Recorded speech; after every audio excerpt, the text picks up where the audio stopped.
The electric train. Woo woo woo woo!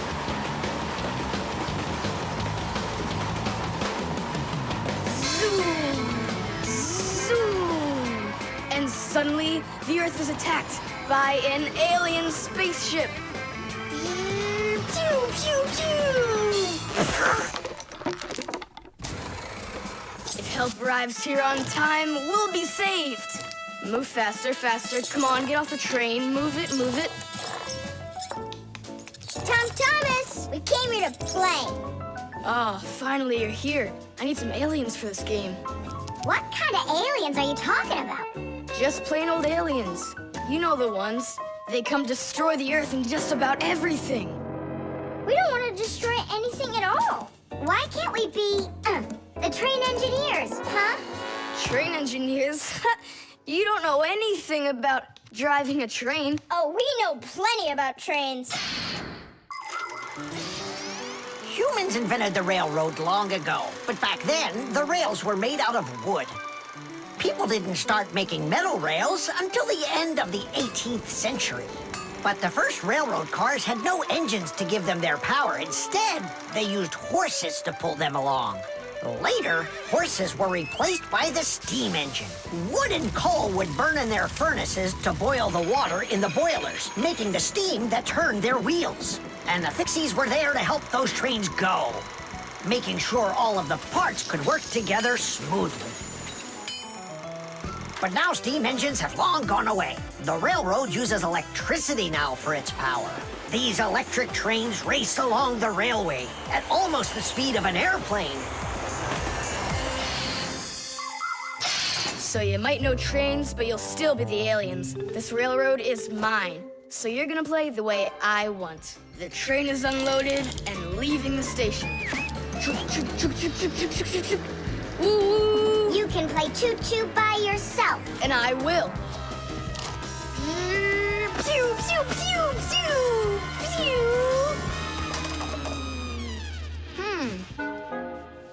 Hey, why did you stop?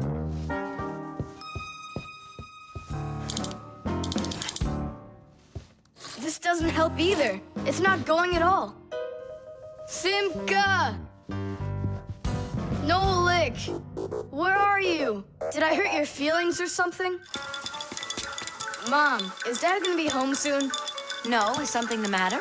We've been attacked by evil aliens. The train has to be fixed right away, or we'll never escape them. You want some tea? I've got to think of something.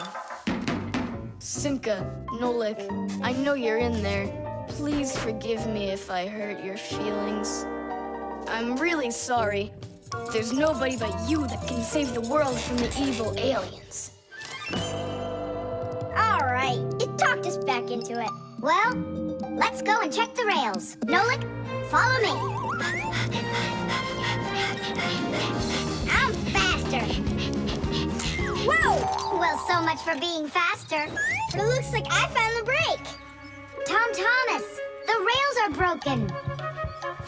I know, and so? You know, but that's why your train's not running. Just like a real train, model trains run on electricity.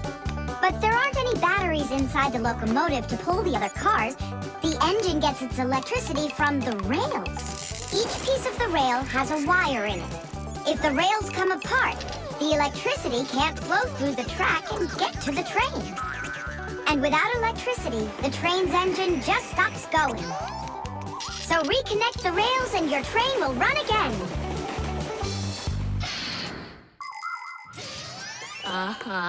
Put them together. Yes! Hooray! The train's running! Way to go! So will you play with me now? And which way are we playing this time? Whatever you want, I'm with you.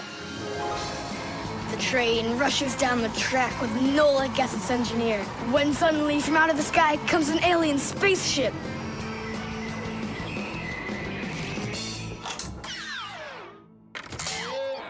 Greetings to you, O people of planet Earth. I come from far away, from another galaxy. Have you come to destroy everything? No, I've come to fix it all! Oh!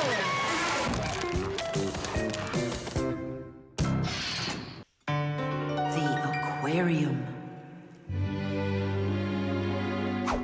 The coast is clear. The humans have left. Come on, let's go.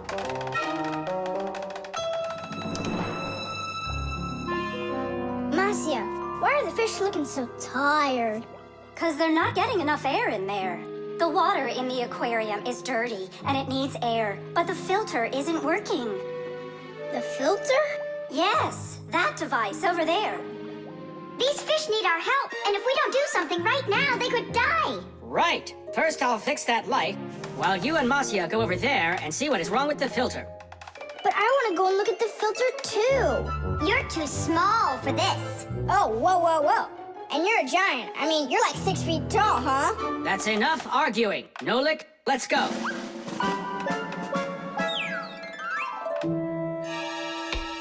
Well, let's check it. Not working. Nolik, where are you? I'm up here. What are you doing up there? Nothing. Holding on. We don't have time for that. Get down. We have to get this switch working.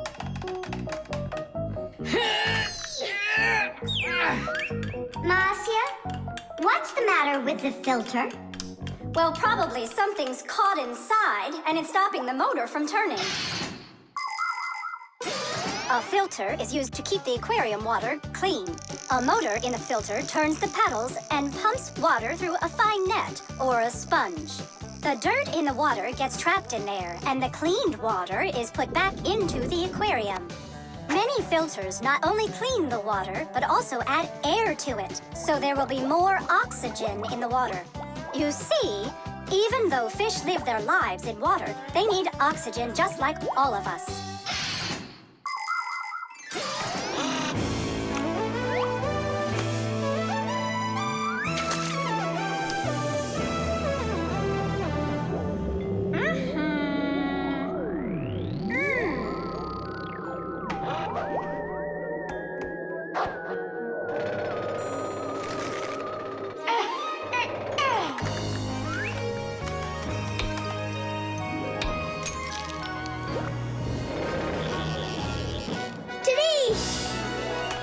Way to go there!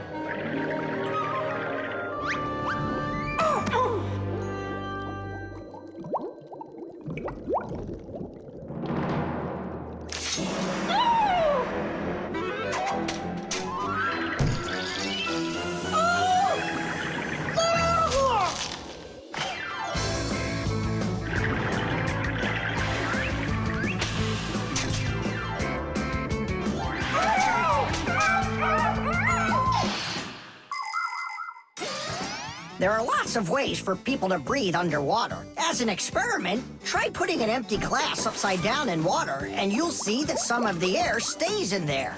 That's the idea behind the ancient diving bell. An empty bell was lowered under the water, and some of the air remained in there for the diver to breathe. And about 200 years ago, the first diving suits were invented. The diver got air from a hose that started above the water. This let the diver spend a long time under the water and even walk around on the bottom, but just not too far. Later on, people learned to squeeze a lot of air inside of metal tanks, and that's when scuba diving started.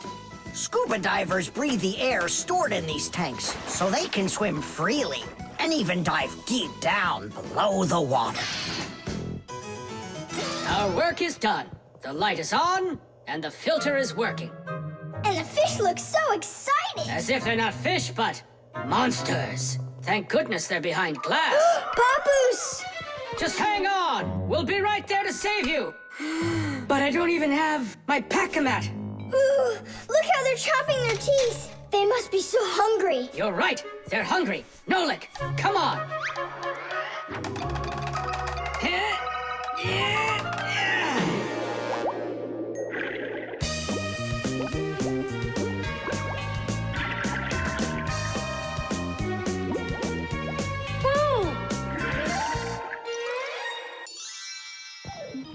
I can't believe those fish. They're so ungrateful. We went ahead and fixed their filter, and all they wanted to do was gobble us up. And I'm the one who saved you from them. I was the one watching what was going on.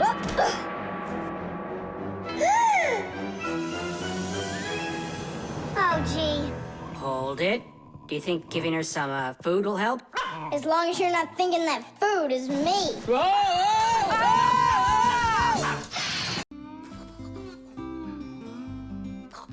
The remote. Hey, Simka, the button got stuck on the remote. How can we get it back out of there? Look and learn, Nolik. Please help. Oh, come on, come on, come on, come on, come on. Oh, oh, oh. Should I let it go now? Oops.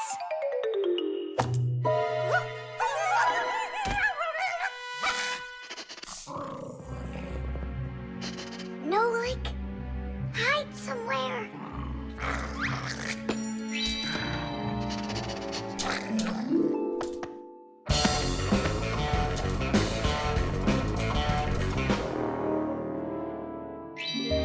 Nolik, she stole the remote.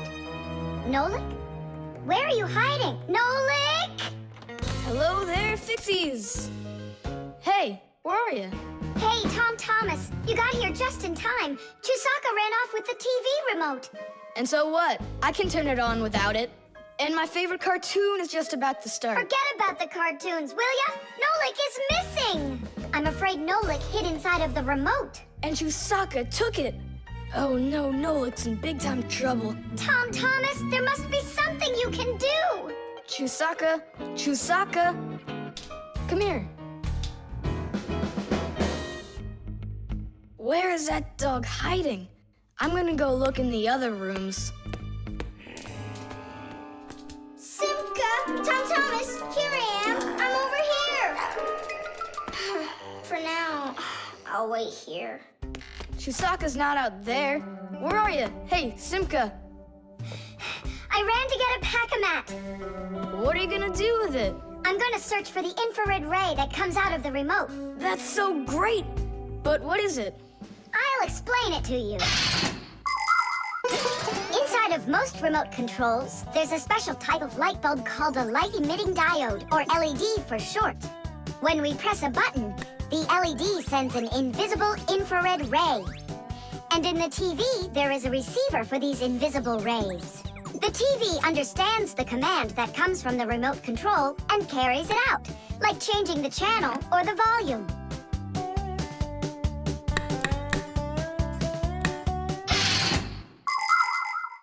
If the rays are invisible, then how is it possible to see them? In the pack-a-mat, I've got these special goggles that can help me. And now what? Yell to Nolik. Get him to close the contact on any one of the buttons. Nolik! You gotta push one of the buttons down on the remote. A button? But how am I gonna do that? Wait, 1 second. Chusaka Chusaks with a brain full of rocks. Meow. Meow. Oh, Mama Mia. Now she'll eat me together with the remote. Nothing for you here. But here's something. There he is. He's over there. Chusaka, come here. Do you want a hot dog? So you want to play tough? All right then.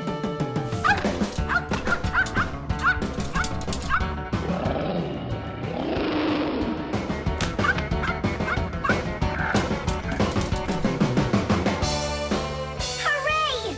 You're in one piece. How did you find me? By looking out for the remote's rays. It's just a shame it's impossible for me to see him. What are you saying? You can! If you want to see infrared rays, all you have to do is look through a digital camera. Try it for yourself. Turn on the camera on a mobile telephone. Now go ahead and press any button on the remote control and point the camera toward the front of it. You'll see a bright dot on the screen of the camera. That's the light-emitting diode working. It's letting off a special light that can't be seen by the naked eye. It's also possible to point the remote control at a mirror. And then through the camera, you can see how the light-emitting diode turns itself on. So what that means is that invisible rays bounce off of a mirror in the same way that regular light does. So you can control the TV by bouncing the light from a remote control off of a mirror. You don't believe me? Then go ahead and try it yourself. By the way, if your toys weren't all stuffed under the bed, we would have found the remote without the goggles. Don't worry about it. When the cartoons are over, I'll put them away. So, you done watching? Time to clean up.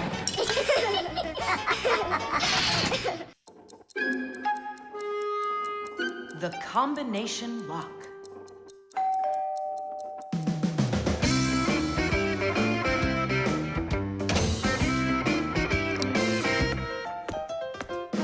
Ah, he's home.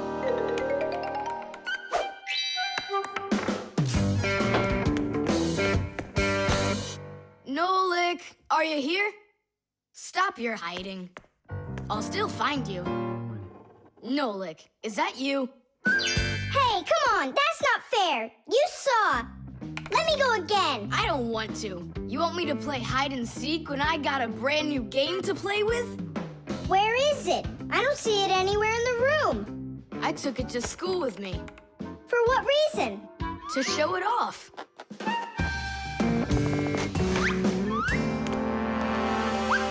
Wow, awesome game. Tom Thomas, can I play your game? 'Cause I'm not done playing with it yet. Now just try asking me to do some favor for you. Wait, was it a 3 or a 4? It could have been 5. I forgot. What about? I forgot the combination. And now I can't even do my homework. Everything I need to finish is inside of there. I'm not climbing in to find out your homework. Don't even ask me. Tom Thomas, why do you look so upset? The code for the lock. I don't remember it. Don't you worry. Ha! We'll open it. I know all about a code lock. A simple code lock is built with a few discs that have numbers on them. In the center of each disc is a hole with a notch. When all of the discs are turned so their notches line up in a straight row, the lock's pin can slide out freely.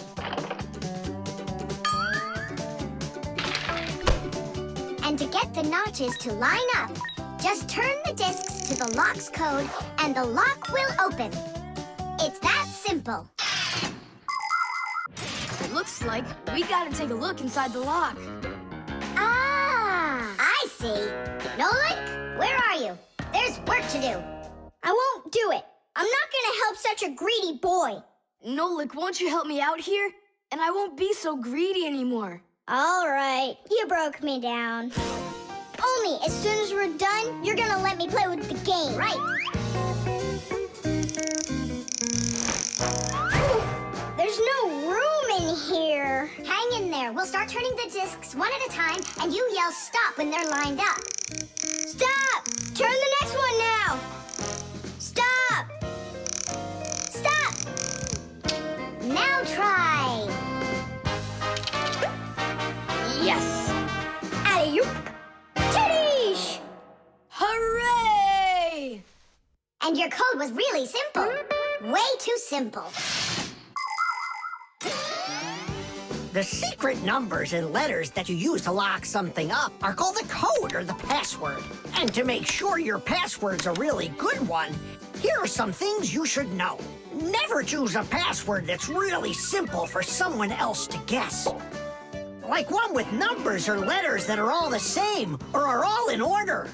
It's also a bad idea to make a password out of your birth date or name. It's better to think of a password that's a bit more complicated. And don't forget your password once you come up with it. Write down your password on a piece of paper and keep it in a safe place, but don't show it to anybody else. And then, if you happen to forget your code or password, you'll be able to remember it with the help of that piece of paper.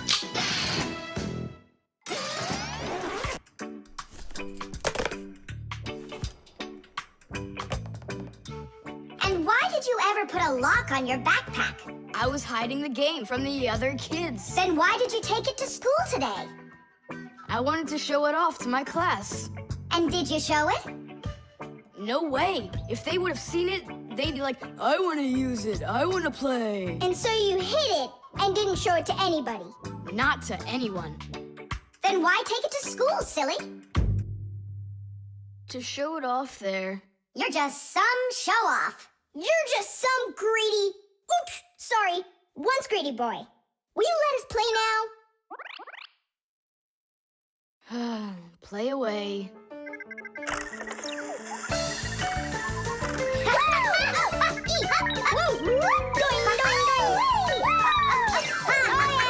We're not bothering you, are we? Can you jump a little easier? You're shaking the whole desk.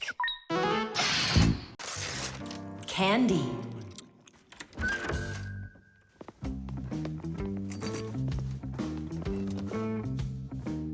Nice black eye. Tom Thomas, did you fall? How did you hurt your eye? I had a big fight with Johnny. Oh, wow! How could you? What was the fight about? We argued over who's cooler, a racer or a boxer. A race driver's cooler. Of course! That's what I said to him. But Johnny had to prove it's a boxer. Well, He proved it all right. Can't you see? you don't prove anything at all by fighting. What a profession, a boxer. Yeah, now your dad, he's got an amazing profession, a journalist. He gets to travel to different countries and brings back all sorts of funny stuff. They even show him on TV. No.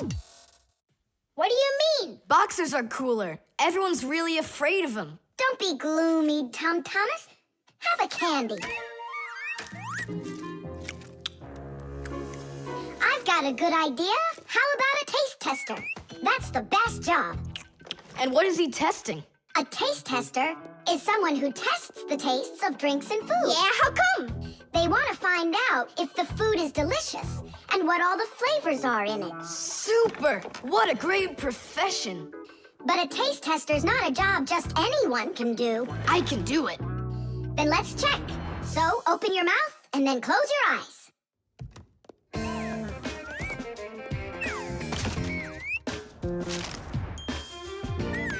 Try to figure out what the flavor is inside of this piece of candy.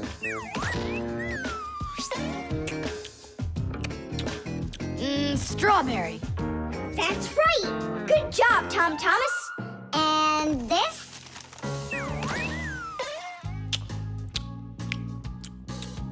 That tastes like orange. You missed that one. It was lime. Yeah, Tom Thomas. If you want to be a food taster, you're gonna need to do some serious practicing. Let's do it. Raspberry. You got it! Simka. How do they get the candy to be hard on the outside and filled with liquid on the inside? Don't get distracted. You're training. Yeah! Hard candy is made like this. First, a sweet syrup is cooked until it is thick and stretchy. Then the mixture is pulled into long, hollow tubes that are like noodles. As the tubes cool down, they start getting harder. And it's right then that the tubes are filled with the soft, fruity center and then cut into pieces. It all has to be done quickly before the tubes have a chance to get totally hard. And that's how candy is made that is hard on the outside and soft on the inside.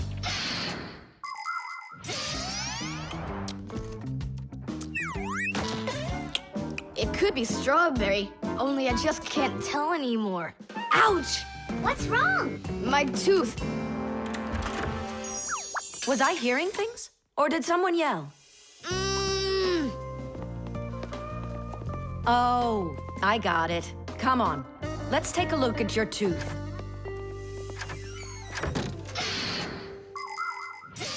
A taste tester has to be the most delicious profession in the world. They taste all sorts of things like cheeses and chocolates and decide which ones taste better. Everything is tested for taste, even water, because different waters taste differently. There are also testers who don't test food and drinks, but rather they test the smells of things like deodorants or perfumes. Not everybody can become a really great tester. First, you have to be able to tell apart all the different tastes and smells. You also need to know when it's time to stop or you can make yourself sick and lose your ability to tell things apart. That's the reason why taste testers only take very small bites of food and very, very little sips. If you're gonna have a bad tooth, it's good to have a mom who's a dentist. That's true. She's a good dentist. She'll fix it in no time. She'll pull that tooth right out.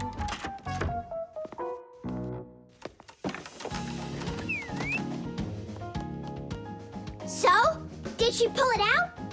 Nah, she just gave me some medicine to gargle. Your tooth, does it hurt? Yeah, it hurts a little. Hey! Now I definitely know who's cooler than a boxer. Who? Who else? A dentist! Even boxers are afraid of going to the dentist. The alarm clock. Ha! It didn't ring again. Nolik, let's go fix the alarm clock. Simka, wake Tom Thomas up. Tom Thomas, get up! Tom Thomas! Hey, you'll be late for school. Tom Thomas, get up already! This is really something. And where's the battery in here? No, this is an old mechanical alarm clock. It doesn't work with a battery. It uses a spring. How's that work? People wind up the spring tightly, and then as it slowly unwinds, it turns the gears, which turn the hands of the clock. Achoo! Oh, What? the alarm clock broke. Let's hurry and get you washed up. Tom Thomas, are you just getting up? Dad, the alarm clock didn't go off. It's broken. Here's the problem. It won't turn, because the feather's stuck in the gears. Nolik, help me.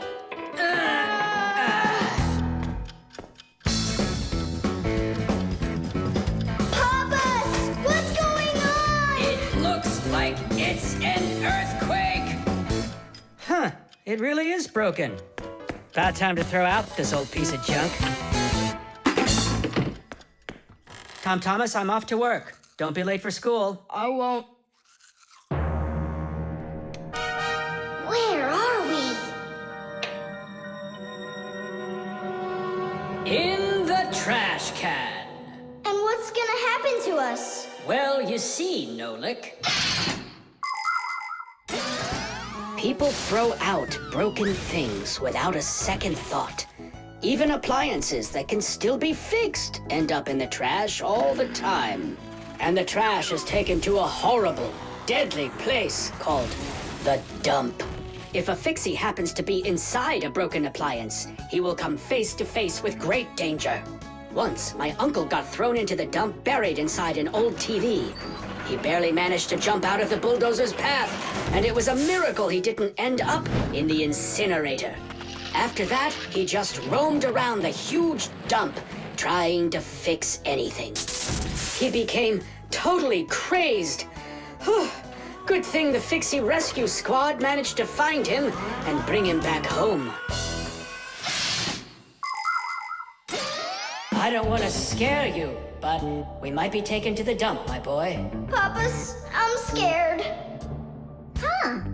Where is the alarm clock? Maybe my dad took it to get fixed. But Nolik and Papoose are in there. Now just a little bit further. I don't want to go to the dump. No tears. There's only one way out of here. We need to fix the clock and make it ring. But how? Inside the clock, there is the main spring, and there's also a second spring. The second spring is held still by a brake, and so it waits. When the little hand reaches the time the alarm was set to go off, the spring jumps off the brake, and the gears are free to start turning. That makes a little hammer beat the cup of a bell very, very quickly. And that's how an alarm clock rings.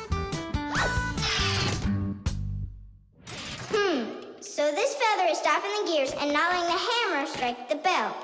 Exactly. I'll start rocking the gear back and forth, and you tug it. And 1, and 2.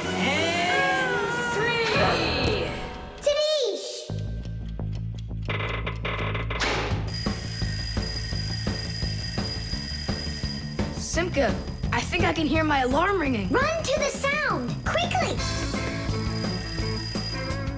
Uh-huh. Someone turn the alarm off. Whoa, and here comes that earthquake again.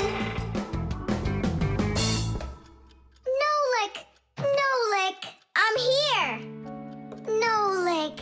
We fixed the alarm clock. So what was wrong with it? A feather got jammed in the gears. And how could a feather get in a clock? Oh, it's probably from when I put the alarm clock under my pillow, so it wouldn't wake me up. Huh, so you mean because somebody doesn't like to get up in the morning? We almost ended up at the dump? By the way, if that somebody doesn't hurry off to his school soon, he'll be late. Oh, you're right, huh? The ship in a bottle. Simka, Nolik, here, take a look at this. Oh, wow! Awesome! Where did you get this from? From one of the shelves in Dad's office. He's got lots of cool stuff in there. That's cool. I'll be the captain.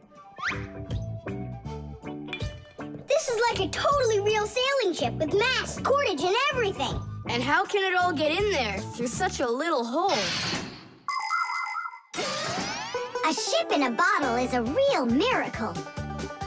Do you want me to tell you the secret of how it gets inside? It's like so. All of the ship's masts are collapsible. Before the boat is put into the bottle, the masts are folded down and pressed against the ship's body, so it's small enough to fit through the bottle's neck. And once the ship is inside the bottle, the masts and sails are opened back up by pulling on a thread. Hands on deck! There's a giant octopus starboard! I'm an octopus, huh? Oh, look out. Brave sailors like us, we're not afraid of storms. Thomas, be careful! Hey! Oh, Did it break? no, it's all Tadish. It's not close to Tadish. Take a look how this mast broke. Whoa! What have I done? Don't worry, we can fix it. Get some glue, okay?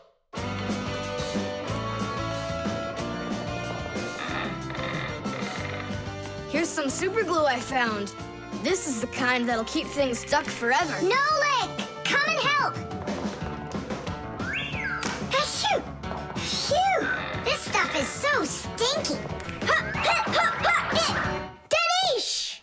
Ooh, that's better, thank you, guys. We sailors, never let a friend down. Nolik, you gotta get out! You'll get sick from that stinky air. I can't get loose. I got stuck. Hello there, Thomas. What are you doing with the ship from my collection in here? I just wanted to give it some air. Thomas, you know that taking things out of my office is just not allowed. Hey, look, what an interesting cabin boy. I never noticed him before. I'll take it, Dad, and put it back on the shelf, okay? Who just sneezed? I did. Achoo! Well, all right then. Do your homework and please don't set foot in my office again. Simka, where are you going? To save Nolik. I'll come with you. You're not allowed inside that office. Your father said no. Sweetheart, your soup's getting cold.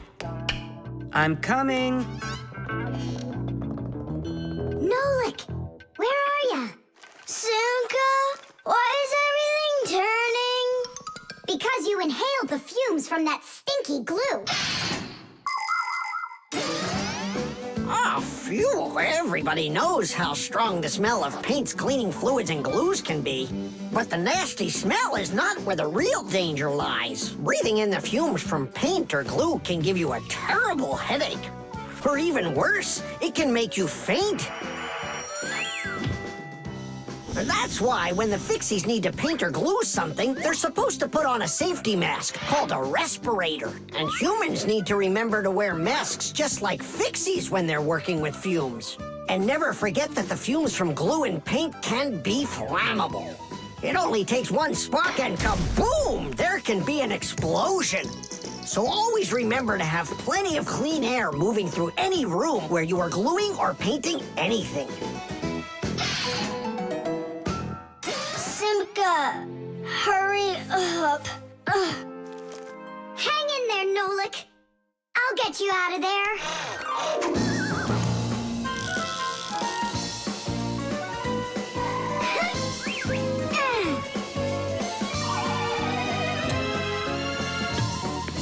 Nolik.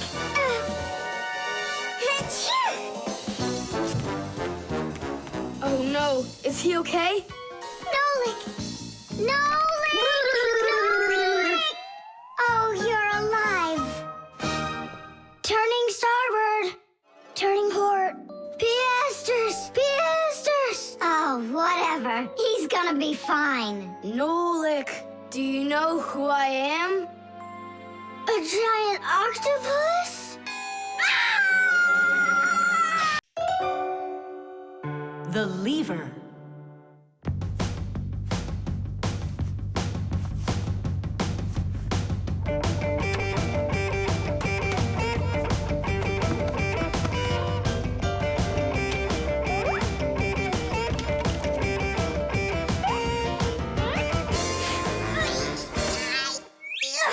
It's a new weightlifting record! You're so strong. That's so light I could lift it up with my finger. Oh my! But do you think you could lift up your nightstand? Don't know, never tried it. So then go on. No way! And you are so much bigger than that nightstand. But watch, I can lift this big pencil. And just look how much smaller I am. So, who's stronger, you or me? Well, I guess it's not me.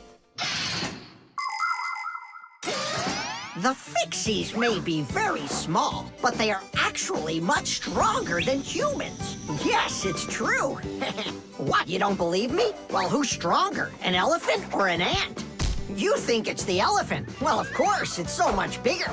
But did you know that one ant can lift up 50 ants its own size? And an elephant? It can't even hold up one.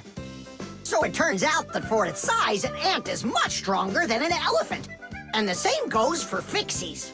Fixies are incredibly strong for their size. They can lift things that are 100 times heavier than they are. And Fixies can jump 50 times higher than their own height. If humans were as strong as Fixies are, they'd be able to lift an automobile all by themselves. Yeah, Tom Thomas. It's time you built up your strength. Well, how? Start lifting dumbbells. Or if you want to, you can use my barbell. No thanks. I'll use the dumbbells my dad has. They're in his office, I think. Oh, there's one. And where's the other one? Aha, there you are. I'll get you out of there. Come on. I'm helping you here. It's stuck. All right. Move aside. I'll get it right out. What is this, glued to the floor or something? Hey, what's all the racket? Hi there, Simka. We can't get the dumbbell out from under there. Well, of course you can't. The sofa's pressing down on it. So that's what it is. And I was worried that I lost all my strength. Well, that means we have to lift up this sofa. We can't do that. It's too heavy for us. We can do it. Tom Thomas, get me your hockey stick from your room. We can't move a sofa with a hockey stick. Don't worry, you'll see.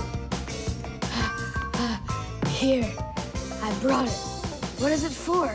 We're gonna use it as a lever. A lever? Well, yeah. A lever works the same way that a seesaw does, with a board resting on top of a piece called the fulcrum. But with a lever, one side is longer than the other, and that's the secret to its power. With a lever's help, it's possible to lift any weight. All you need to do is get the short arm of the lever under the load and push down on the long arm. And the longer the arm, the more weight you can lift. And that's how a lever makes people stronger. Well, can we find a fulcrum in here? Maybe this dumbbell. Can that be our fulcrum? Great idea. Now you're thinking the right way. You ready to go? Let's go! Lean on it, Tom Thomas.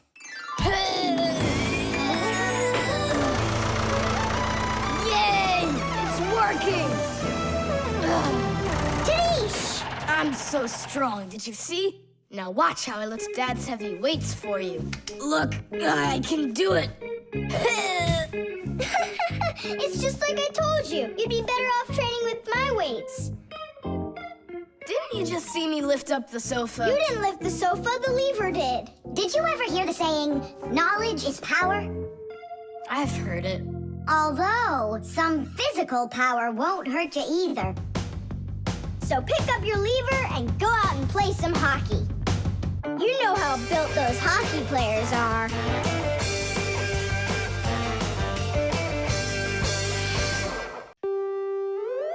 The alarm.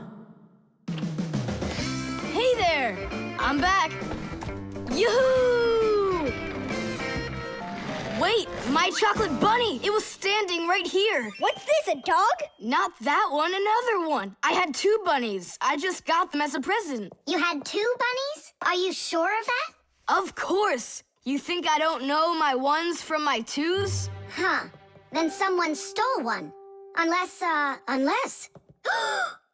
You went and ate it yourself! Me? How come I don't remember anything about it? Maybe you're a sleepwalker. What is a sleepwalker? Someone who gets up from his bed at night without waking up. He crosses the room, eats one of his chocolate bunnies, and doesn't remember a thing in the morning. But in the morning, the bunny was still there. Yeah? Huh. How about your mother? Could she have taken it?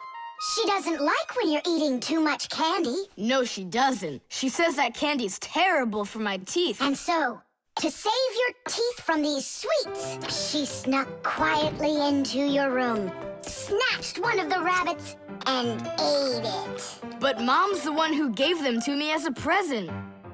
And so why would she take it? Yeah? Then I just don't know. Well, I do. I think it was your father. He wouldn't steal it. We know he's allergic to chocolate. Next, he'll tell us how the fish took it. You know, I always thought there was something fishy about those fish. No doubt about it. They stole the bunny.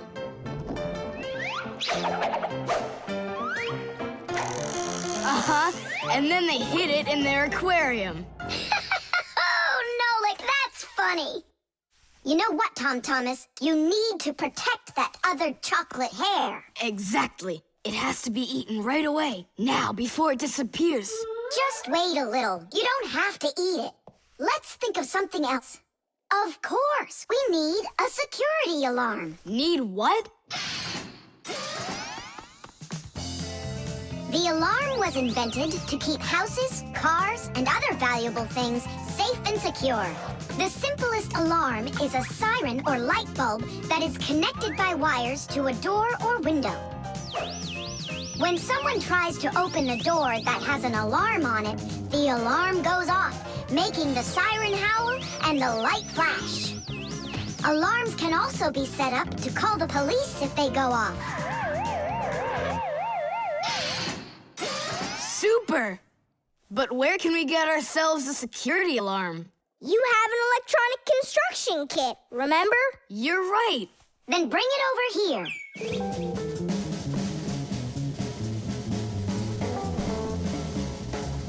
Nolik, help me!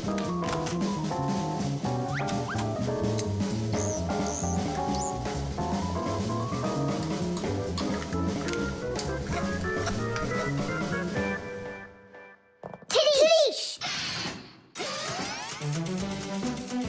Tadish is the Fixies victory call. When a job is well done and we Fixies are proud of our work, we exclaim, Tadish! And raise up our hand with our thumb and first 2 fingers sticking out. You want to know what it means? It's very simple. Fixies love solving problems and fixing things that are broken. And do you know what you need to do to solve a problem? First, you need to find out what's broken. Second, understand why it broke. And third, repair what's broken so it works again. So do what the Fixies do and first, find it. Second, understand it. And third, fix it. Tadish! It really is a great word, and it sounds funny, but we Fixies surely like it a lot.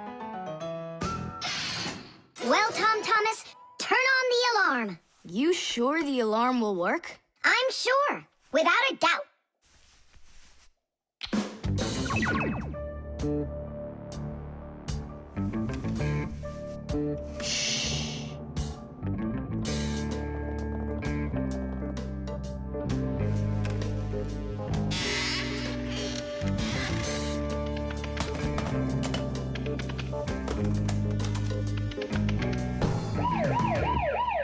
You're under arrest. Freeze!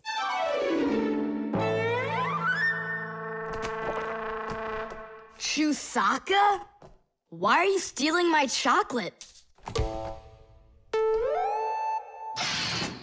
The compass.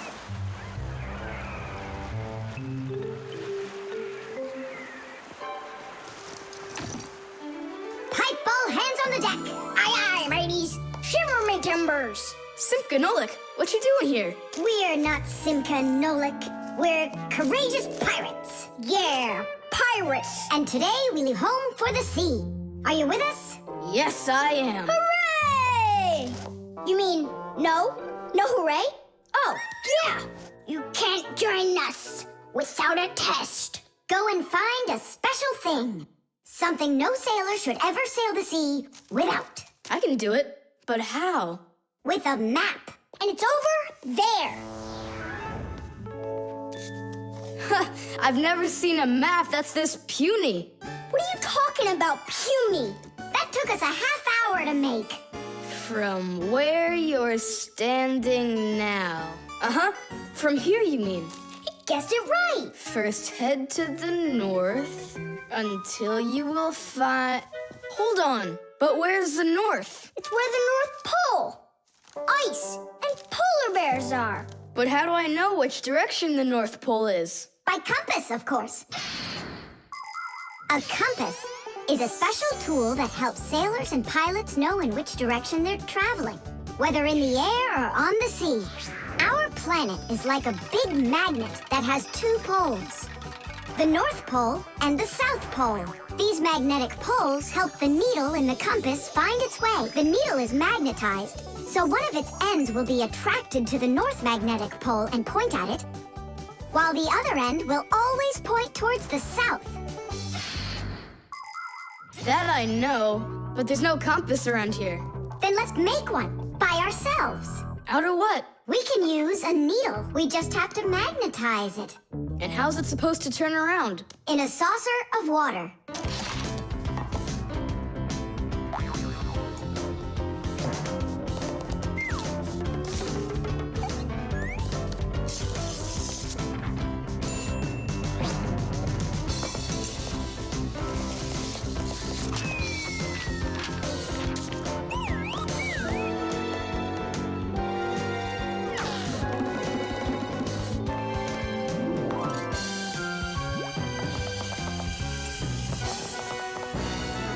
Well, there you go. Now one end is pointing in the direction of north and the other to the south. But which points where? Well, there's the window, so that can't be the right way. The north is there. I'm really liking this sharp little fella we've got here. You calling me a little fella? No, it's just the way us pirates talk. All right then, north we go. First, head to the north until you see a sleeping monster. Mateys ahoy! Monster on the horizon! Let him do it himself. Now turn to the left and go 300 paces more. 300? Exactly. I counted on myself. Uh-huh. Okay, then that means I'll go 1, 2, 3. Now straight ahead until you get right up to the giant tree. You call that a tree? Wow, amazing! I can't believe my eyes. It's a real ship compass. It's also called a marine compass. The first compass was invented more than 1,000 years ago in ancient China. With its help, the Chinese were able to travel across the desert. And about 200 years later, the compass appeared in Europe. Whether the Europeans came up with the idea for the compass themselves or took it from the Chinese isn't clear. But one thing's for sure, we Fixies remember how those early compasses were built. The first compasses were made with a magnetized needle on top of a floater inside a bowl of water. Later, the needle was put on top of a pin that let it spin freely, and it started to look like the ones we use today. Since the needle of a compass always points to the north, a sailor can easily figure out which direction he needs to turn his ship. If he wants to go north, he follows the needle north. If he wants to go south, he goes in the opposite direction. Your dad brought it home with him late last night from his work. You were asleep. Hold on. I want to check something. What's up?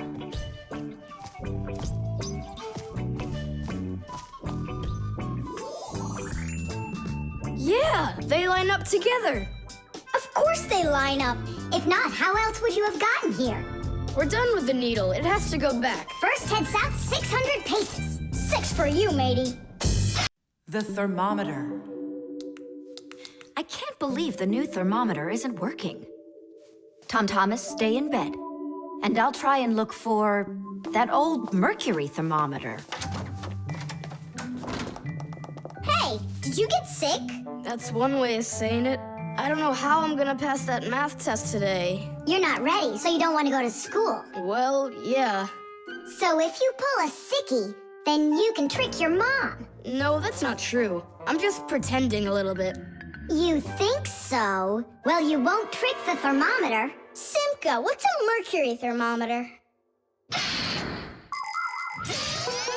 Mercury is a type of liquid metal that's silver in color. There's no mercury inside of new thermometers. Now they're electronic. Old thermometers were made with a glass tube with markings and a bit of mercury inside them. When the end of the tube warms up, the mercury inside of it expands and creeps up the tube. And that's how those old thermometers measure temperature. The longer the column of mercury, the higher the person's temperature is. That means I need to warm up the end of the thermometer. Thomas, you're a genius. But how will you warm it up? Finally, I found it. Well, let's see. Mom, can I eat something? Hang in there, sweetie. I'll make you something.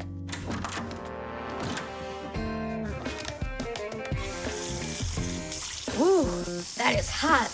Now there's just no way it won't have a temperature.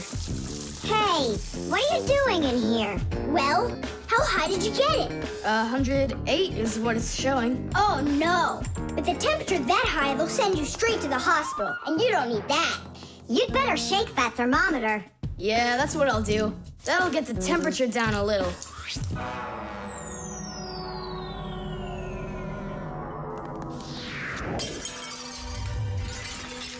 Ah! Well, so much for that. Cheaters never prosper. Thomas, did you see this? Nolik, don't touch the mercury. It's poisonous.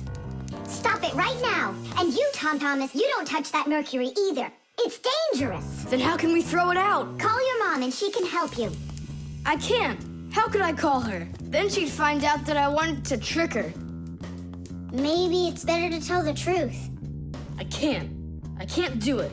All right, then. It looks like there's no other choice. Nolik, call Papoose and Masya. I'll get him. And you go back to your room and wait.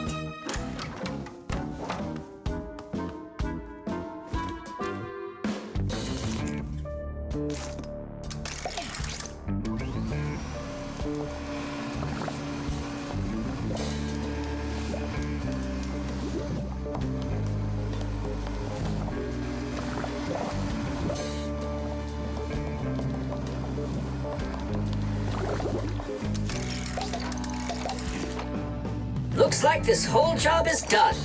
Not yet. We still need to neutralize this mercury. In everybody's home, there's all sorts of chemicals around. They are used for cleaning dishes, clothes, the bathroom, and dealing with pests. And all of these substances can be very harmful to human health. But some people don't seem to understand this. They might use a dangerous spray or a poisonous liquid and then forget to wash their hands afterward. And then they go and eat or rub their eyes with their hands. That can cause serious damage to their vision or stomachs. And never put anything into your mouth that looks like medicine, unless your parents or a doctor gave it to you. And if you ever happen to find something on the ground that looks like a piece of candy, you must never put it in your mouth. You can get poisoned that way.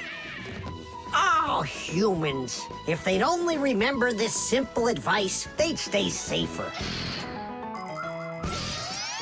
And what do we do with the glass that's broken? That job's not for Fixies. Tom Thomas, we cleaned up all the mercury. And the glass, too? No, not the broken glass. But will you? Pabu said that it's not our job. He told us you have to get your parents to come and help you. That part's your responsibility. Here's some food for you. What's the matter? Mom, I broke the thermometer. Broke it? Did you cut yourself? No, The mercury, did you touch it? I didn't. Simka, you think he'll tell her the truth? And where did you break it? The bathroom. Why did you go in there? I wanted to trick you.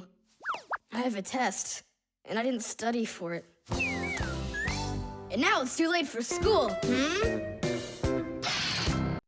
The short circuit. Are you sure we're allowed to play in your dad's office? We're not gonna play in here. We came here on a tour. I think this place is like a real museum. Just take a look at that. I have no idea what it is. And this thing is a complete mystery. Keep it down, this is a museum, you know? What a great museum guide you are. You know absolutely nothing. How can you say you don't know? I know. I'd like to run a test here, on the capacitor. On this one? Don't touch. Why can't I? It's not a museum. Because it's dangerous. If you touch it, the shock could be deadly. But you two are touching it all the time. I've seen it. The only time is when the device is turned off. And right now, the device is running. For many centuries, the Fixies only had to work on mechanical devices. But after the discovery of electricity, the Fixies had to master electrical devices as well. At first, Fixies were getting terrible shocks, and they really, really hurt. Over time, the Fixies figured out that you can't fix appliances when they're turned on, and bare wires should never, ever be touched.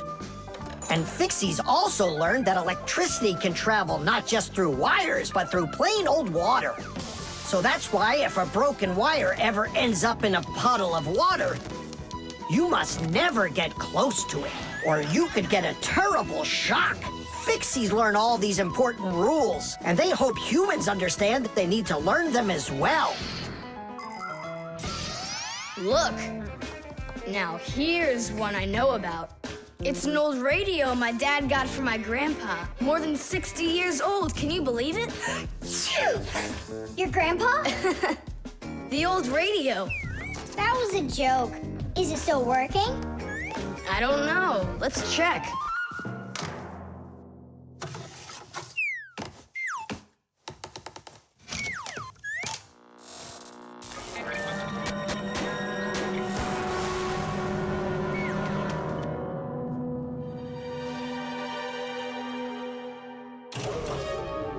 What was that?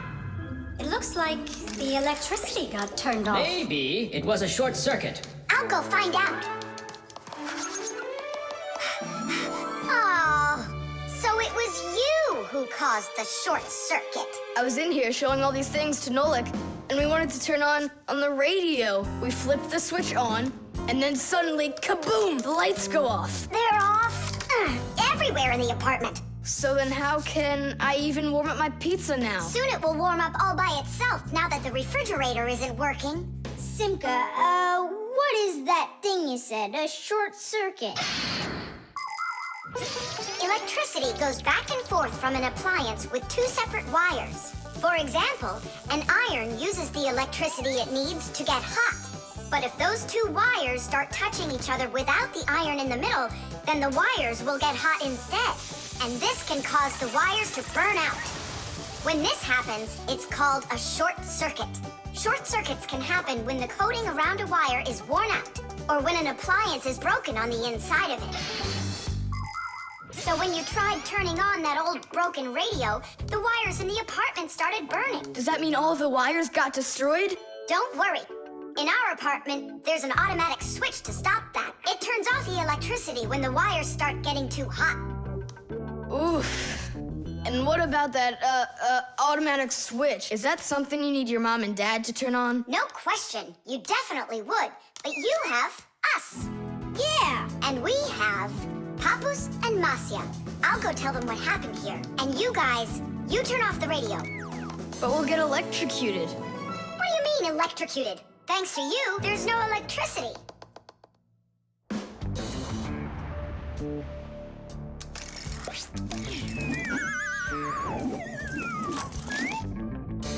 Are you ready?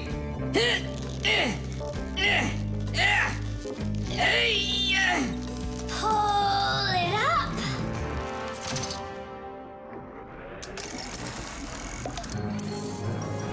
Hooray! Tidish! So, Tom Thomas, what are we doing next? Why don't we continue with our tour? Hey, wait for me. I'm coming. Hey, wait. I thought you were fixing the television with Papus and Masya. They asked me to come here and stay with you on your awesome museum tour. That way there'll be less for them to fix in here later. The spare part.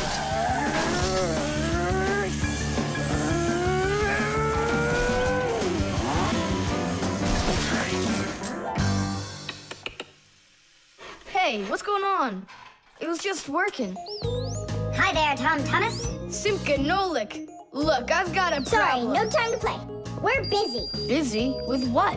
We got put in charge here for the day.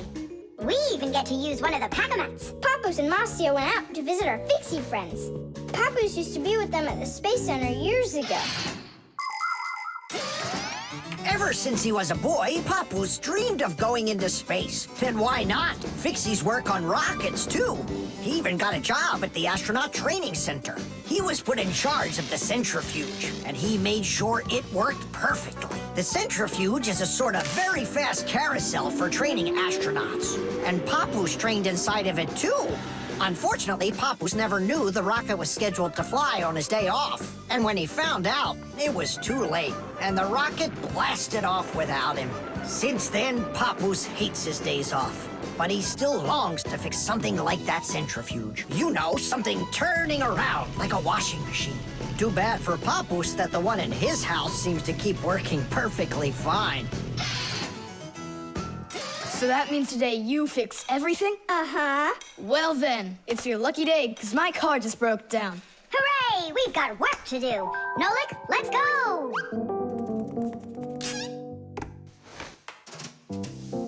Well, what broke down here? Wait a sec. Here, this part burned out. It's all covered in black. I wonder where we can get the same part, but a clean one. A clean one? Nolik! Genius! There's the same exact part inside the dishwasher. We can take it from there. Come on!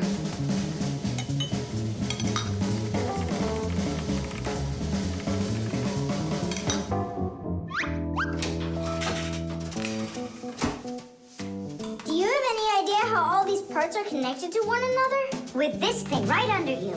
It's a special part called a circuit board.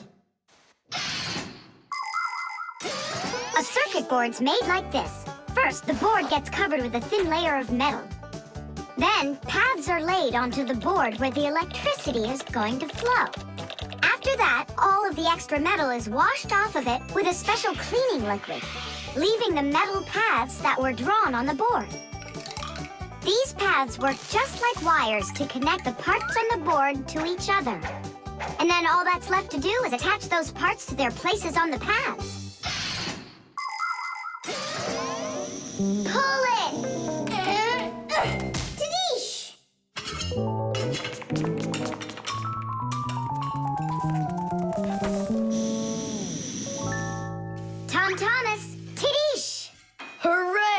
It works again. Tom Thomas, I'm about to start the dishwasher.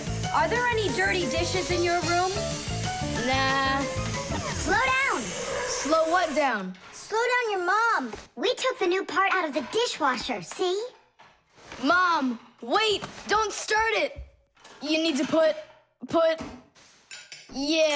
in this one dirty cup. Nolik, follow me. Inside the TV's the same part.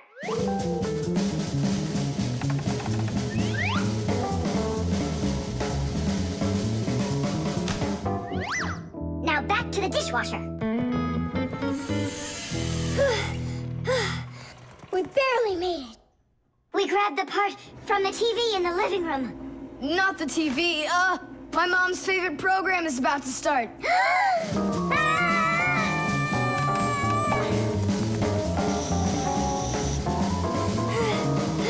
The television is working now. And where'd you get the part for it? From your dad's computer in his office. Hi, everybody. I'm home. Hi, hon. Are you ready for dinner? In a bit. I've got to finish a little work on the computer. Simka, hurry! Where else can we find that part? Stop. That's enough running. Here, take it back from the car.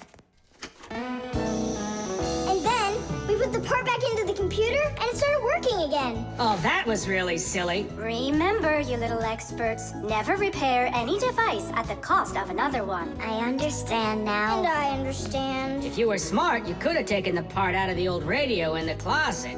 Papoose, but you know the radio wouldn't work then. That old thing hasn't been working for years. Marcia and I have pulled out half those parts already.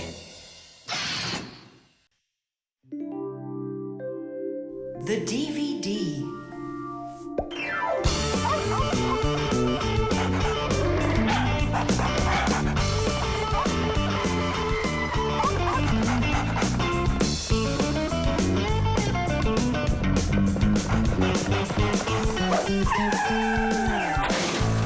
Chusaka! Get away from here! So where did it go? Oh, here it is. Hey there, Tom Thomas. So what's on the disc? Hi there, Nolik. Hi there, Simka. It's a cartoon about Gulliver in the land of Lilliput.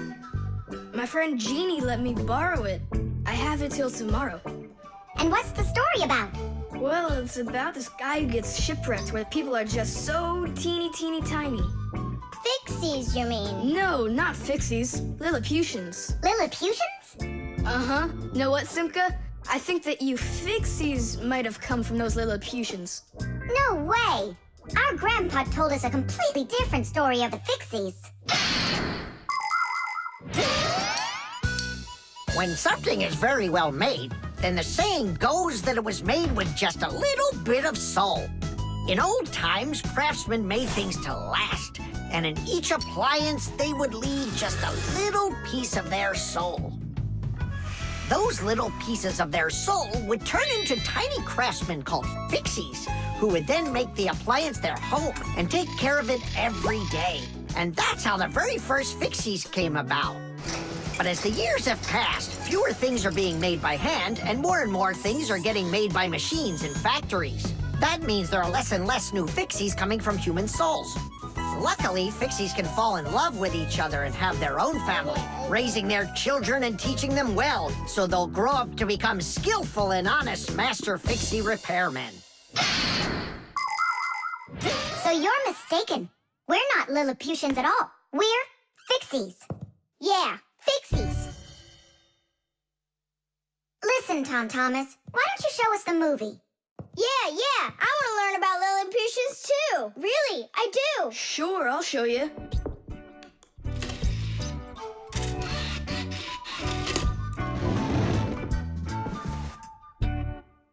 Oh no, what's going on? I broke it, I can't give her back a disc that's messed up. Don't panic. We'll take a look at it. Come lay it down over here.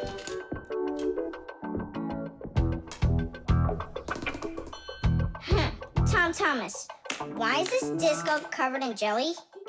Because I was touching it with my fingers. I mean, what else? It's obvious you don't know how a disc works at all.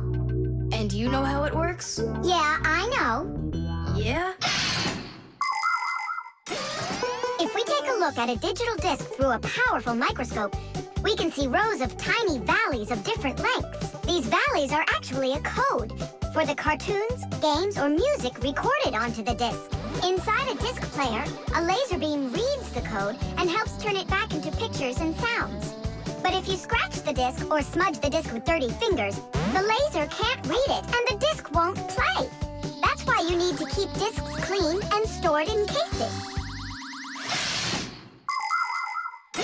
So that's why you should only hold discs along the edges.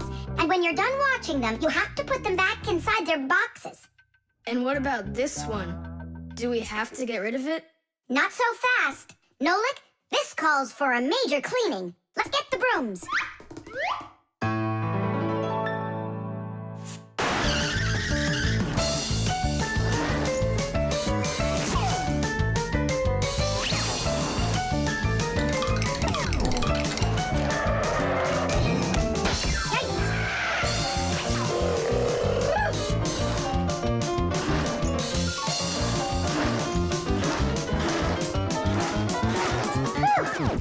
Okay, Tom Thomas, check the disc.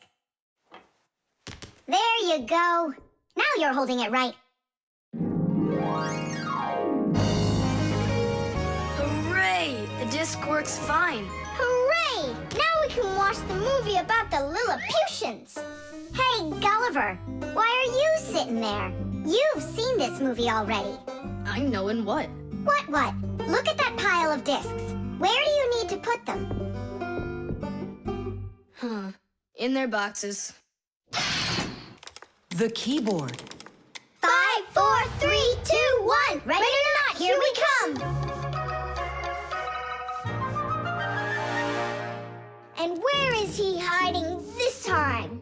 Tom Thomas! Yoo-hoo! Tom Thomas, you didn't forget about your grandma's birthday, did you?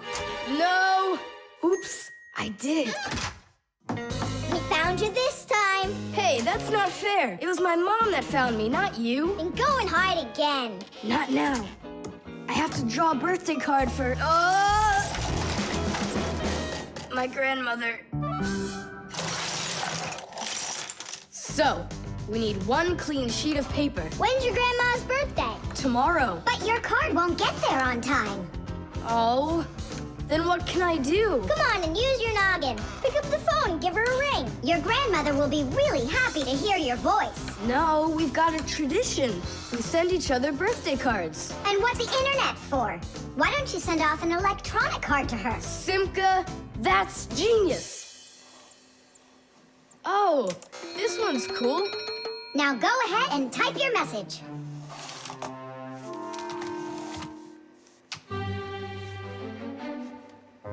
The letter D isn't working. How can I write Dear Grandma without D? Just let her be a plain old grandma without the deer. But the letter G isn't working either. It looks like we could use a pack-a-mat here. A pack-a-mat? What for? To clean off the keyboard's contacts that got all dirty. What contacts? A key on a computer keyboard works pretty much the same way as a doorbell does. When we press on the button of a doorbell, the contacts inside touch, which lets the electricity flow that makes the bells ring. And when we press a letter on a computer keyboard, an electrical current runs from the keyboard to the computer, and that letter appears on the screen. But if there's dirt between the contacts that stops them from touching, then the current can't flow.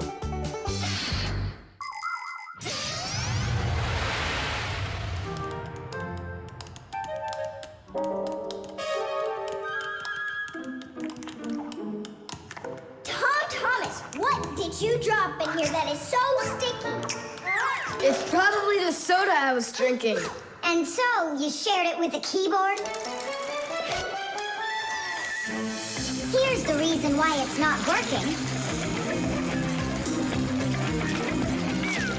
Where did so many crumbs come from? They fell off my sandwich.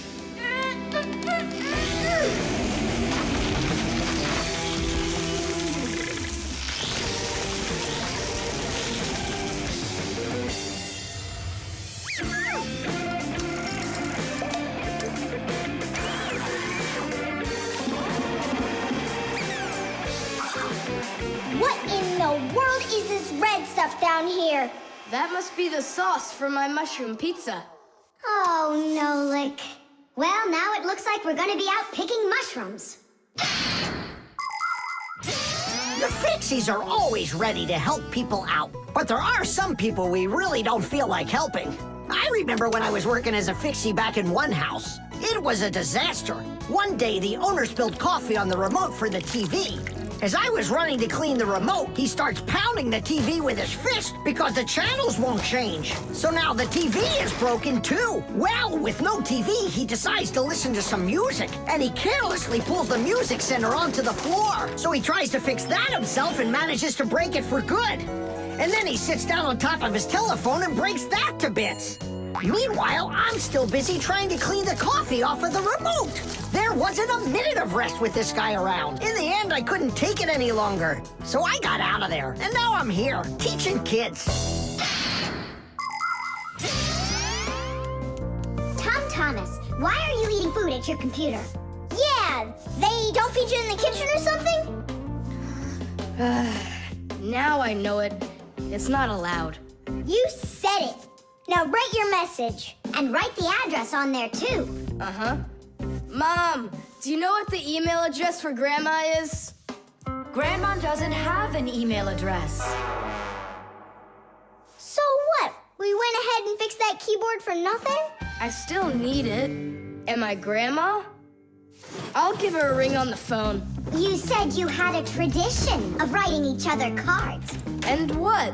Grandma will be happy to hear my voice. That's some original idea, huh? The drain. Hey, Nolik, come help me. The fan in the computer needs dusting. Not right now. Me and Tom Thomas are painting a card for his parents' anniversary. Oh, look, poor you. You must be so tired. Hi, Simka. It's really great you're here. I have a question. 12th anniversary, is it spelled with an F or is it with a V? You know what? First put down the number 12, and then put a dash on there, and then a TH. Oh, right. But first I'll change the water. I'll be right back. Oh, Mama left her ring here. Whoa! No! Oh no, what have I done? I spoiled my mom and dad's special day. Where? In the bathroom? My mom's ring was lying there, and I dropped it into the sink, and now it's washed away. There goes the day. It didn't wash anywhere. Don't you know anything about how a drain trap works? About a what? A drain trap's a special curved pipe under the sink basin. Water flows out of the faucet and flows down into the drain trap, and after that it goes down to the sewer. But when you turn off the water, not all of it washes away. Some of it stays down in the drain trap. It's made that way so the smell from the sewer won't get back into the house. A ring is much heavier than water, so if you happen to drop it down the drain, it won't wash away.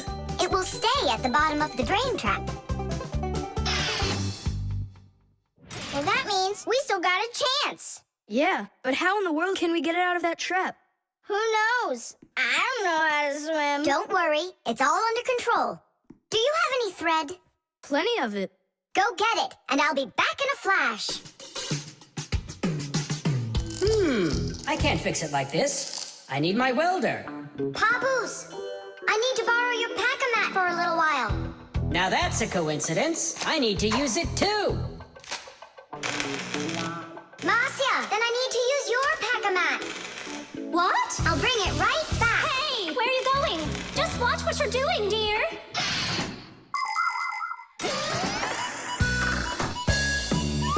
Just like the name says, Fixies live to help machines and appliances.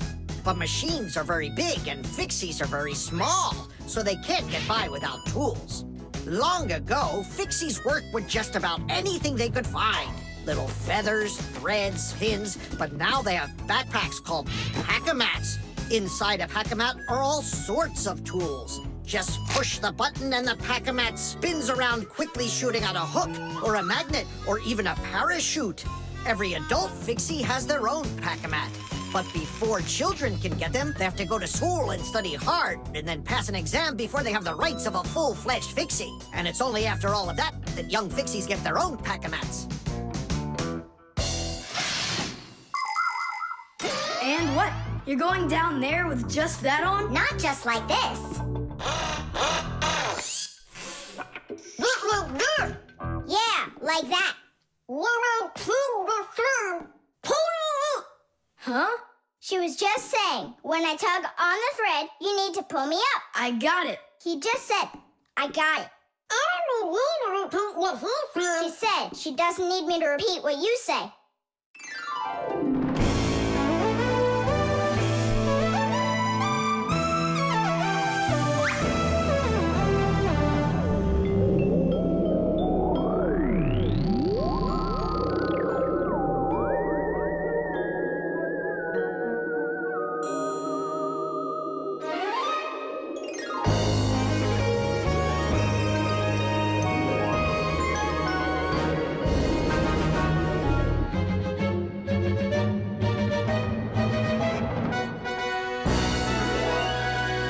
Simka, Nolik, thank you. You really saved the day.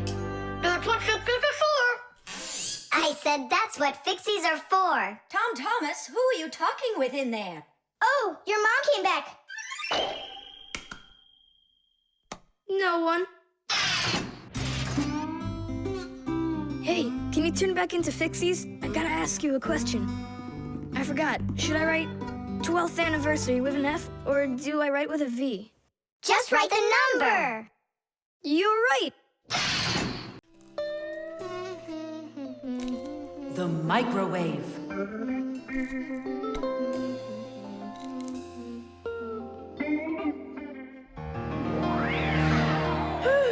Okay, children, for today's lesson, we're going to learn about the microwave oven.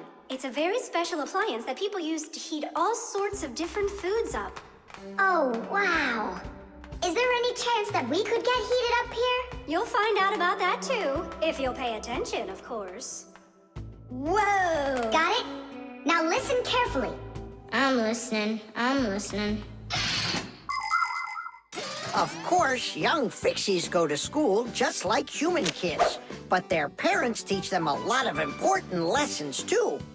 Fixie parents take their kids on tours of all sorts of different devices and teach them what Fixies can do to keep them working properly. They like to show them how the computers or televisions or gaming systems work, or any one of the many appliances they take care of inside of the kitchen, like the stove. Every once in a while, a new device appears in the house, something that the Fixies have never dealt with before. To learn how this new thing works, the Fixies gather together and read the instructions that the humans keep printing up, but almost never seem to take the time to read for themselves. And so now it's time to look at the magnetron. That's what emits the microwaves. Oh, and so the food absorbs the microwaves, and that's what heats it up. That's right. And now, look carefully to your left. Hooray! Freedom! Oh, Tom Thomas. What do you say? Want to watch cartoons? I can't. I need to do my homework. Then just do it quickly. For some reason, whenever I start doing homework, I always get hungry for some food. Then just eat faster. No. The faster I eat, the sooner I'll have to start doing my homework. It already got cold. I need to go warm it up. 1 minute should be enough. These aren't just ordinary wires. These are for...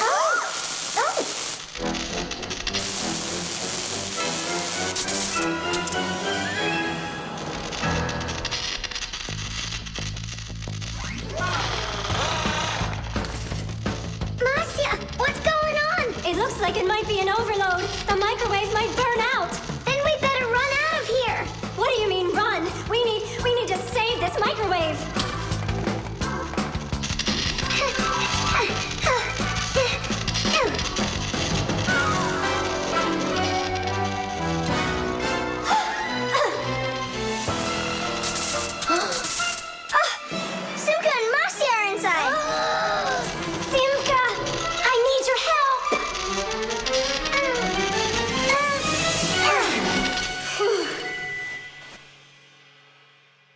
Tadish.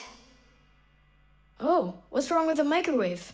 It looks like it just broke. Who cares if it broke? What matters is that Simka and Masya aren't broken.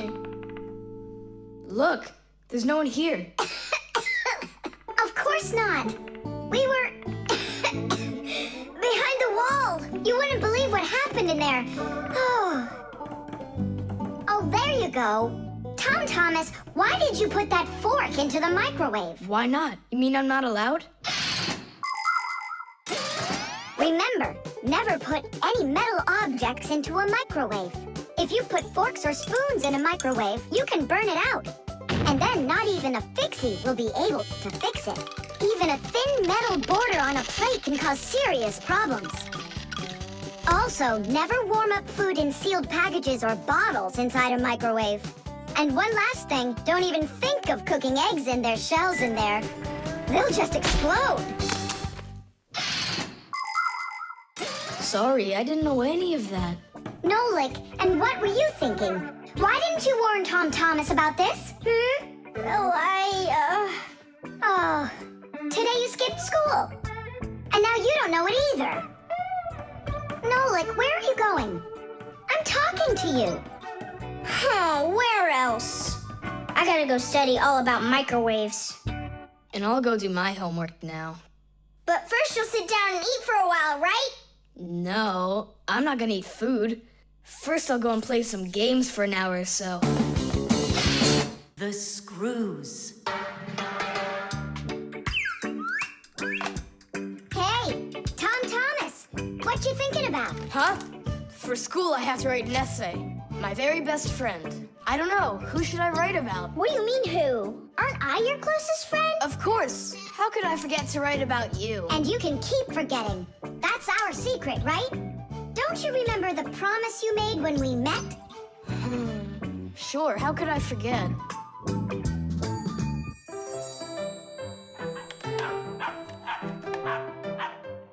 What's wrong with Chisaka today?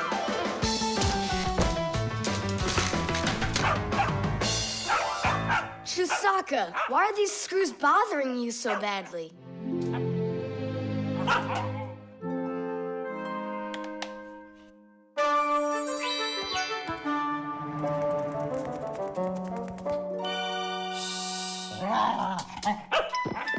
What's with you? Leave them alone already. Will you just calm down? You're gonna destroy my plane.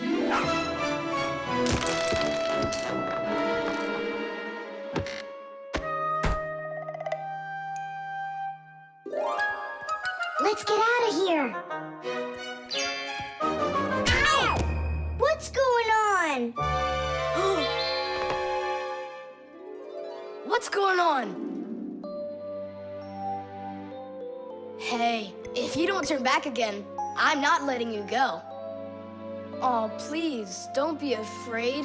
I'm not gonna hurt you two. I'll just ask you one question and let you go. Nolik, we can't. Don't worry about it. Quit your staring. Ask your question, boy. No way you can talk. Just tell me, who are you? Fixies. That's all. We answered. Now you let us out. Oh, wait, but what's it mean that you're Fixies? That's already question number 2. You promised to let us out, didn't you? I'm sorry. You can leave now. Simka, it's fine. I can see from his look that we can trust him.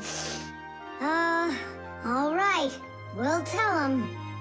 You gotta swear that you don't tell anyone else. I swear it. Fixies. We're the little people that live inside of machines and appliances and take care of them, fixing them, cleaning them, and oiling them. Humans never suspect us. They think that if something breaks and then suddenly starts working again, that it happened all by itself. Well, nothing happens by itself.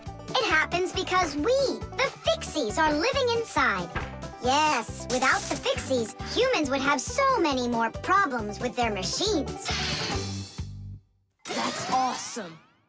And so what are your names? That's already question number 3.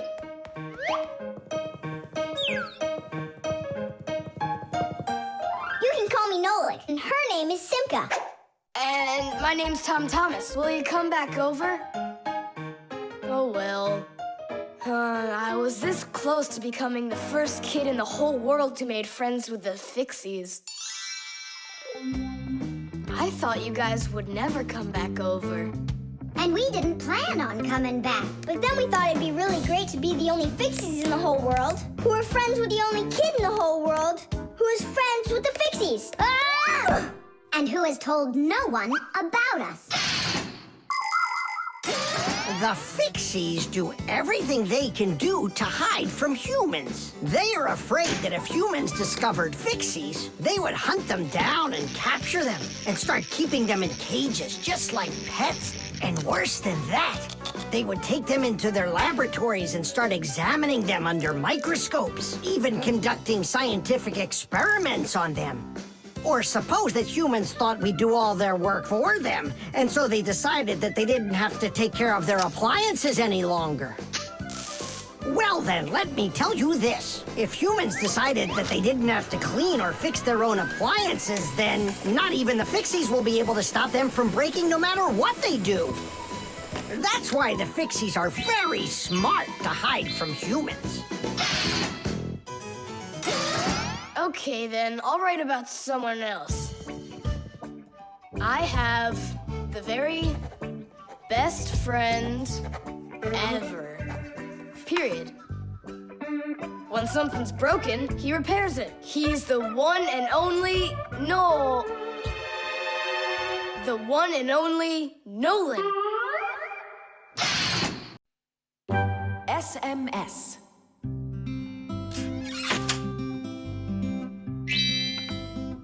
Hey!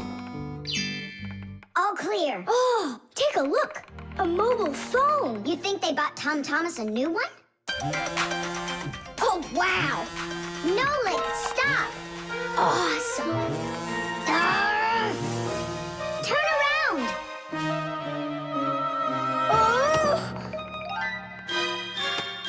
Tom Thomas, help us, please!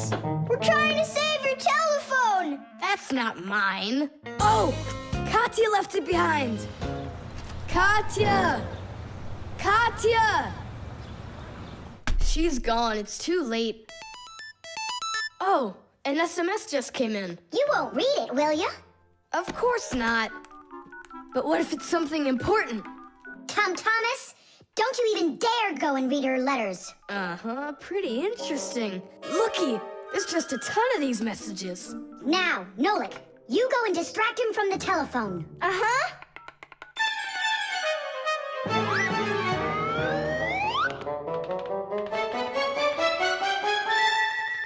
Chisaka! Hey! It's me, your buddy Nolik!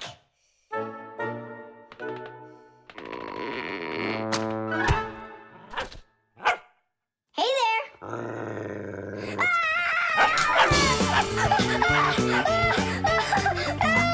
Chisaka, cut it out. Stop it. That's enough with the barking. Out of this room. Right now.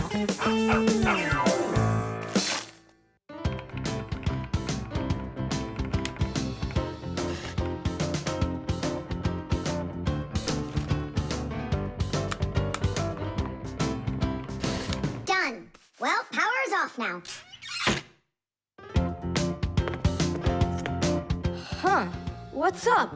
It stopped working all of a sudden. Oh, it looks like you've broken it. What? No way. You did too! Well, Tom Thomas, now you'll have to give Katya her phone back like this. I just don't get it. It happened because you were reading someone else's mail. It was just an SMS. An SMS is no different from a letter. It's only shorter. People send SMSs through their mobile phones. And that's why looking inside someone else's phone and reading their SMSs is just as rude as reading someone else's mail. And that's why when we Fixies work inside of a phone, we always put our headphones on when a call comes in, so we won't overhear people's private conversations by accident. It's just the polite thing to do. I promise I won't read anyone else's messages. but that's not gonna make the mobile work again. Now what? Tell him the truth? Don't you worry, Tom Thomas, because we turned the phone off. And now we'll turn it back on.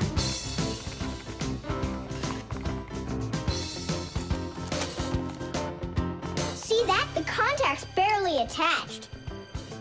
We just need to write a note to the Fixies who work over at Katya's. I'm sure they'll fix it. There are Fixies living in every home, and the work they have to do can seem endless. The TV starts acting up, then the doorbell breaks, the washing machine stops running, and then the phone won't ring. And besides all of that, there is cleaning and there's oiling. Like the appliances in the kitchen or kids' toys and all those other things. Modern houses are literally stuffed with all sorts of devices. And that is why the Fixies keep working day in and day out. Unfortunately, this can make Fixies get carried away by their jobs. And they can forget about their Fixie relatives and close friends that live in the neighboring houses and apartments. And that's not right. Just like humans, Fixies have to remember to go and visit each other more often and write each other letters, or at least send their regards. That's all. It's working again. You're the best. Now I can give a call to Katya and tell her she left her phone over here. Tom Thomas!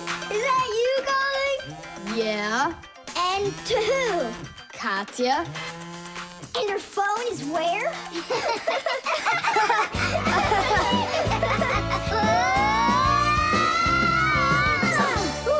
Tom Thomas, good catch.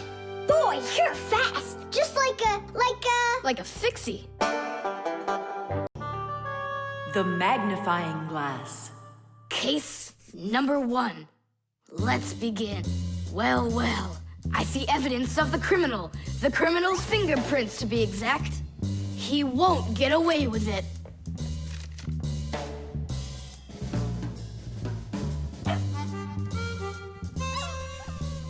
Why do you think she's just looking at us instead of chasing us? Oh, maybe she can't see us and we're invisible. Then how come I see you? Simka, Nolik, be careful. Don't destroy the tracks. What kind of tracks? Whose tracks are they?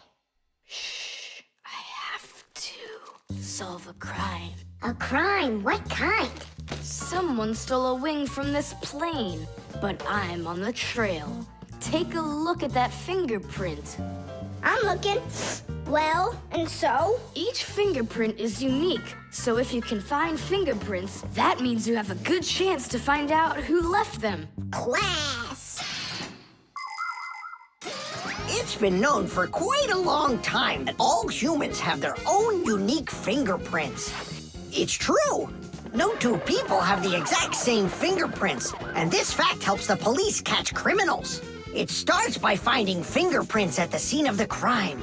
Then the police compare those fingerprints with the fingerprints of someone who may have committed the crime. If they match, they found the criminal. This method is called dactyloscopy.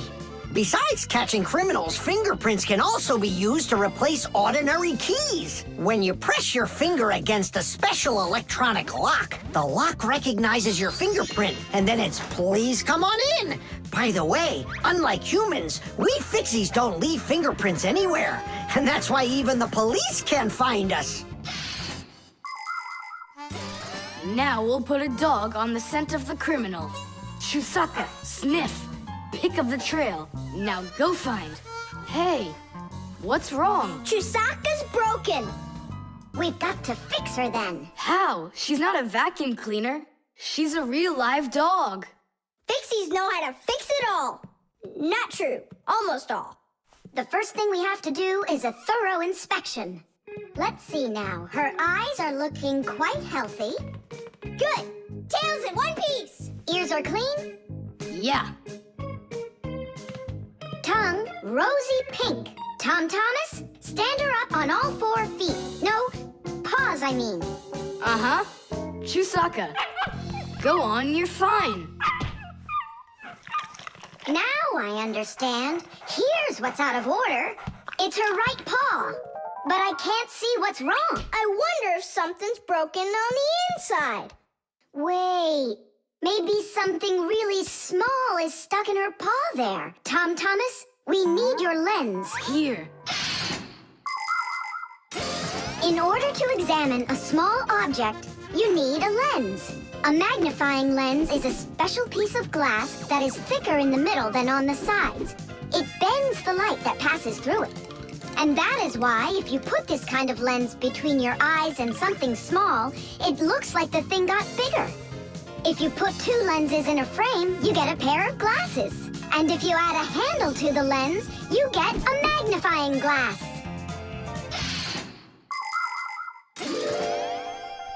There it is, a splinter. It's glass, I think. Looks like it. You're right. It's possible it's from the lamp in the hallway. It broke yesterday, and I guess not every little piece got swept up. Chusaka, hey there! You're all better now. Looks like we fixed her. Tadish! She's all repaired and working. Maybe we shouldn't have cured her. Ungrateful dog. Simka, Nolik, here it is. The wing that was lost. Yeah, that's great, only you still have to figure out who hid it underneath the bed there. Yeah, you still need to match the fingerprints. The fingerprints on the wing are the same as on the plane. But whose are they? And did you check your fingerprints out? Huh, all the fingerprints are mine. So I guess it was really my own fault. I just lost it somehow. So it turns out that you were the criminal? Hooray! The crime's been solved! And you, Tom Thomas, are the criminal!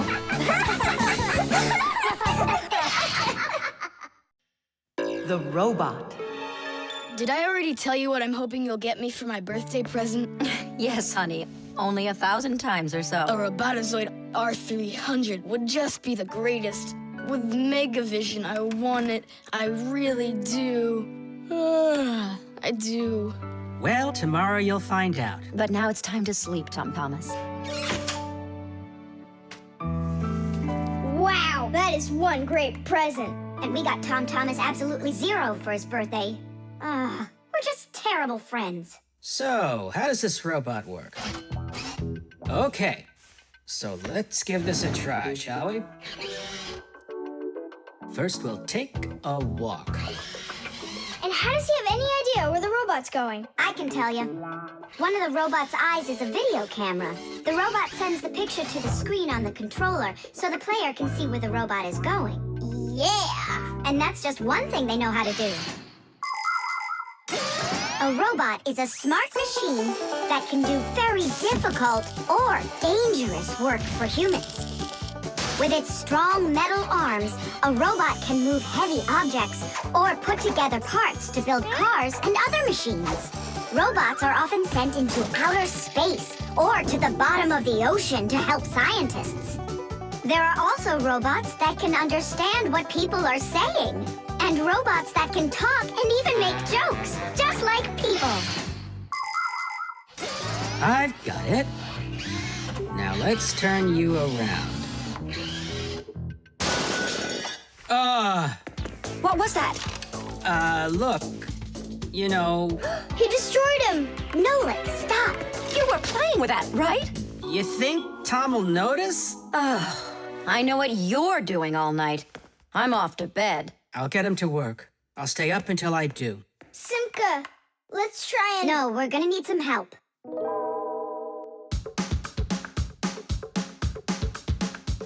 When your TV has broken, when your cell phone has croaked, your laptop's barely working, the kettle's had a stroke. Don't ask us where we're going, for it's known far and wide that any kind of problem is clearer from inside. 1, 2, 3. Tadish! Inside will be Tadish! To fix what's wrong. Tadish! Till it runs strong.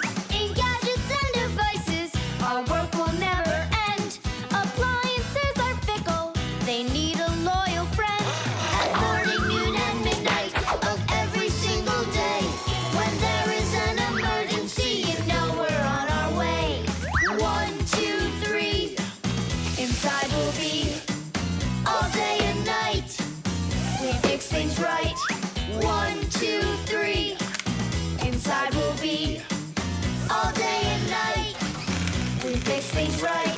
We live to keep on working, and work for us is fun. So we'll just keep on working, 'cause our work's never done. And deep inside of gadgets, if you look when it's dark, you might just see us race around like multicolored sparks. 1, 2, 3, Taddish! Inside we'll be Taddish! To fix what's wrong, Taddish! Till it runs strong. 1, 2, 3, Taddish! Inside we'll be Taddish! All day and night, Taddish! We fix things right. 1, 2, 3, Taddish! Inside we'll be Taddish! To fix what's wrong, Taddish! Till it runs strong. 1, 2, 3, Taddish! Inside we'll be Taddish! All day and night, Taddish! We fix things right. Wow, you got it! We need to hide. A robotizoided R300, I can't believe it!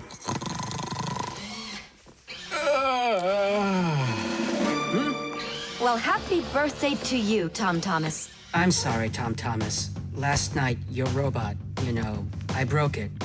Dad, it works perfectly! Don't you see? I'm so proud of you. You fixed it. I couldn't fix it at all. I tried everything. Oh, you want to tell me that the robot fixed itself? What a joker.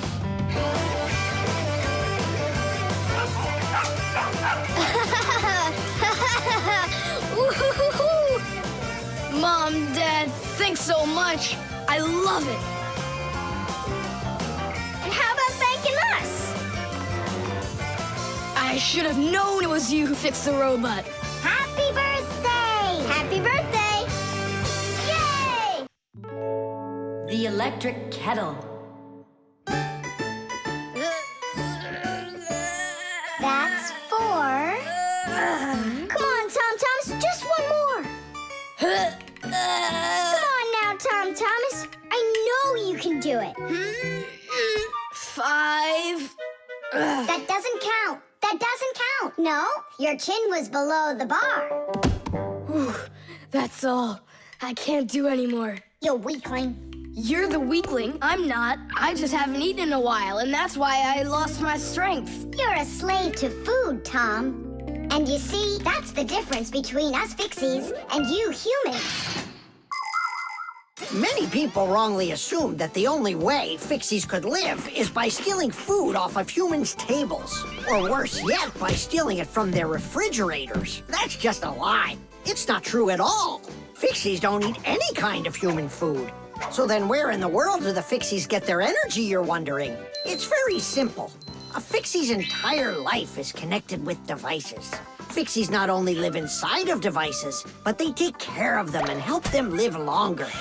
And in return for their help, these devices share part of their energy with the Fixies. So there you go. The Fixies help devices, and devices help the Fixies. Yes, we Fixies and machines have a symbiotic relationship. So we don't eat leftovers like cockroaches, because we're Fixies.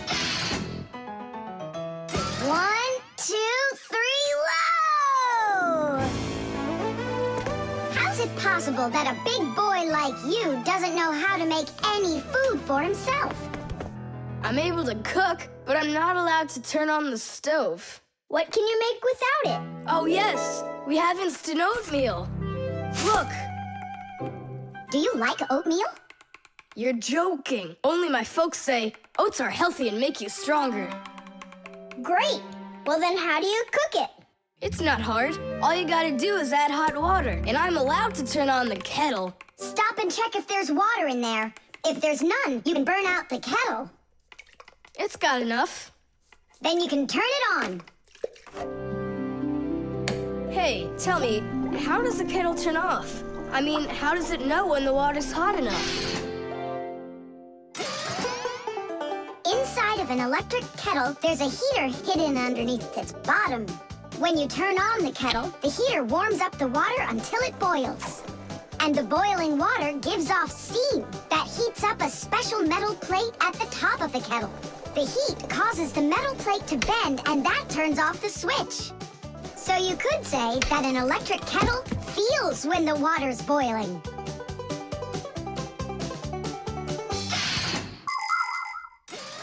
Okay, now I understand. Hey, why do you need 3 bowls? You don't need to make any oatmeal for us. It's not for you guys. It's for my mom and dad. Start out here. No! Keep pouring into this one. And I say pour it here. And I say first you should pour it into mine. Oh, Nolik, where are you? I'll find him. Hang on, I'm going in. Ah! Simka! She was right over here. Nolik! Over here. Simka! Here. Nolik! There. Ow!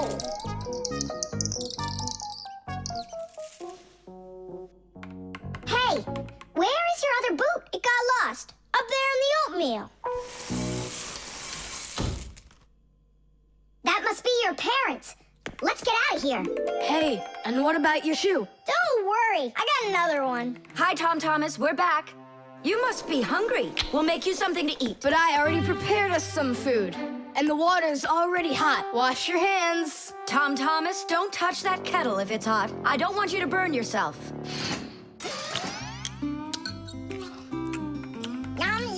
So today we're eating oatmeal for dinner. Delicious.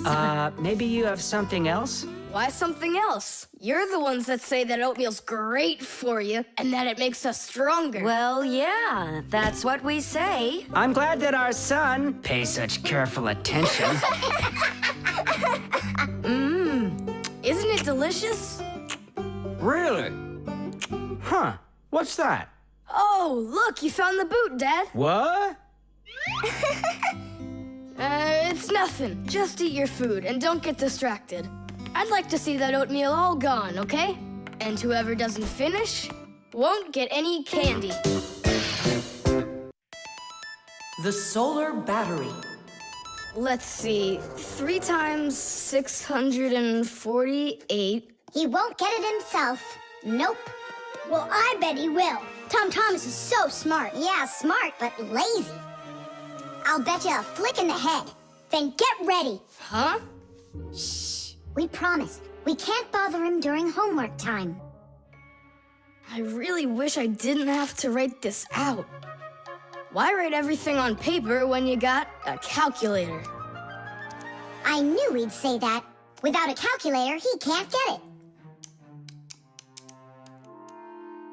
It seems like the batteries are dead. Did you see that? The calculator won't turn on, so he's gonna have to solve it by himself. What's the problem? Come on. Where are the batteries here?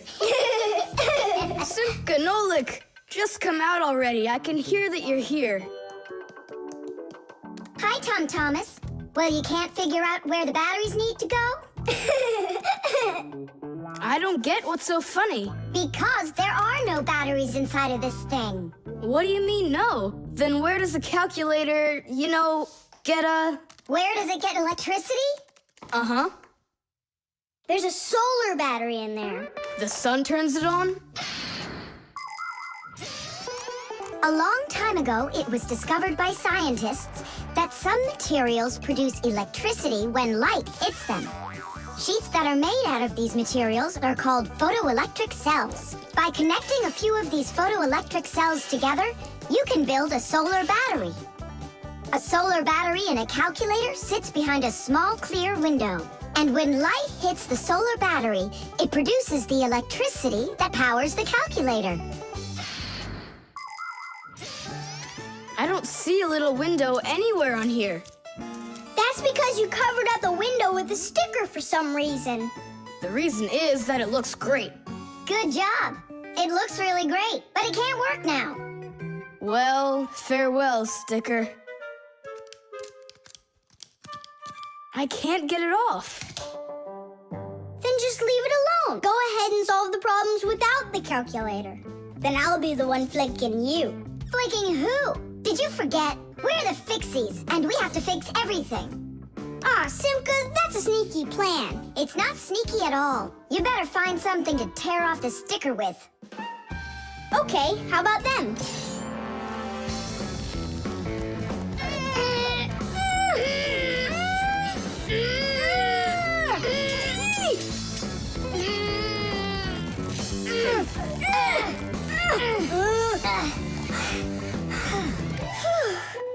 It'll take forever doing it this way. Yeah, I got an idea. Let's use this paper clip. And what's next?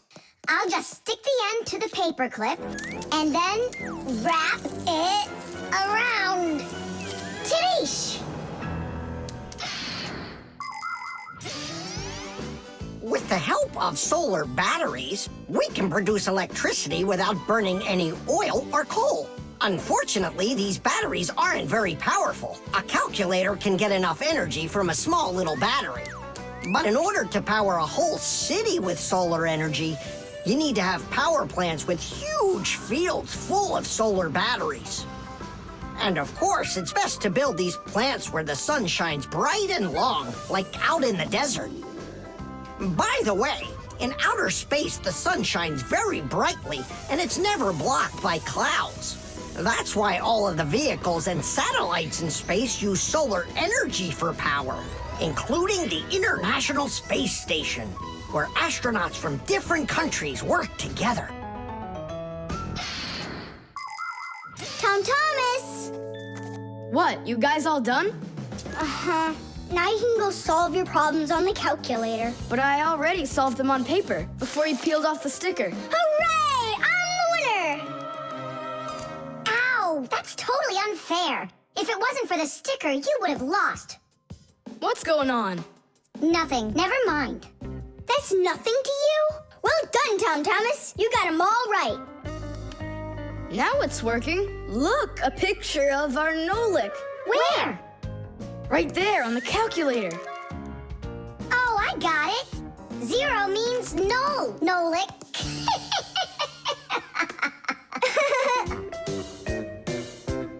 Good one. The mixer. Marcia, why are we going to the dishwasher again? We have a busy day ahead of us, and we all need to be charged up with energy. I don't like charging myself up in the dishwasher. Then how about the microwave, Nolik? Or the kettle? No thanks. I don't like it when we go inside anything at all in that kitchen. There's not one interesting thing in there. And where's it interesting, huh? In the computer. Marcia, will you let me get charged up in the computer? The energy there is sweeter. Our diet has to be nutritious, Nolik, not just delicious. People don't eat just candy, do they? Humans get energy from food, while the Fixies get their energy from appliances. Humans eat all sorts of foods, and so do Fixies. They need the energy that comes from different devices. Getting charged up in a car makes a Fixie faster. In a computer, smarter. And in a clock, more accurate. To get a balanced energy diet, Fixies mustn't stay inside of one place all the time like a television. It's healthier for us to move from one device to another.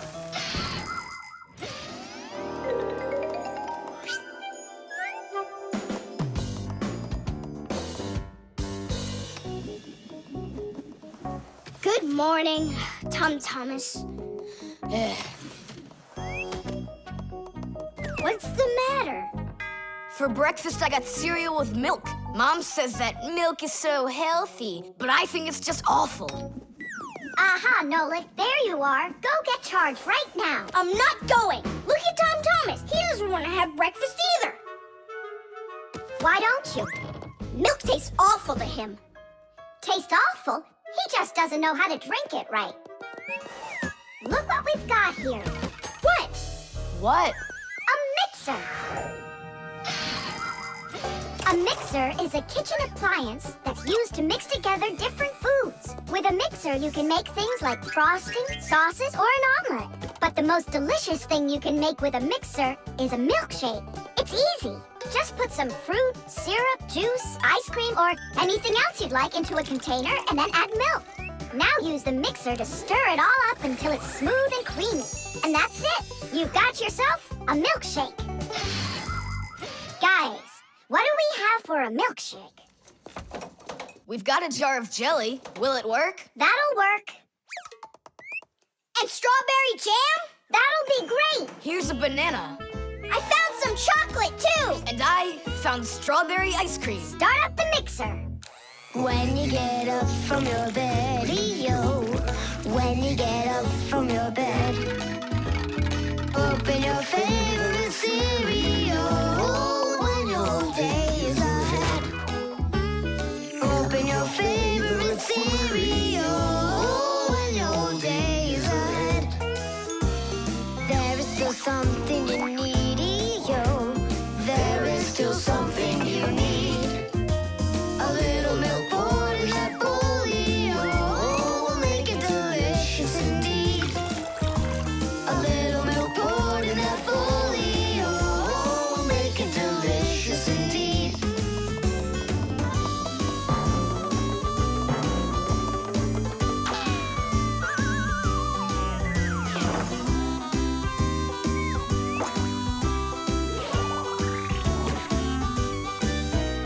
A little milk's all that you need indeed. A little milk's all that you need. A little milk's all that you need indeed. A little milk's all that you need. A little milk's all that you need indeed. A little milk's all that you need. Wow, this mixer's cool, isn't it? You think we can make one more shake? Just one. They were good. Sure, if you want to. Oh, where did all the milk go? Way to go. Looks like you drank all of it. And I remember when you said how milk is awful. I didn't know how to drink it right.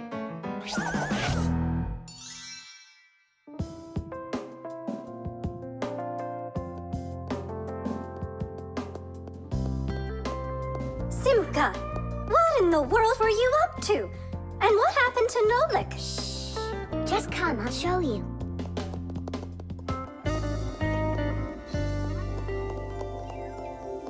Nolik, here you are. Didn't you say that charging up in the kitchen is boring for you? The mixer's not boring. It gives you energy that's yummy, delicious, and nutritious. The Piggy Bank. Mwah! Tom Thomas, why are you throwing away your money? That's not what I'm doing. I'm storing it. This is a piggy bank. Oh, here's another coin. I don't like its snout.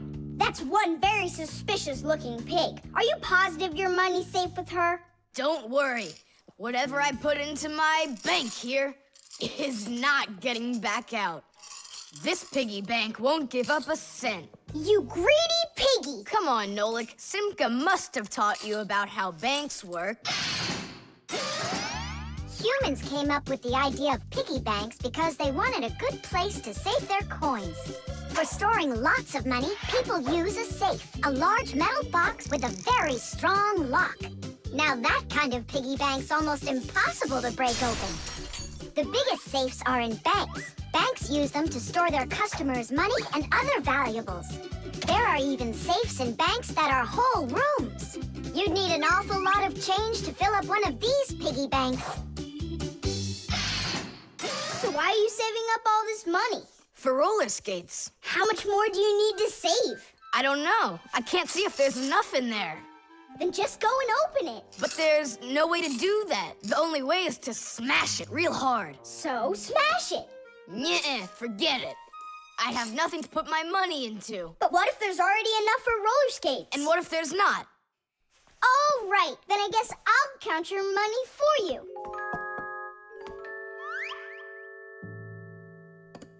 Tadish!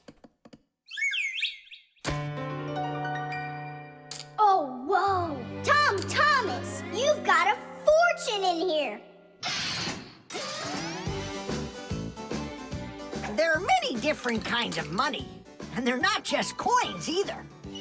Long ago, people paid each other with shells and squirrel skins and even parrot feathers.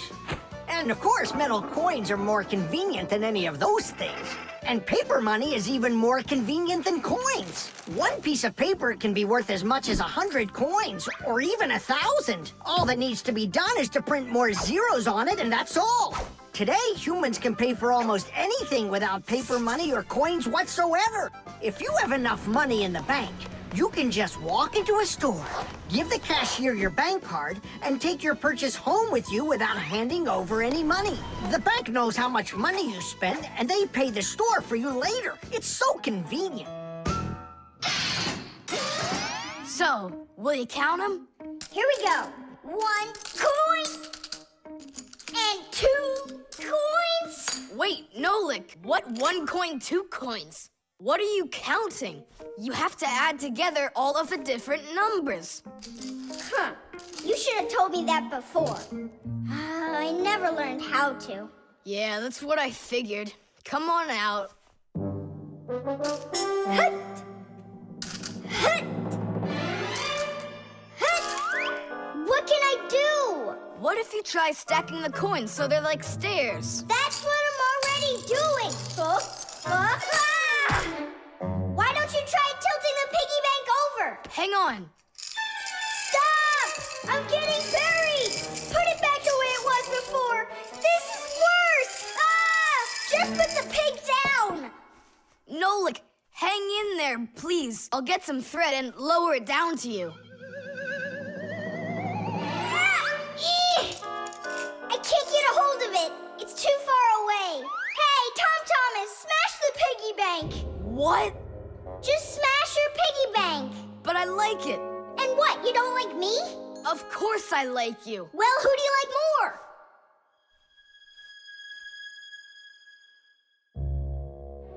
You're my friend, aren't you? Of course. Then smash the piggy bank, will you? Okay, Nolik, I'm gonna do it.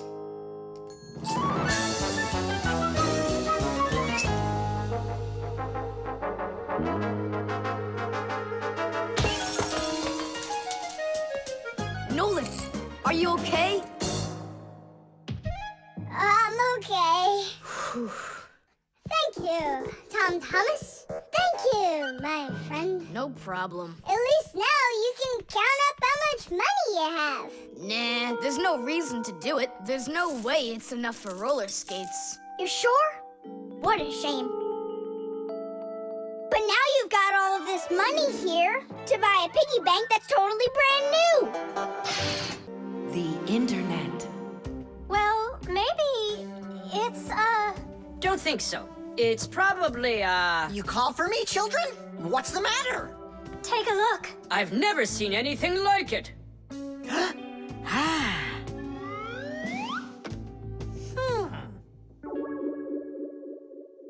What in the world could it be? Hit! Maybe it's a bathroom scale? Or a clock with a digital display. Wait a sec. Are there instructions around here for this thing? I couldn't find them anywhere. That's a problem. Well, then let's try to figure it out. What are you trying to figure out up there? What a huge hockey puck! It's big enough for a monster! And the name is so silly, T-Robot. Why don't they just call it the Trollbot? Or I got it, the Trollboat. Please, stop the racket. So what could this thing do, huh? I have no idea. We could try finding it on the internet. Where? Just run along, you two. We don't need any internets. We can handle this. Go on, go. Don't interrupt us. Sure, whatever you say. Come, Nolik. We'll find it out by ourselves. Yeah, how? So, you remember what it was called? A Trollboat. Nah, a Trollbot. You're right. Hop to it.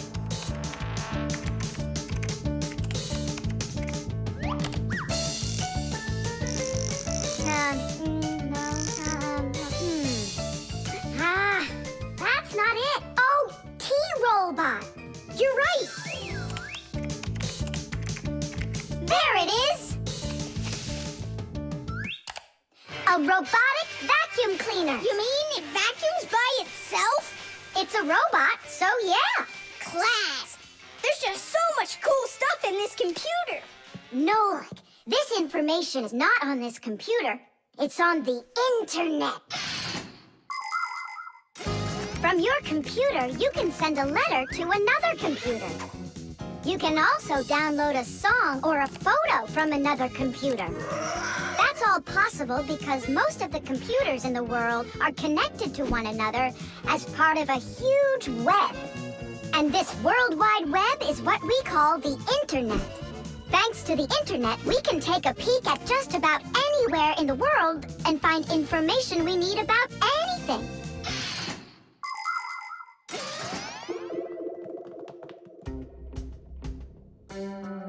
It's an electronic vegetable slicer. No, it's a printer for round sheets of paper. There's no way. Grandpoos, we found out what they do with it. You're back again? You mustn't interrupt the adult. Just wait a second. Nolik, turn it on. Turn what on? Don't you turn on anything. Ready, set, jump!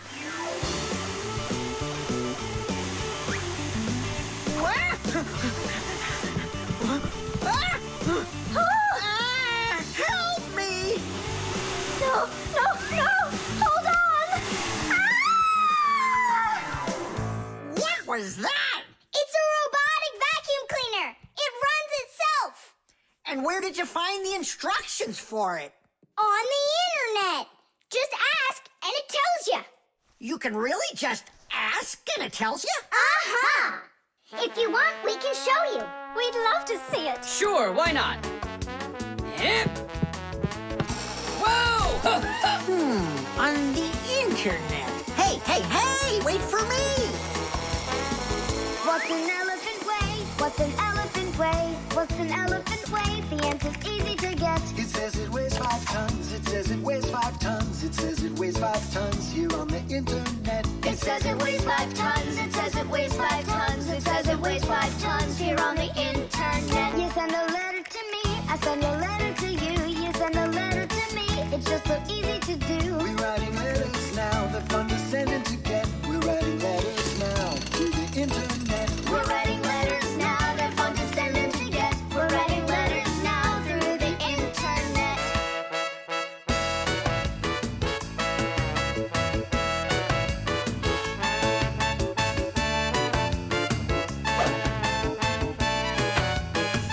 Who, what, where, and how. Who, what, where, and how.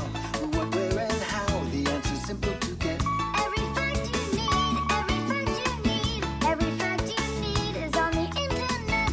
Every fact you need, every fact you need, every fact you need is on the internet. The fan. Pass him on the left. Step on it. Now pass him on the right. Look out for the wall. Hit the brakes. Why didn't you hit the brakes?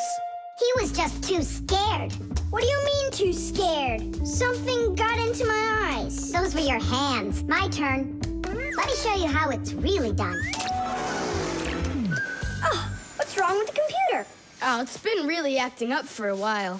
It turns off by itself. It's no big deal. I just turn it back on. I don't like this at all. Come on, Nolik. Let's go inside and take a look. Just like people, machines can get sick too. They can get a very high temperature and even start coughing and sneezing. And if a machine or an appliance gets seriously sick, sometimes it can be too late to fix them at all. So wouldn't it be better if we could keep them from getting sick in the first place? Everybody knows that people who look after their health get sick less often and live longer. And the same goes for machines. Machines break less often and live longer if they're properly taken care of. That's why machines need to be checked from time to time and cleaned and oiled. And that's what's called preventive maintenance. And preventive maintenance is something that always should be kept in mind by humans and by Fixies.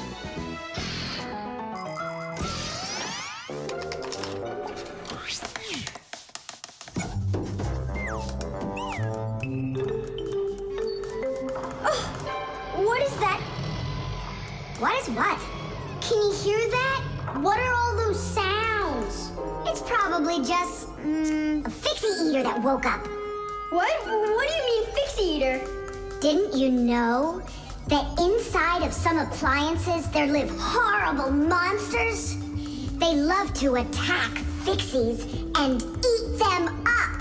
And the smaller the Fixies are, the more the Fixie eater likes to eat them. Ha ha! And how come you never told me anything about Fixie eaters before? I didn't want you to get scared.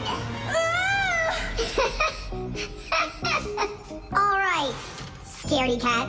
Let's keep going.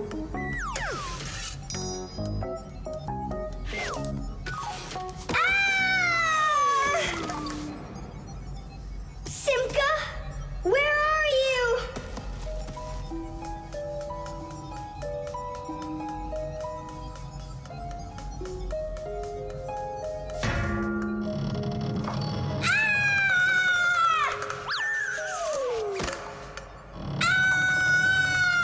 Oh no, don't eat me, Fixie Eater!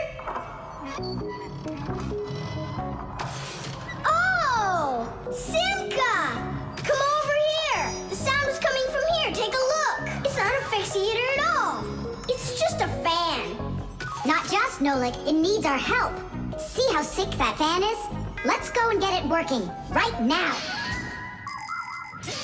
A computer can only run when all of its parts are working. And even though a fan looks like nothing more than a simple little engine with a propeller, the computer couldn't work without it. It has the very important job of keeping all of those other parts cool when they start heating up. It cools down the inside of a computer by blowing a stream of air.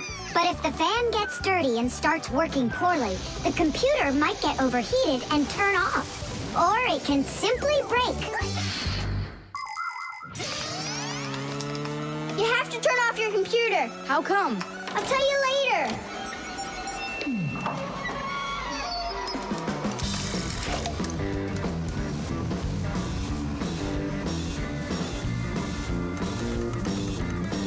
That part's done. Now we oil it. Let me try. All right. It's oiled up. Just like your nose. Tom Thomas! Turn it on!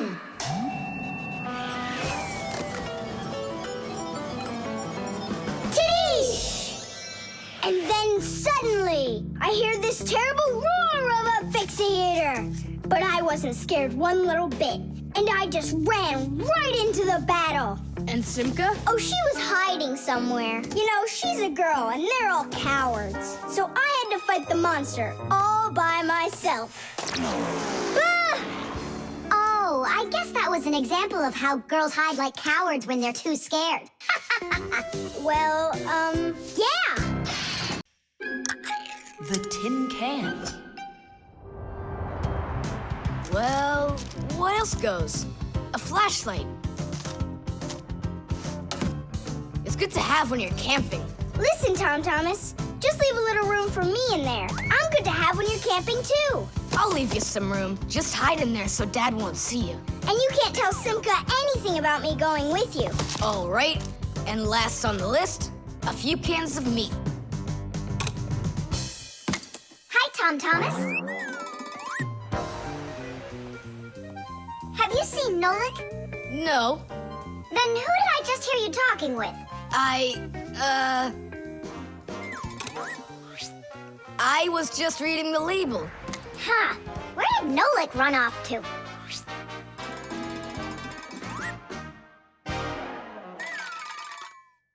Simka, do you know, how come these cans have no way to open them so you can taste what's inside? What do you mean? Don't you know what makes canned food special? It comes in a can. The thing that's special about canned food is that it can get stored a long time without spoiling. You see, meat and vegetables spoil when harmful bacteria start multiplying inside of them. So, if you can get rid of the bad bacteria or stop them from getting into the food will last a long time. That's why jars and cans are sealed very tightly. This stops harmful bacteria and air from getting inside and spoiling the food. So you're telling me that Nolik's not here, right?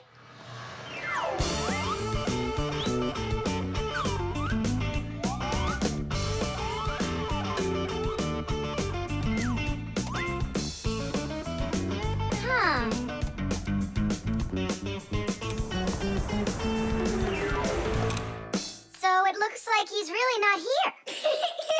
Who is that? Where? Oh, right, now I remember. There's another can I should take with me. There's something fishy happening here. Hey, guys. My mom threw this can out a long time ago, but I hid it for later. I knew I'd use it someday. And who were you talking to when you said guys? Moi? You're here and I'm here, and that's two of us. Look at this great can I got. There's nothing great about it. Put it down on the floor. You see? What? Oh, it's crooked, and so what? So what? It's all swollen. And when it's like that, you know that inside the can, bad bacteria is growing and spoiling the food that's in there. It went bad? There's a way to check. On every single can, you can find the date it's good until. Sooner or later, even canned food will go bad. And of course, dairy foods like yogurt or milk can spoil in just a few days. When you buy food in the store, it's very important to always check the expiration date. The expiration date's the last day that it's safe to eat that food without worrying that it may have gone bad. You can find the expiration date on each box, jar, or can of food, so pay attention. And be very careful not to buy or eat any food after its expiration date has passed. And if you see that a can is swollen, throw it away immediately. If you eat it, your belly can swell up too. Unfortunately, when food spoils, it's impossible to unspoil it, and then even the Fixies won't be able to help.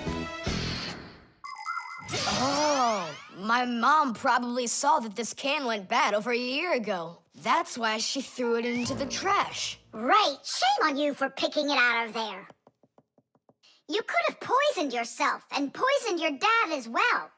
Yeah. And the other cans, are they swollen too? They're fine. Goodbye then. It's a shame I couldn't find Nolik around here. Papoose wants to give him a brand new pack-a-mat as a present. To me? Aha, I gotcha. Ha-ha. I had a feeling you would try to sneak away in Tom Thomas's bag. You lied! That's not fair! And hiding, that's fair, right? Tom Thomas, are you ready? I'm ready. Great, then let's get going. Hooray! We're going camping. I wanted to go camping too. Don't worry, I'll go camping with you. Really? Really, really, really. To that house outside our window. See how huge it is?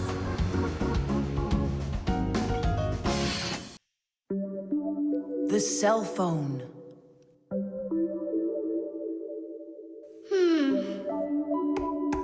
Hey, Nolik. Come on out and play. He's not allowed. He was punished. Can you tell me what you did? I grabbed a pac-man and I forgot to ask. How long do you have to sit there? Until Marcia and Papoose come home from their boozness. What did you say? Business, a work trip. They're inside of your father's cell phone right now. They were busy doing repairs in there when he left the house for work. Do you know the reason why a mobile phone is also called a cell phone? Mobile phones are connected to other mobile phones with the help of special radio stations that are put on top of towers and building roofs. Each one of these stations sends signals to its own area below, and each area is called a cell. A mobile phone works anywhere it can find a nearby station that it can connect to. So as long as there is a station nearby, you can talk as much as you want. You can even move from one cell to another. And without you ever knowing it, your mobile phone will switch from one station to another one. So your conversation can keep on going, even if you're running after a bus or riding on it. Tom Thomas, hello. There you go. My dad came back home already. Hi, Dad. How are you? Can you believe it? It looks like I lost my phone. What do you mean you lost it? Where? I have no idea. So what? I'm gonna have to sit in here forever now? You? missing? The phone stopped shaking a while now. We're probably already at home. Not home to me. How can we ever get home to our children? Where's my Marcia? Don't whine. We'll work something out.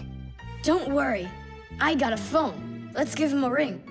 They can't answer your call. But what if they answer us? Call them, Tom Thomas.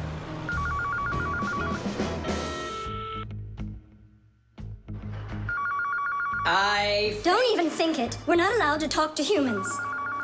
We're not gonna talk to them. We're just gonna listen. We need to close the contacts.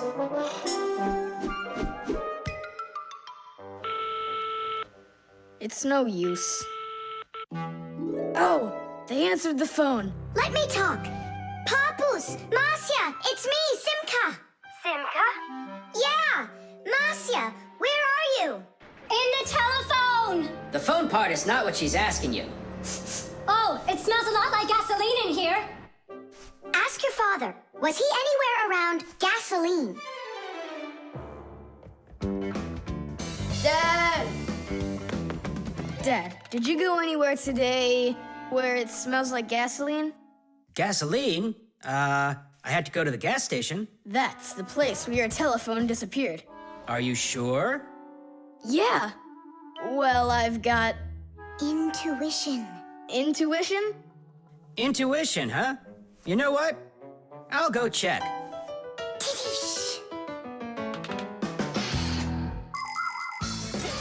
Come and check out our Fixie ringtone. Telephone is, your telephone is, your telephone is, telephone is, telephone is, ring, ring, your telephone is, ring, ring, your telephone is, ring, ring, your telephone is ringing, won't you answer please? Ring, ring, your telephone is, ring, ring, your telephone is, ring, ring, your telephone is ringing, won't you answer please? Your phone is ringing!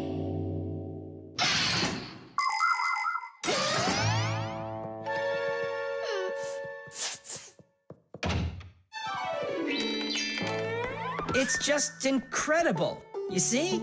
I found it. Son, you're one clairvoyant. I didn't notice when it fell out of my pocket back at the gas station. My children! Oh, my Marcia. Papus. Aw, my sweeties.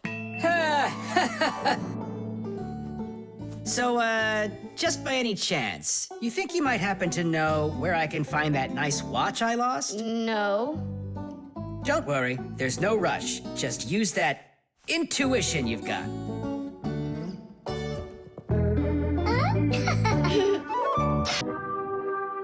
The cartoon. Yeah.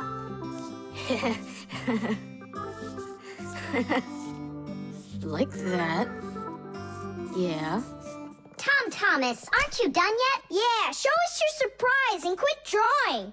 But this is the surprise. So make yourselves comfortable. Quiet on the set and action. Great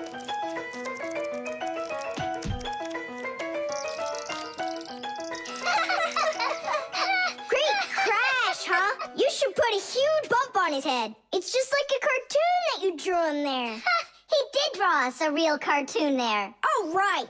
Real cartoons, they only show them on television. But they make them exactly the same way.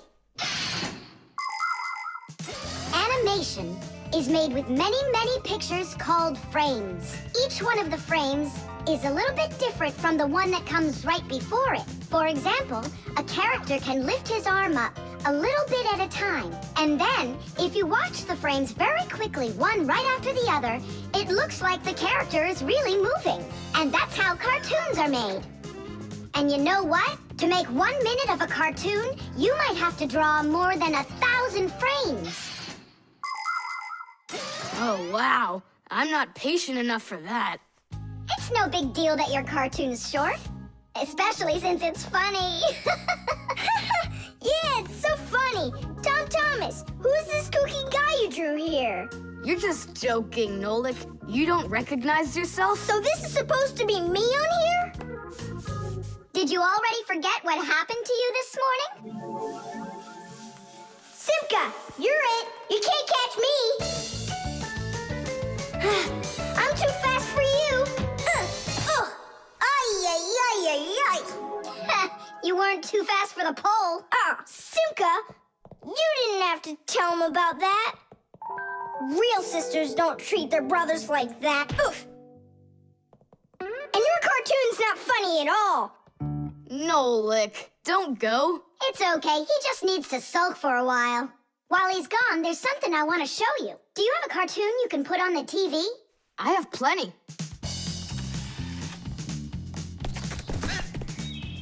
What should I do? Let's watch it again. But now I want to show you the same cartoon a frame at a time. Here, take a look. This is a frame, and here's another and another. Isn't that cool? Uh-huh. So cool. And then back at regular speed, there's 25 frames every second. What should I do? It's magical. Simka, you know, I feel awful for Nolik. Yeah, I feel awful too. There are many different ways of making animation. Hand-drawn animation is, of course, drawn by hand, and stop motion is made like this. The animators pose the model and take a picture of it. Then they move the model a little bit and take another picture. And they do it again and again and again until there are enough frames to make the characters look like they're moving very smoothly across the screen. Another popular style of animation is clay animation. In these films, everything is built and rebuilt out of modeling clay. But today, most of the cartoons are made on a computer. At first, they make a computer model of a character, a sort of digital puppet. After the models are built, they are colored and animated to move. This is the kind of animation that's used in the Fixie cartoons.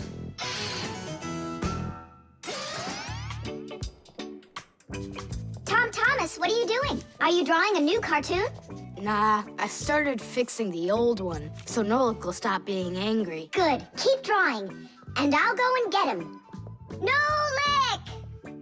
I'm not here. Nolik, forgive me. Please don't be so mad. There's a cartoon to watch. I've already seen your stupid cartoon. So what'd you do now? Put a huge bump on my head? Not a chance. I did it all over again. I'm sure you'll love it. You sure of that? All right, go ahead. Show me your cartoon. Quiet on the set, and action.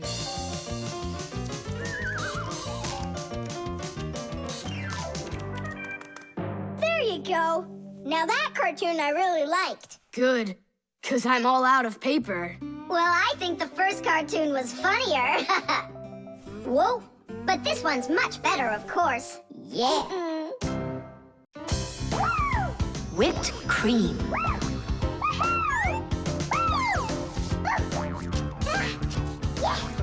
Nolik, please stop your jumping. Your head's gonna fall off. Don't worry, it won't fall off. That sounds good. Okay, I'll see you in a bit. Are you going somewhere, Tom Thomas? Me? Nowhere. Katya's coming over, so we can do our homework. I need some strawberries. Is she gonna bring the strawberries with her? You got it. And my job's to supply the whipped cream. They're so good together. Whipped cream, do you have any? I'll go and check. Wait, for me! Ugh. Simka, what do they make cream from? It's made from milk, and the milk you can get from a cow. And what about whipped cream? The cow jumps up and down like you, so the cream can get whipped up. Really? I'm joking, Nolik. I looked everywhere. We've got regular cream, but there isn't whipped cream. No problem. We can whip some up right now. Cream is thick milk with a lot of fat. If you want to make whipped cream, you need to cool down the cream, add some sugar, and then beat this mixture very well. This adds tiny air bubbles that turn the cream into a delicious, white, fluffy foam.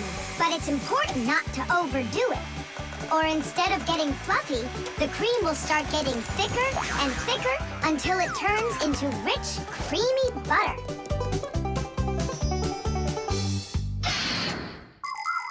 How are we gonna whip it up? Look, there's a whisk.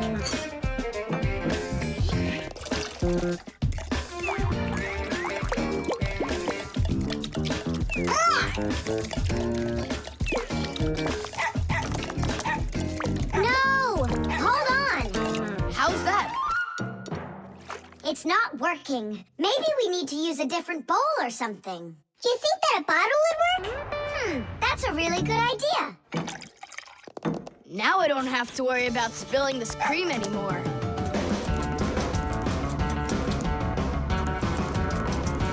Shake it with both hands.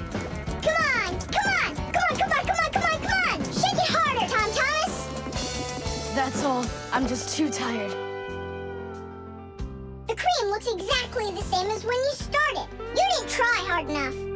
Oh, really? Then try whipping it yourself. I got it. That's who's gonna help us. Chusaka? Yeah, awesome. Bring it down. A little more. Perfect. Open it up. Chusaka, Chusaka, the brain full of rocks.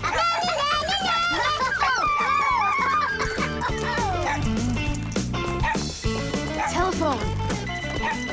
This is even cooler than jumping on the trampoline. Yahoo! Yeah? But why can't you? What a shame. It's fine. Come on over anyway. You can't reach us. You can't reach us.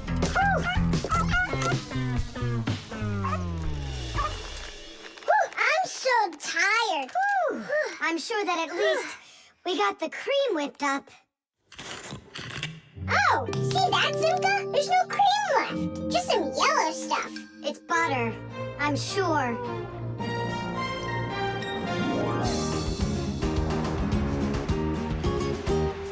We overdid it. People make so many different things out of milk, like cream or butter or frosting for cakes and cupcakes. With dry milk, sugar, and boiling water, you can make condensed milk. And if you make it cold, brr, you get ice cream. And if the milk gets sour, no problem. Humans make all sorts of foods out of sour milk, like yogurt, sour cream, kefir, and buttermilk. If you drain off the extra liquid from sour milk, you'll have cottage cheese. And by boiling milk a special way, you can make all sorts of different cheeses. There are so many kinds of cheeses made throughout the world that it's hard to even count them all. And even certain kinds of chocolate can't be made without milk. You must agree that plain old ordinary milk is just one super magical, extraordinary thing.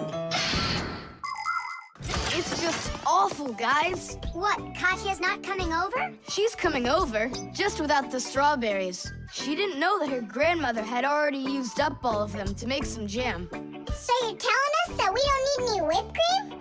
Right. Katya's bringing a cake, and she said that we'll need butter. She wants to make frosting out of it. Butter? I don't know if we have any. We got plenty. The scale.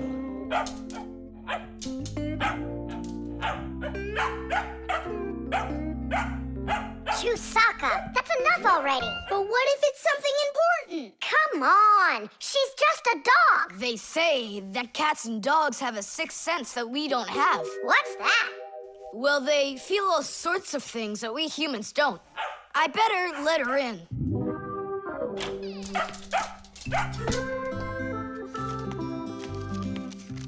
Mom and I will be home before dinner. Please remember to give Chusaka her food. Love, Dad. Oh, how could I have forgotten this? I just can't believe it. You believe in a sixth sense now, don't you? Uh-huh. Only it looks like for Chusaka, it's a sense of hunger. How much food should I give her? Look, it's all written on that chart. For each kilogram of the dog's weight, serve 1 level scoop at every feeding. Uh-huh, I got it. How many scoops is Chusaka? Oops, I mean, how many kilograms? I don't know. Then what should we do? You don't know? We'll weigh Chusaka, that's what we'll do. With what? With a scale. There's one standing in your dad's office. You're right, let's go.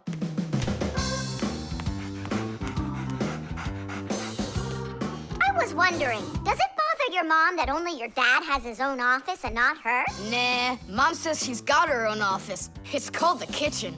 Hey, look, there's the scale.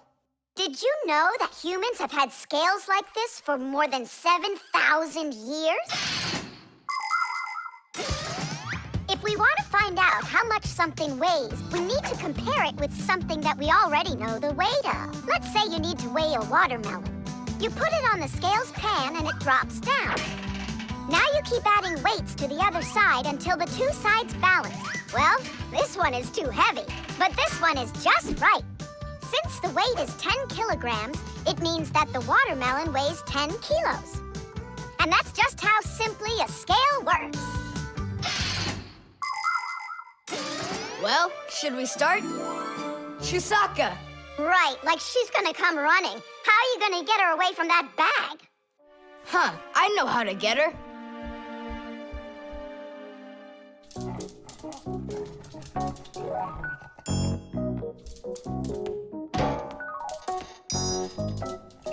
Here, hold this little piece of food while I weigh her. This may be literal, but it's way too heavy. Just hang on. Please, hurry up.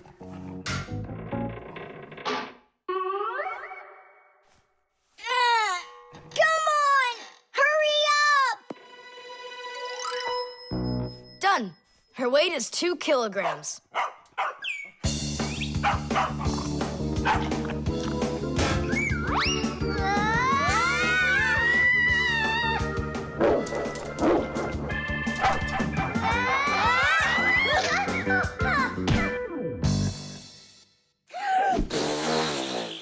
Okay, now we can feed Chusaka.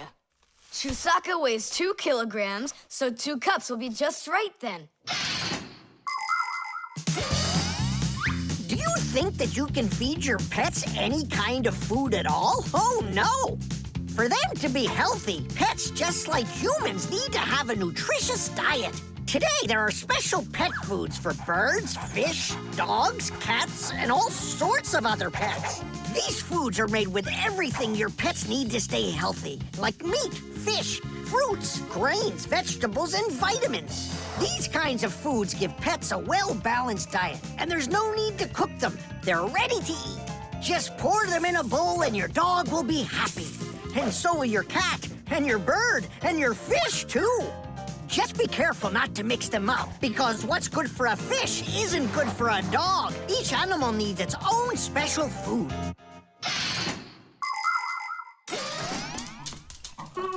Stop! What's wrong? What's wrong? You have to take out a piece. She ate one already. All right.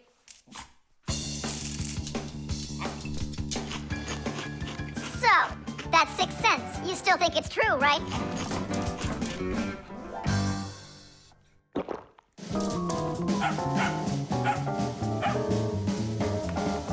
What did you bring that for? Oh, Mom is calling. No way. How could she know it would rain? I knew that Chusaka had it. Hello? It was a 6 cents, wasn't it?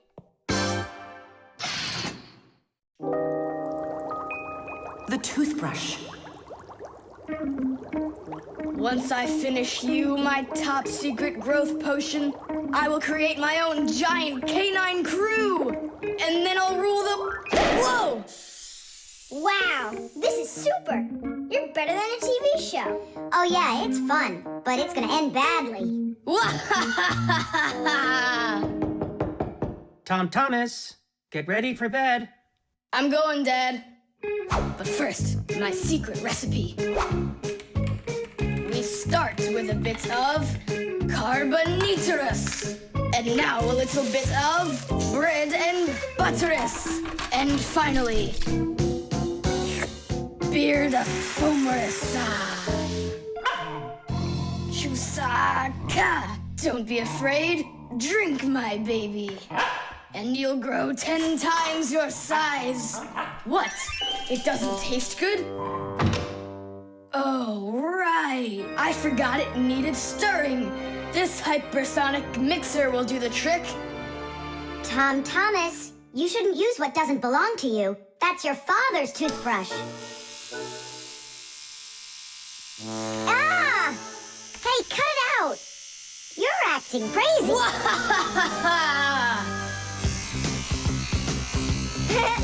Bubbles!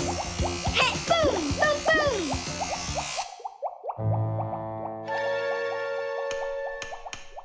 Uh-oh. You said it. Uh-oh. You, Tom Thomas, are a big boy, but your brain is smaller than Nolik's. Why, thank you. Just go put the toothbrush back in its place, like you never touched it. Nah, that's not right at all. Tom Thomas, what's up? I'm almost done, Dad. Simka and Nolik, please, I really need your help. No panicking. First, we need to understand what could have broken inside of there. An electric toothbrush is really simple, as long as you know these 3 parts. The battery, the motor, and a very clever mechanism that connects the motor with the bristles. The whole secret to the toothbrush is right in there.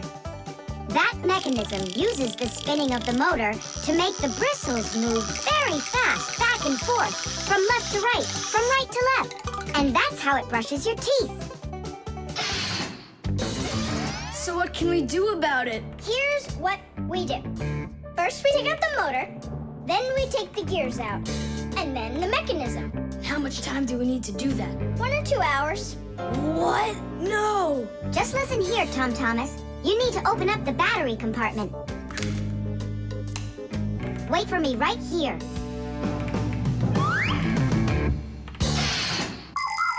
These are your teeth. Well, I mean, they're not your teeth, but you get what I'm saying. Nowadays, we use a toothbrush to clean our teeth, but it wasn't always that way.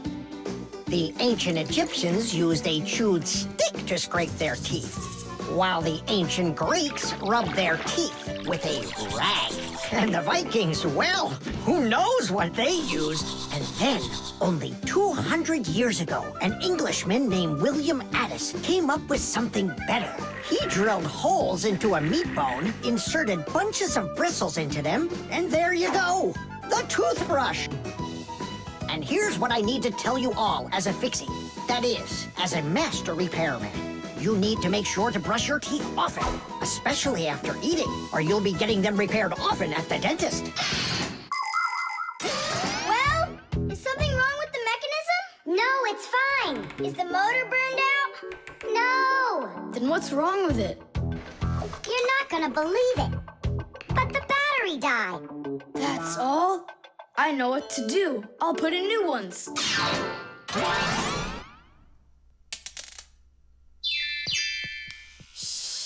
Your dad turned the toothbrush on. Looks like everything's fine. It's working. Ooh, way to go. Excellent. Your dad will never find out what kind of slop you mixed up with his brush. What slop? How dare you, Nolik? How dare you refer to my mighty potion like this? Tom Thomas, somehow soap got all over my toothbrush. Can you explain that? Ay, ay, ay.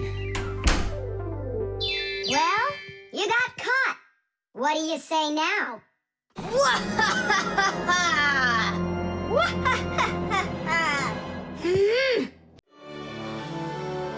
The StringLights. We're almost all done. Yeah. Now Santa Claus is gonna come over.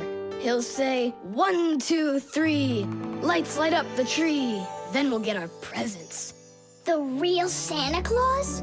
Yeah, for sure. The real Santa Claus will come to you? You'll see for yourself. He comes to me every year. Okay, so let's practice. 1, 2, 3, lights light up the tree. Huh? Oh, the string lights burned out. And we don't have another one. Tom Thomas, Santa Claus is almost here. Is the tree ready? No, not quite yet. Oh no, what are we gonna do? I'll be right back. Tom Thomas, what do you think? Will Santa Claus give you any presents if there aren't any lights on the tree? No way. It's not right without the light. It just wouldn't be magical.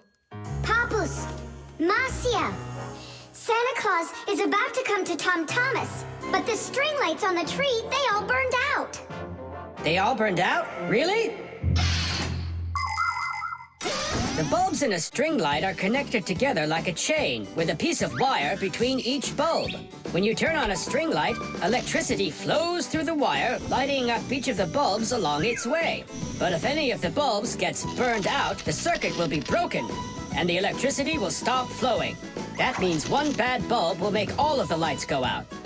So if you want to fix a string light with a bad bulb, the answer is really simple. Just find the bad one and put a new one in. So, do we have a spare bulb around here? I'll get it for you. I know where it is. Tom Thomas, hold up Santa Claus for a while. We need a little time to find and replace that bad light for you. I'll try to.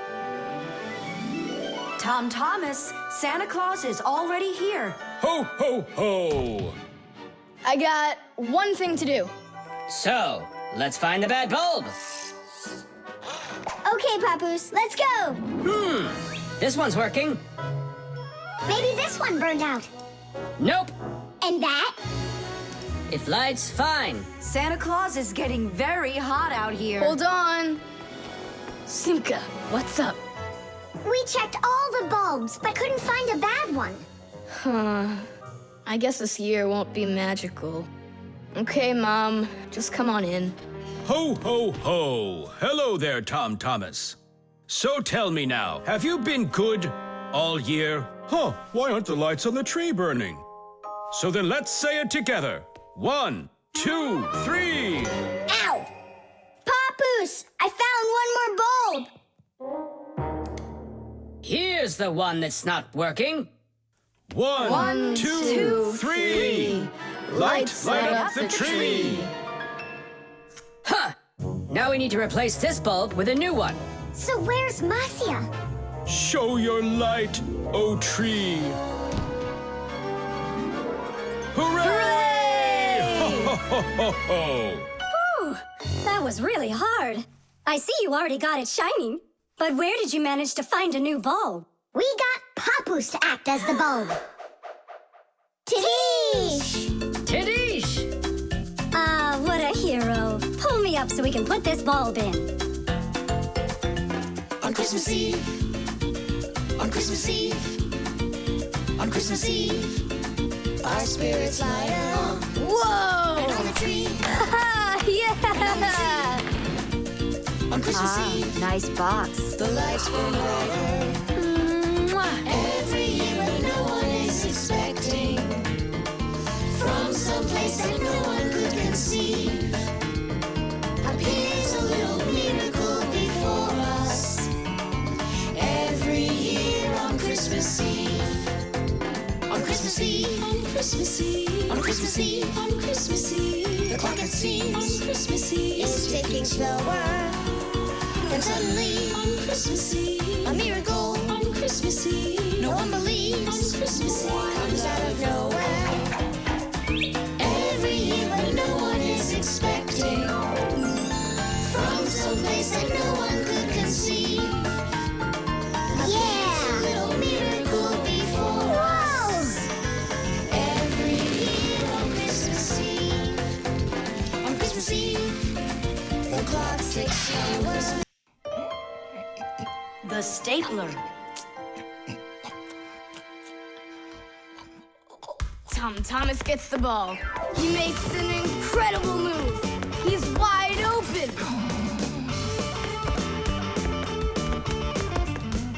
The goalie sees him and he screams in horror. He shoots and score! Tom Thomas, stop kicking that ball. Your school concert starts in 30 minutes, and I don't want to iron your pants again. All right, Mom. Just one more time, huh? No, I'm sorry. Mom said I have to quit kicking the ball. But But Mom said nothing about dribbling the ball. Go, you can do it! You can do it! Yeah!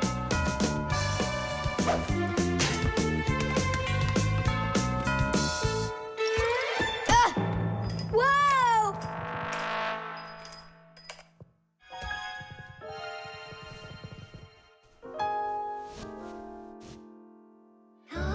Tom Thomas, your pants! This can't be. These are my special concert pants. Ugh. Yeah, how will you go now? Well, your mom does have enough time to sew them. I'm scared to even tell her about it. She said that I had to stop playing. Hey, I've got it! Here! You think we should fix the rip in his pants with a stapler? Yeah, isn't it a good idea? I gotta try it out. You do. Like this? Stop! Why? What's wrong? My nose itches. That's all. Let's go. You're right, Nolik. It works. That is super! Yeah, the stapler's really great. Do you guys know how it works? Just keep stapling and I'll tell you. The staples for a stapler are lightly glued together. That way you can load many staples at once instead of one at a time. And a spring pushes the staples to the front. When you push down on the arm, a metal tooth pushes the front staple down through a thin space. And the staple punches holes in the paper. Next, the pointy ends of the staple push down onto a plate. And that makes the staple bend behind the paper. And there you go. The papers are fastened. So you could say that we're sewing, but using a stapler instead of a needle. Yeah, and it works even faster. Huh? What's going on? Could it have run out of staples?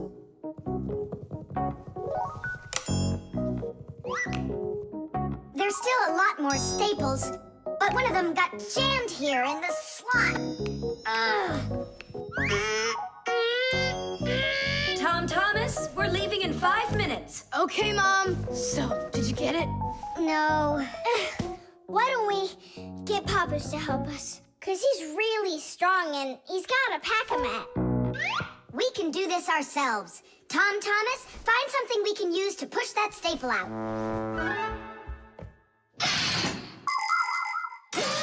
The stapler is not a very new invention.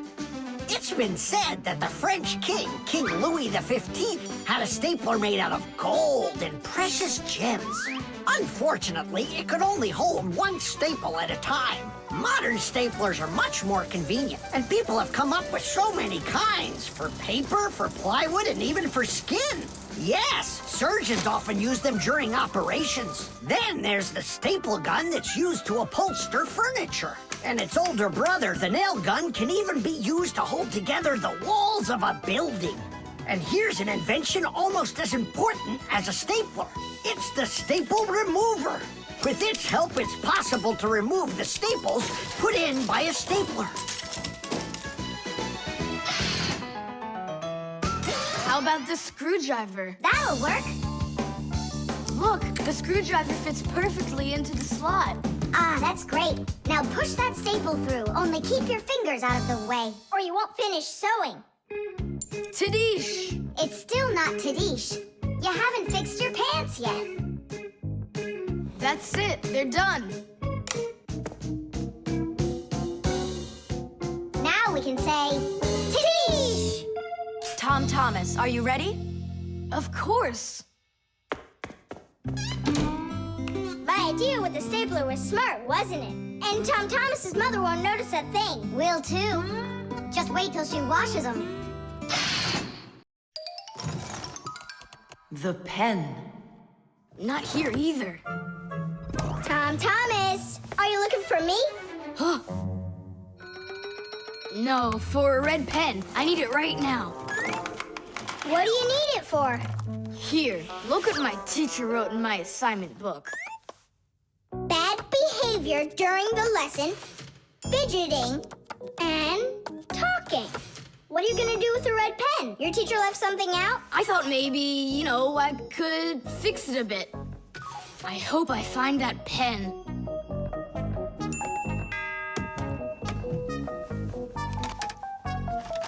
Oh, whoop. Oh, whoop. Oh. Oh, wow. Good catch. So, what do you want to fix on it? I'll just add a couple of no's, and then it will say that I had no bad behavior during the lesson, no fidgeting, and no talking. See, no problem. Cool. And then add this at the end. Tom Thomas is a perfect student. Nah, then they would guess I did it. What, is it clogged up? A little scribble will do it. That's not a pen. It's more like a penknife. Oh, look, the ball's missing. What ball? It's a pen. It's a pen, but it's a ballpoint pen. Old-fashioned pens work by dipping the pen into a jar of ink. But with a ballpoint pen, the ink is stored inside of a tube that has a metal tip on the end with a small steel ball. Well, small for humans, that is, but of course, for Fixies, it's quite large. When you drag the pen across the paper, the ball spins around and gets ink on it from inside the tube. Then it turns over and the ink rolls out onto the paper. So without the ball, a ballpoint pen won't write at all. So what am I going to do? That's my only red pen.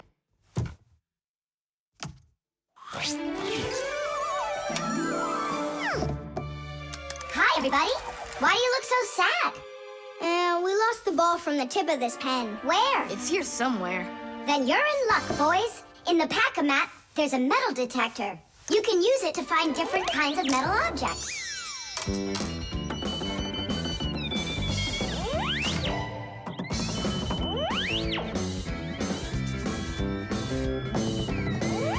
Nah, that's not it. I can see that myself. It's not on the table, Nolik.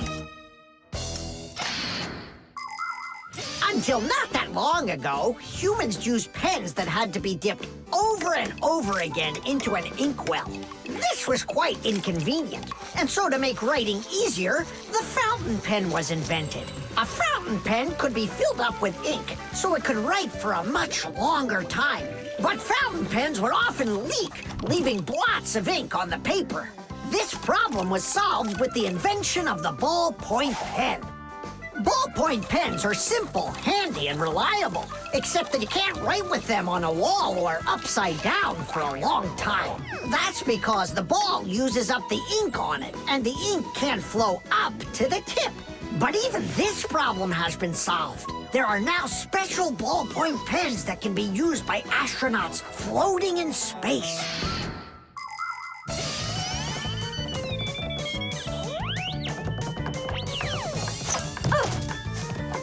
Is this the one? You're right. That's it. Don't you just see how awesome my metal detector is? Is that what you're calling me now?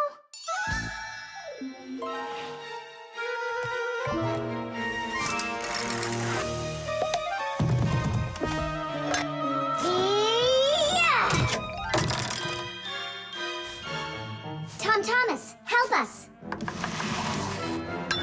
And now! Tidish! Cool. By the way, what do you need the red pen for? Well, Tom Thomas and I need to fix something in his assignment book. What? If I knew that, I wouldn't have helped you out. So no fidgeting and no talking. And your teacher, she writes in your assignment book when you behave well? Uh-huh. Whenever we behave well, she writes a note in our books right away. Ah, Did you see, Simka? How Tom Thomas managed to outsmart everybody? Since I see nothing else here from your teacher, does that mean you behaved badly the other days? Uh-huh. What? Well, Did you see, Nolik? How Tom Thomas just managed to outsmart himself? The microphone. And what do you think? Should we go and see a movie?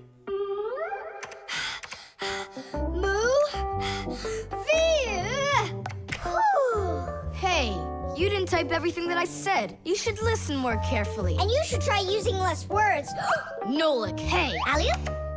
What are you arguing about? Well, I was writing a letter to Johnny. I was, not you. I messed up my finger, and Nolik offered to help me. I had no idea that you're such a yapper. Oh, Now I see. Tom Thomas. Didn't you know that you can call Johnny straight from your computer? you sure? You see that picture of the phone? Just click on it.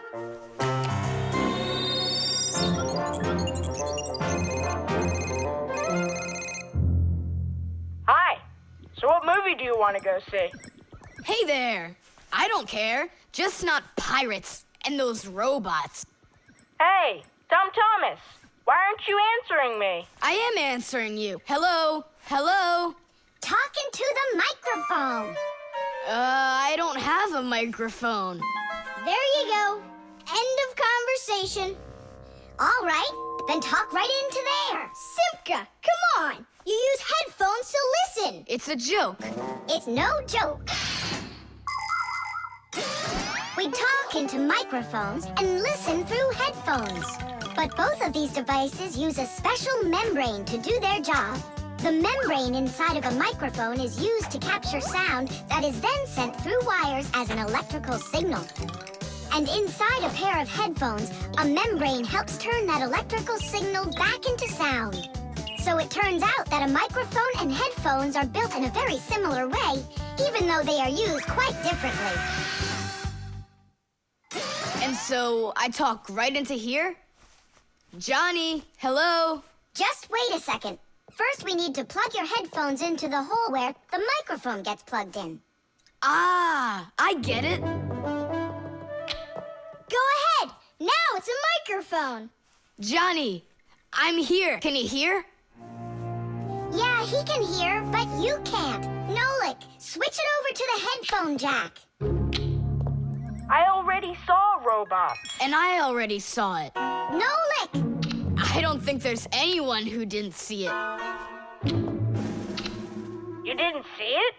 Then let's go see it. No, I don't wanna. I think the robots will be even more boring than the pirates. Do you want to see the pirates?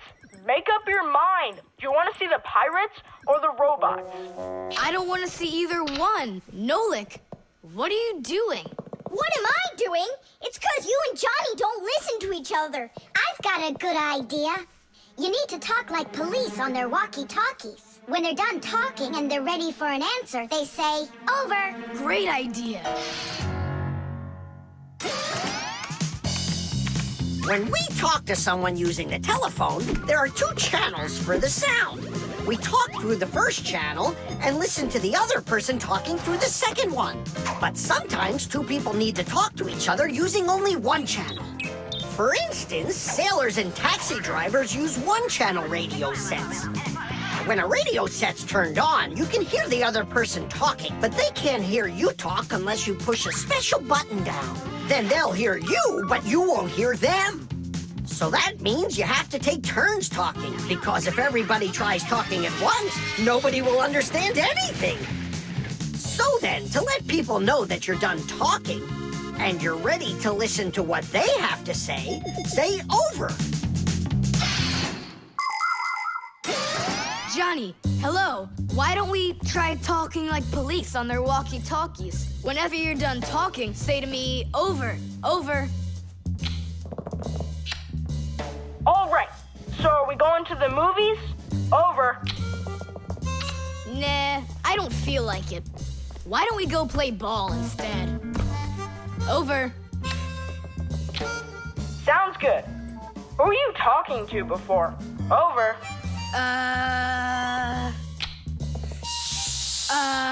I can't tell you that. It's classified. And we policemen, we follow the rules.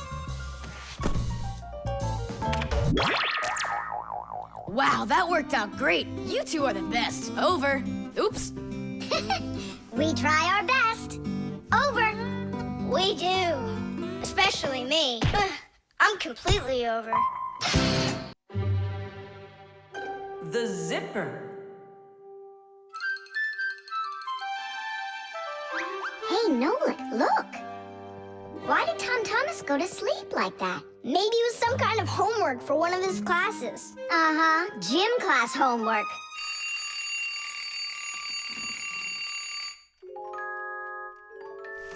Good morning.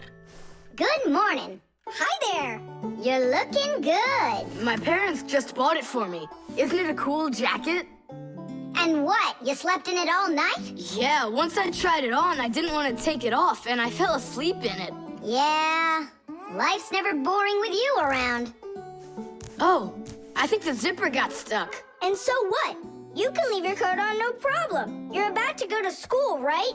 And you think I could sit in my class like this? How could I have broken the zipper? Don't worry, you haven't broken it. Not yet. Here is a simple zipper. It is made with 2 rows of small teeth that pass through a slider. The slider has 2 holes on the top and only 1 hole on the bottom. When we pull the slider up along the zipper, the teeth grab onto each other and the 2 rows join together into one. And zip! The zipper's closed. To open it, all you need to do is pull the slider in the opposite direction. Then the teeth will come apart. But on mine, they're stuck together. And now what? What do people do in the morning? Do what they do. Exercise. And I'll have time to think it over. 1, 2, 3, and 4. 1, 2, 3. And then what about me? Go exercise too. 1, 2, 3, and 4. And 1, 2, 3, 4. 1, 2, 3, 4. 1, 2, 3, 4. Simka, come on, think of something. I'm sweating already. Soon, okay? Go get washed up in the meantime. Whew. Do you think I could help you think? I think not. I think you'd be better off washing. How's it going, Tom Thomas? Did she think of anything yet? What? Did she think of anything yet? Ah, gotcha. Nope, she hasn't thought of anything so far. It's so hot. Just pretend you're a polar scientist. They always work in their parkas, and you know what? I'll be the penguin. Hey, where are you going? I can't take it anymore. All right, just sit right here, and I'll try to find the problem.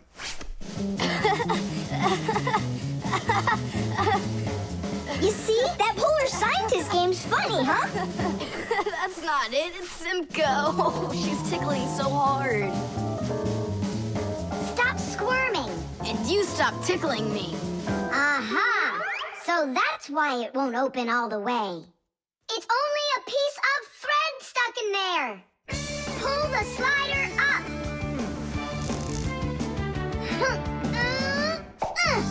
Tidish! You can unzip it now. Thanks so much.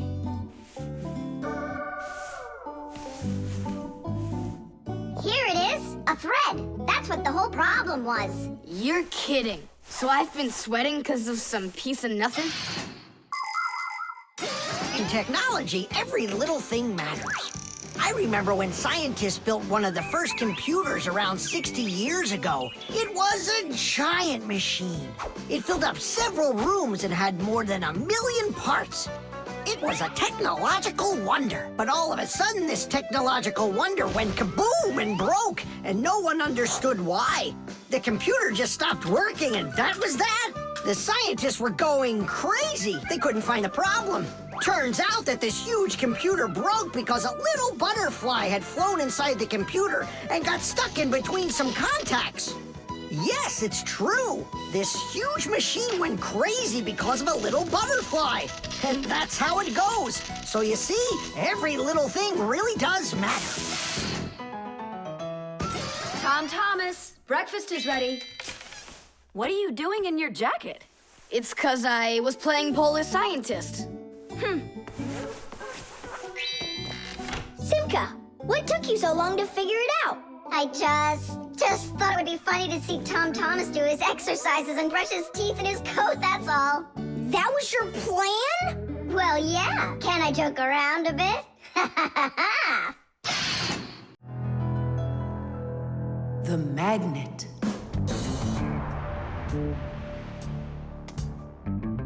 Well, it looks like we need a pack-a-mat.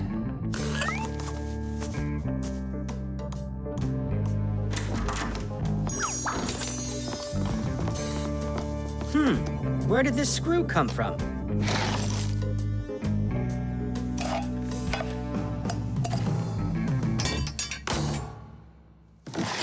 Ouch!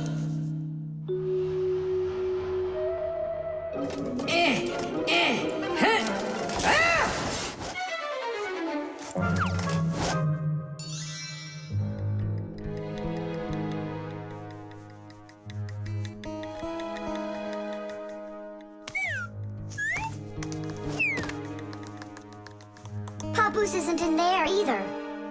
It's awful. He's probably disappeared forever.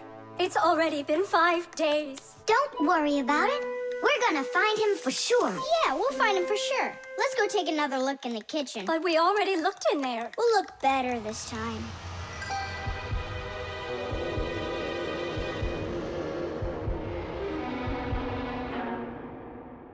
Let's go take a look in there. We looked so many times already. Simka, Nolik, what do you keep searching for in here? It's not a what, it's a who. Our Papoose is missing. We've been looking for him everywhere. Oh no! He's probably already turned into a screw, because he doesn't have enough energy. Maybe I could help. Surely. Let's start with you picking us up. We're just exhausted from running.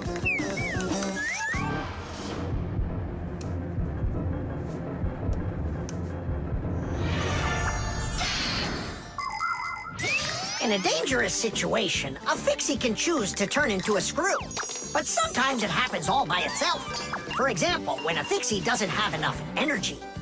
When this happens, the Fixie grows weak, gets sluggish, and then goes into hibernation, turning into a screw. This bad luck happens when a Fixie doesn't get charged up from being inside of a device. That's why Fixies always work inside of machines, so they can stay charged up with energy. Sometimes a Fixie that has grown weak and turned into a screw can get lucky. If a human happens to find him and screws him into an appliance, then the Fixie will be able to get energized and come back to life. Then he'll unscrew himself and run away, leaving the human wondering, where did that screw go? I know I screwed it in. So, where should we look first? What are you looking for in here, Tom Thomas? Well, And what do you have there in your hand? Just some screws of mine. Ah, I just found a screw not too long ago. Maybe it's one of yours. Probably. Where's it now? Here, take it, and don't leave them lying around. Should I turn myself around now so your Papoose can turn back into himself? He's been lying in there for a week already. He doesn't have the energy to turn back into himself. Then what's next? We have to screw him into some device, you know? So he will get his energy back. Okay. But which one's Papoose? All of these screws in here look like Papoose. We'll use a magnet. How come? All of the screws will just get lifted up together. First of all, not every kind of metal is attracted by a magnet. It's an easy thing to see for yourself. Just get a magnet. You probably have one in your house on the refrigerator. Try moving it close to different metal objects you have around the house, like a spoon or nails or coins. You'll notice that some of the metal objects are pulled very strongly by the magnet, while some of the metals are pulled a bit less. And then there will be some metal things that aren't attracted to the magnet at all. Got it. And the second thing? Well, the second thing, we Fixies aren't attracted to that magnet one bit when we turn into screws. Let's give it a try. Here, I found him. And now we'll screw him in. I wonder, are there any other Fixies in here? We're not enough for you or something? Not at all, I just wonder. Nothing. Oh, and the screw went away. How about that? He already got charged up and unscrewed himself. Why don't you take a little rest after such a big adventure? No thanks, I've had plenty of rest. Anyway, it's something I've wanted to do for a very long time already.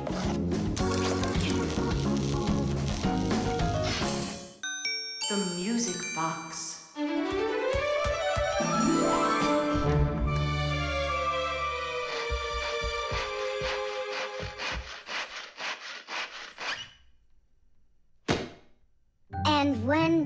Pied Piper began to play his magical flute, the rats came out of their holes and followed him, and they never would be seen in Hamlin ever again.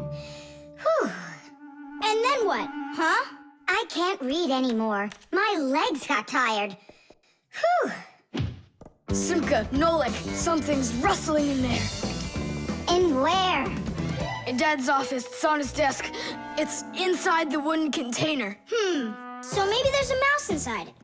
Tom Thomas, sit right here while Nolik and I go and check. And if there's a mouse in there for real, then how are we gonna get it out?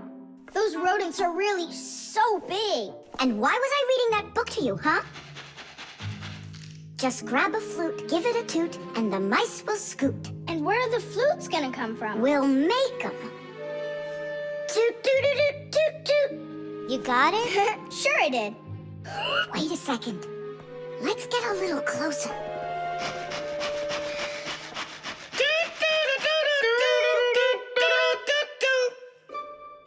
See? It's just like I told you. No more mice in there. So let's toot a little more so they won't go back in. All right. So you're the ones messing around out here. Oh, Grandpoos, it's you here. All day I can't work on what I need to do. Right from the start, someone's opening up the top, and then you two tooting out. It was Simka who came up with the tooting. Just because you're afraid of mice. Wow, what kind of machine is this? Well, what do you think? A coffee grinder? No. A hole puncher? Is it a foot scratcher? What? Well, a machine for scratching your feet. You're joking all the time, you. It's a music box, and it's just wonderful. Music boxes were invented more than 200 years ago. Inside, there is usually a cylinder with short pins sticking up from it. In front of the cylinder, there is a comb with metal teeth of different lengths. If you pluck one of the teeth, it will make a pleasant sound. A short tooth makes a higher sound, and a long one, lower. When the cylinder spins around, the pins pluck the different teeth, and music plays. Awesome! So what's broken in here? The spring slipped off. It has to be pushed back into the right place. Will you help?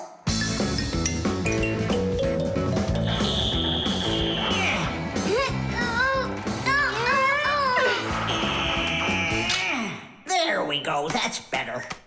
How come the music's not playing? First, you have to wind up the spring with the key. Tidish! I know who can wind up the spring. Well, Tom Thomas, can you guess what kind of machine this is? A paper cutter. How about a hole puncher?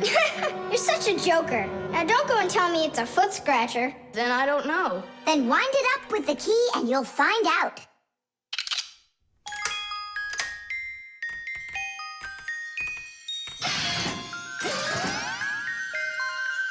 Do you want to know how the higher and lower sounds come out?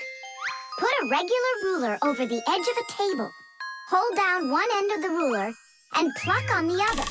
The shorter you make the end hanging off the table, the higher the sound will be. The teeth inside of a music box work the same way, and bells work the same way too. The smaller the bell, the higher it rings.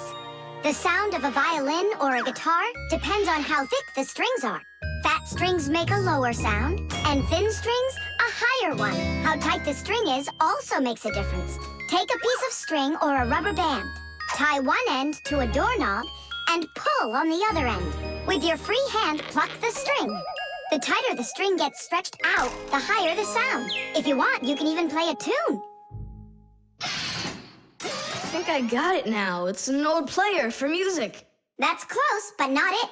A music box is what they call it. I just said that. So what was it in there, Just a broken spring.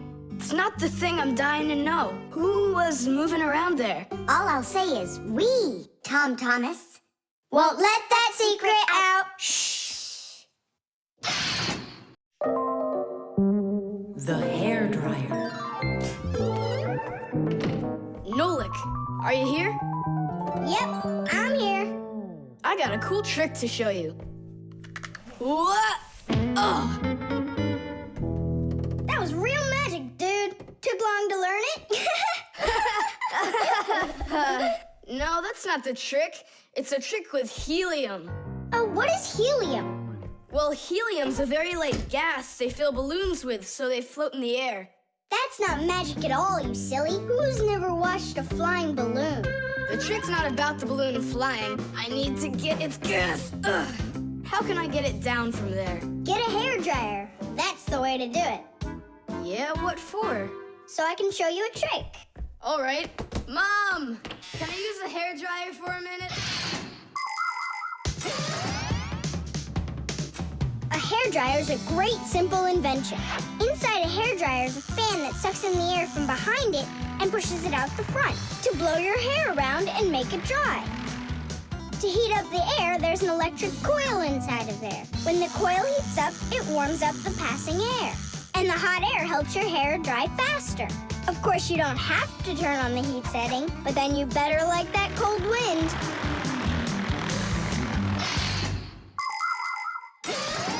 Nolik. I'm right here. Here's the dryer. I want to see your trick. All right, flip the switch.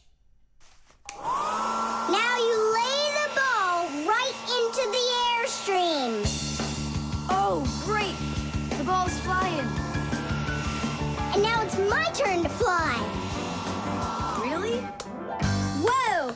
Yeah! I'll shoot right up to the ceiling so I can grab the string and pull the balloon down. So turn off the heat and away I go.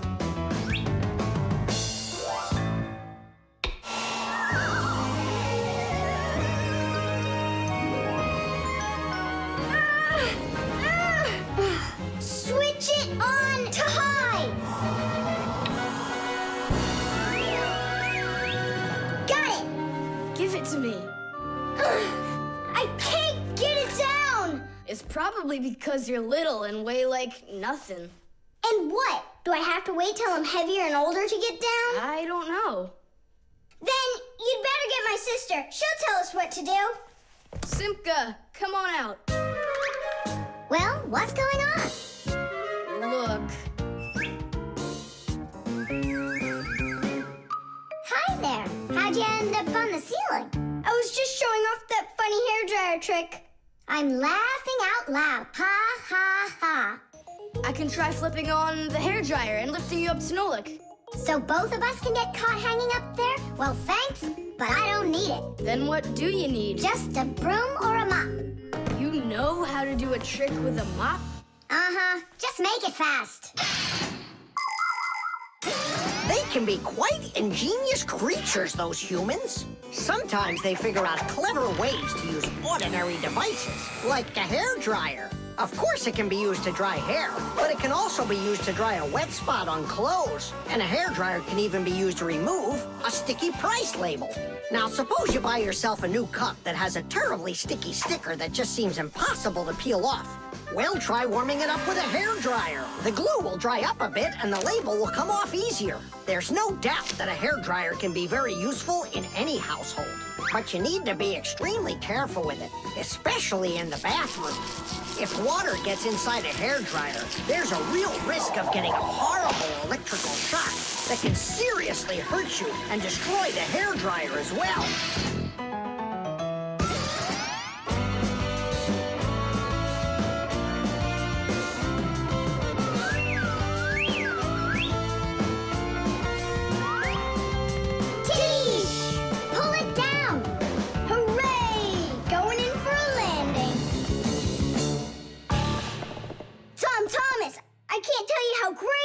To fly inside a stream of air. Good for you. Now I'll sound like a Fixie. Really? Uh-huh. Huh. Watch me. Hey, what are you doing? Just look. I'll breathe in one breath of helium. Isn't it bad for you? You can only breathe a little. Hey, hi there. Oh, Tom Thomas became a Fixie. And that's my trick for you. Funny, huh? Oh, that's too funny. What a squeaky little voice you got there. See, I'm already not a fixie. The helium stops working after just a couple seconds. That's good. Because such a humongous fixie couldn't fit inside any machine. The balloon. No way! You'll miss for sure. No problem.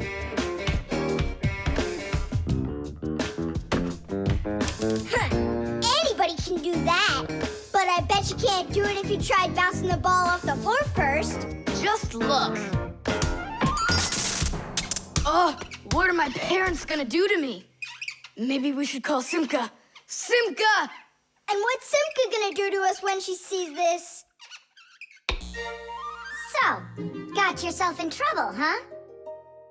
You shouldn't be playing with a ball inside. And now we have your lamp to fix. But how? Only my dad can reach all the way up there. Why just your dad? You have a hot air balloon over there. That doesn't fly. It's just a toy, see? Well, it might be just a toy to you, but for us Fixies, it's absolutely real. If an object is lighter than water, it floats up to the surface. And in the same way, if something is lighter than air, it floats upward. Did you know that hot air is lighter than cold air? Well, it is. And that means if you warm up the air in a balloon, it will float up. Hot air balloons use special gas burners to heat up the air inside of them so they will get lighter. And the bigger the balloon, the more people it can take up into the air. I know what you're saying, but where do we get a burner? You think Fixies don't have their own burners? Huh! Sure we've got them. Bring it down here, and I'll go talk to our parents. No, no, and no. The human child must never see us. Listen now, Simka.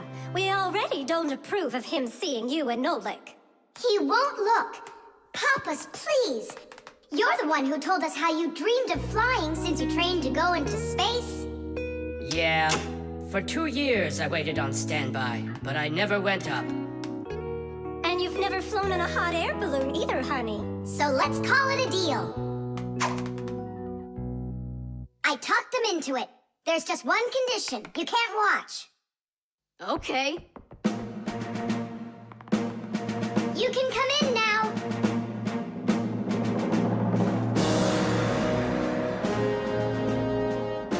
Now prepare the burner. Coming right up. Permission for takeoff? Permission is granted. And off we go! Hooray! It's flying! Don't you peek. Turn around. Oh, it was an accident.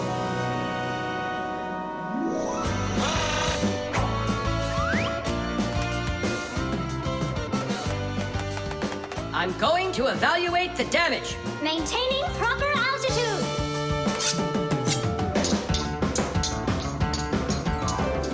So, they've reached the spot.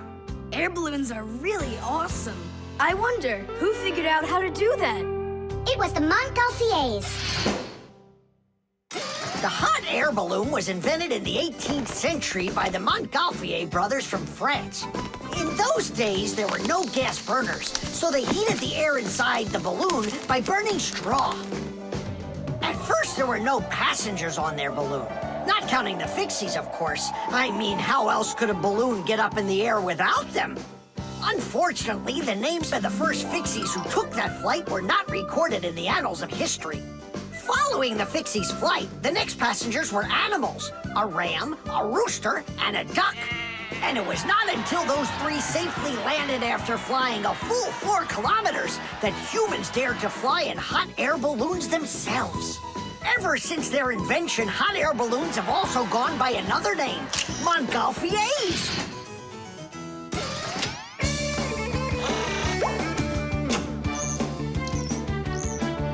Hooray!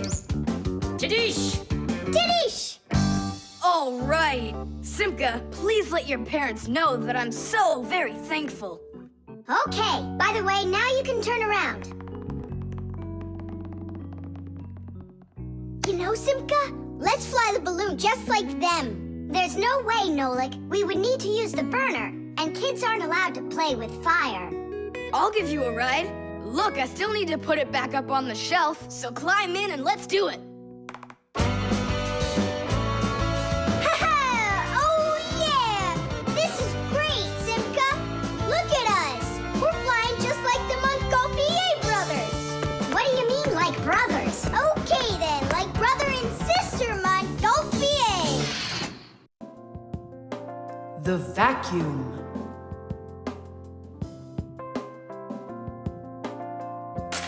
What's the point of cleaning up toys? You're just gonna go take them out again later. You said it.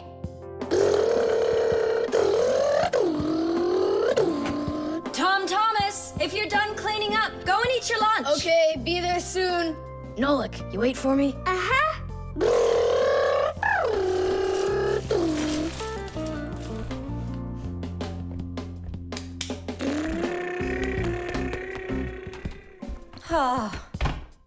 He calls this cleaning up.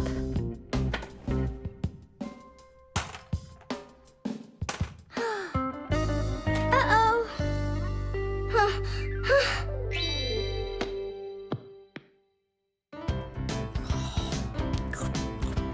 As we say, bon appetit. Thank you. You're not gonna eat me up, are ya? Ow. Fixies, I don't eat them. Well, that's my mom. She started vacuuming.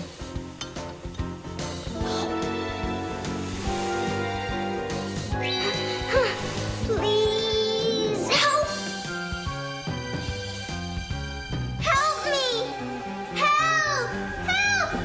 Help! Please! It really is weird. How's it possible a vacuum cleaner can take all that dust in, and none of it gets back out? Oh, come on. It's simple. They taught us about it way back in 3rd grade of Fixie school. You can think of a vacuum cleaner as nothing more than a fan with a net. The fan spins backwards, so it sucks in air with dust and dirt. If you put a net in front of the fan, the net will catch everything that is in the air and let the air pass through. Then all you need to do is add a pipe and you've got yourself a vacuum cleaner. But instead of a net, vacuum cleaners use special bags to collect the dust and dirt. It's as simple as that. Oh, whoa, Simka. Nolik, could he get sucked into the vacuum? Oh, no! Did he stay back there? Tom Thomas, what's the matter? Mom, I can finish vacuuming you. I mean for you. All right, I'll go clean the dishes. Nolik! Nolik! Nolik! Nolik! Nolik! We better go and get help right away. Marcia! Marcia! Nolik got sucked up inside the vacuum. It's impossible. He can't fit in here. No, not in this vacuum. Into the big one, the human. It's just terrible. Nolik, my Nolik, he could suffocate in there. Come on, quickly. Yuck! This dust is just awful. And it's awfully bad for you, too. Dust is a tiny enemy. It's so small and unnoticeable. But if dust gets inside machines and appliances, it's a disaster just waiting to happen. It can keep gears from turning properly.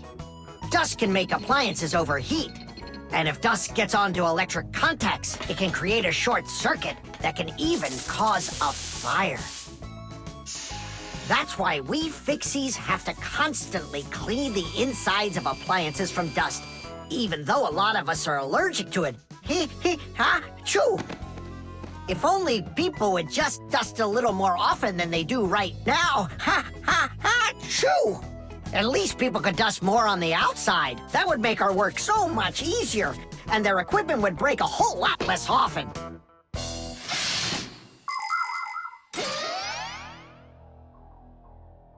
Well, did you find him? No! It's all my fault. My mom asked me to clean up my toys, and I didn't just do it like she asked. Now it sucked him in because of me.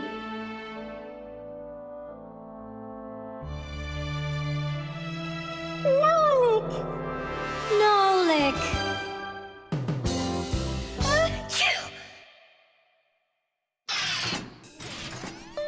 So what do you say, Tom Thomas?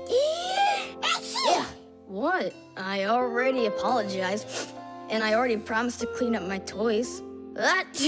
And why are you sneezing? To keep you company, so you'd feel a little better. Paper. Hey, Tom Thomas! You're watering plants? Not only, I'm writing an essay for school. I don't get it. I have to write an essay that's called How I Take Care of Nature. Only I have to write what's true, so I'm writing what's true. Watering my plants. Oh! Chusaka. Chusaka, come here, girl. Stop. Don't be scared. Why did you pick her up? I want to pet her a little so I can write about how well I take care of animals. Tom Thomas, I want to take care of nature too. That sounds good. And what should we be doing? We could try saving air by not breathing as often. Awesome idea! Way to go! Saving air! Let's go for it. And ready?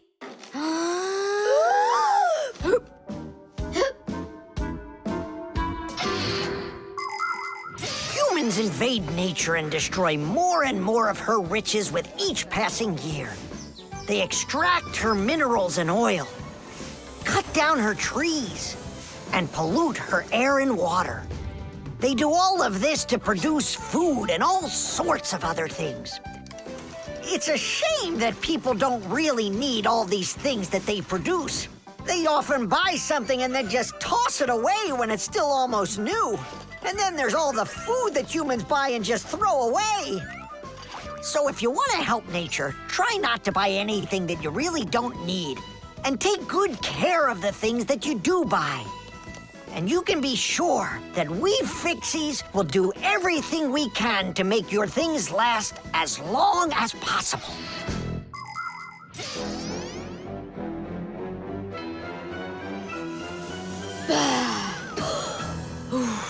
That's it. Now we can write it. Uh-huh, write this. I also do my duty by saving air. A whole 20 seconds worth. You got it? What's that noise? Huh. I must have left it running when I needed some water for my plants. Tom Thomas, I think you should write that you're saving water, too. It really matters, because there's not enough of it. Nolik, that's a good idea. Let's add that.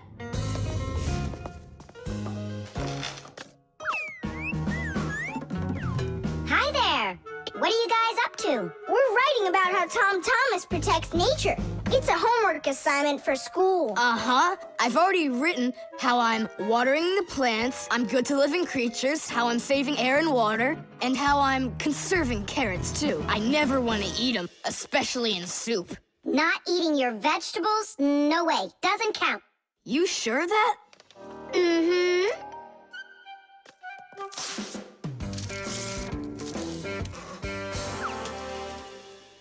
Why did you rip your paper out? You won't let me say how I'm conserving carrots, right? So I'll have to rewrite it.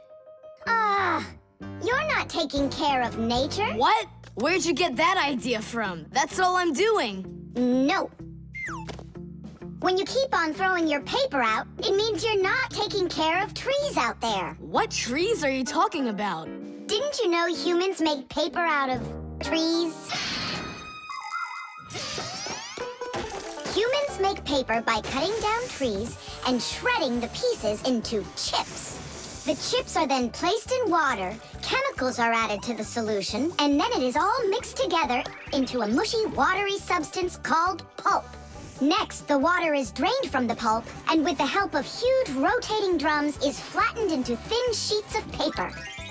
So you see, to make new paper, humans have to keep cutting down trees.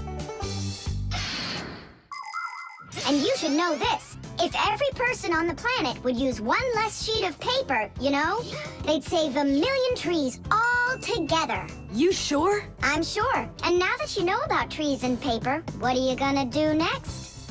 Hey, you know, I've decided not to write any essay for school. You what? I want to help save more trees by using less paper, that's all. Oh, Tom Thomas, you're my hero.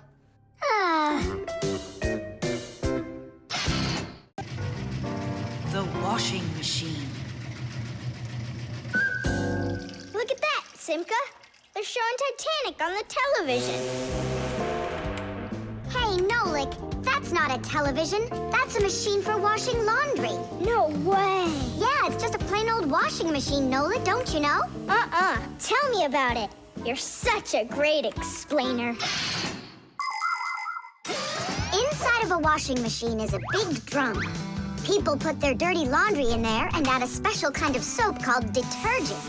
When they turn the washing machine on, the drum fills with water, and then the motor starts to spin the drum. That makes the laundry rub together, forcing the soapy water in and the dirt out to make your clothes clean. After that, all that's left is to get out the water by spinning the drum really fast and sending the water down the drain. Oh, thanks a lot, Simka. I always wondered, why would you want to put laundry inside a television? Are you joking with me? Uh-huh. Oh, I'll show you a funny joke. Get over here. Shh, it's Tom Thomas's mother.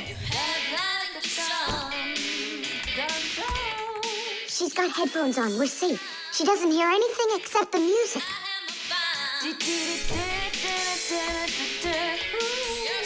Now she'll come back, add the soap, turn on her television, and watch the second part of the movie. Again with the jokes. This time I'm really gonna let you have it. Whoa! Nolik, just do what I say. I came up with a plan. What's your plan? To run away!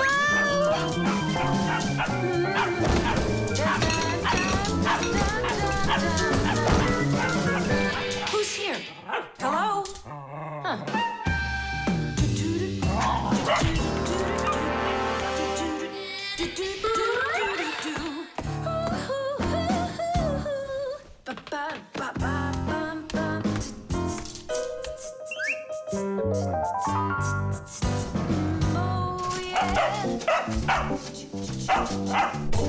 Oh, yeah.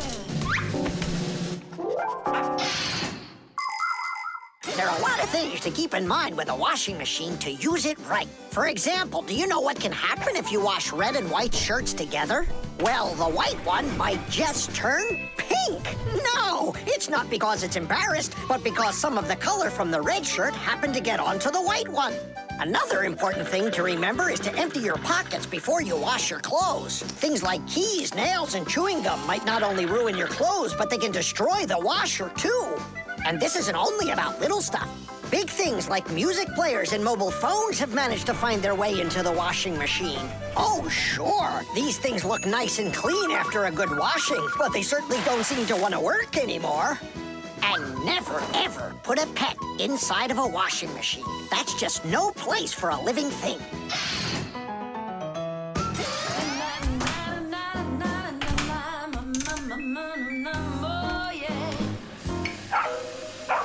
You know what, Simka? I've never been laundered in my entire life. We better get out of here, Nolik, right now.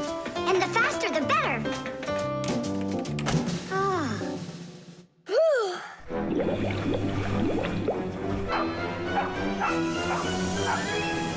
Come on, let's get going. And what about Chusaka? What about Chusaka? Let her get washed up a little in there. Maybe it'll make her nicer. But she could drown, the poor thing.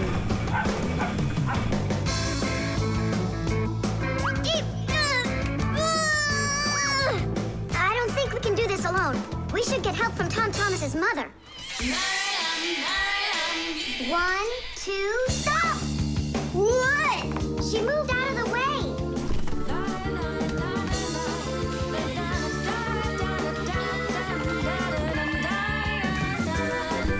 And 3.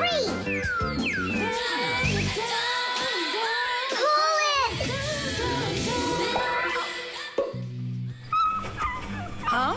What is that? Oh my goodness! Oh, my sweet little baby. How did you get in there? You wait right here in the tub and I'll go get you a towel. So, you wild little beast. Looks like we saved your life. We're friends now? Nolik, sure doesn't look like she wants to be our friend. So what do we do now? Same old plan. Run!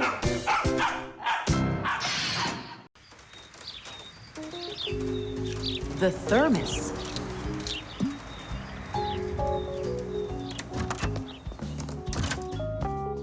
Where should I put it? Put what, Tom Thomas? Oh, it's you. My ice cream. Are you joking? Eat it! I can't. Tom Thomas, are you all right? I'm fine. It's just that it's a present for my mom. Today is Mother's Day. Then you need to go give it to her. I can't. Dad and I are going to congratulate her together. What's your dad gonna give her? I don't know. But when he gets back home, the ice cream will have melted. Then put it in the freezer. And what if Mom looks in there and finds it? The surprise will be ruined. So where won't she find it? I'll tell you where. Inside of your dad's office. I don't see any place to hide it here. There's no freezer or anything. Why don't you take a look inside the box? Here's a thermos, but what good is it to me? Thermoses are for keeping things hot. The ice cream will melt in there. It will not. A thermos is made by putting one bottle inside of another.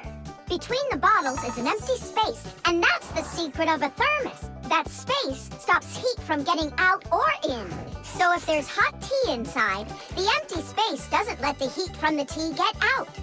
And if there's ice cream in the thermos, the space stops the heat that's outside from getting in. And that's how a thermos keeps hot things hot and cold things cold.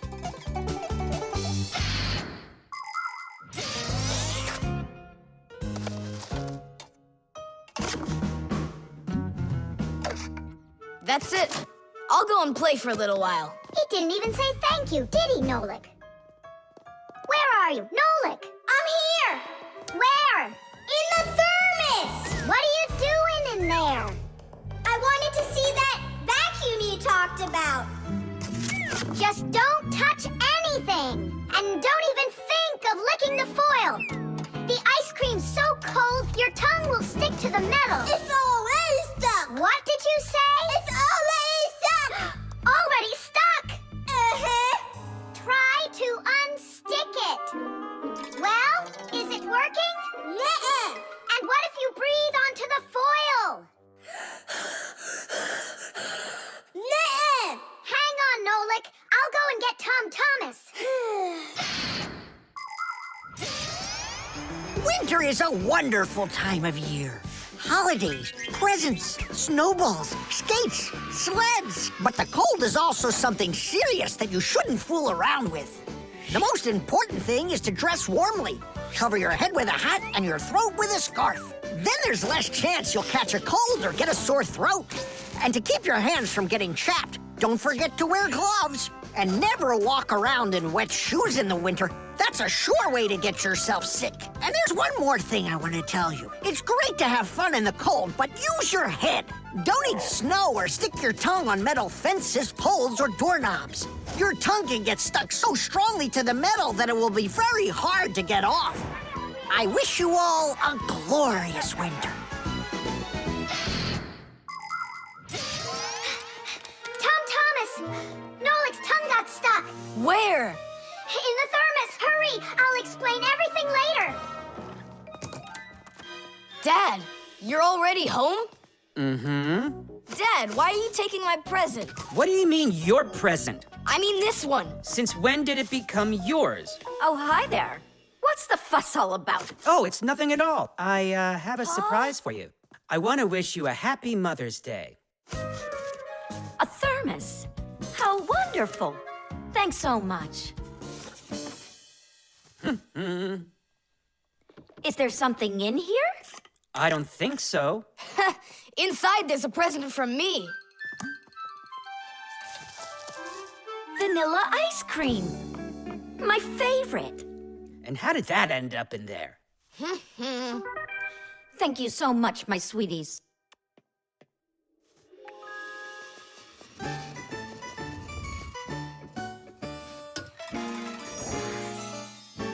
Nolik, you got me so scared. Thank goodness you thought of turning into a screw inside of there. Uh-huh. Does your tongue hurt? Uh-huh. Do you think you can talk again? I can talk. Oh, that's good. We better hurry. We still need to go and wish our mother a happy Mother's Day. And you should too. The flashlight. Where is that thing? Hi, Tom Thomas. What are you looking for? The flashlight. Ah, here it is. Why do you need it? Katya, I want to talk with her. Why not use the phone? This thing's a flashlight. It's not a telephone. No, you don't understand. Me and Katya came up with a secret code. If I flash just once, then it means hello there. Oh, and Katya's also said hello there to you.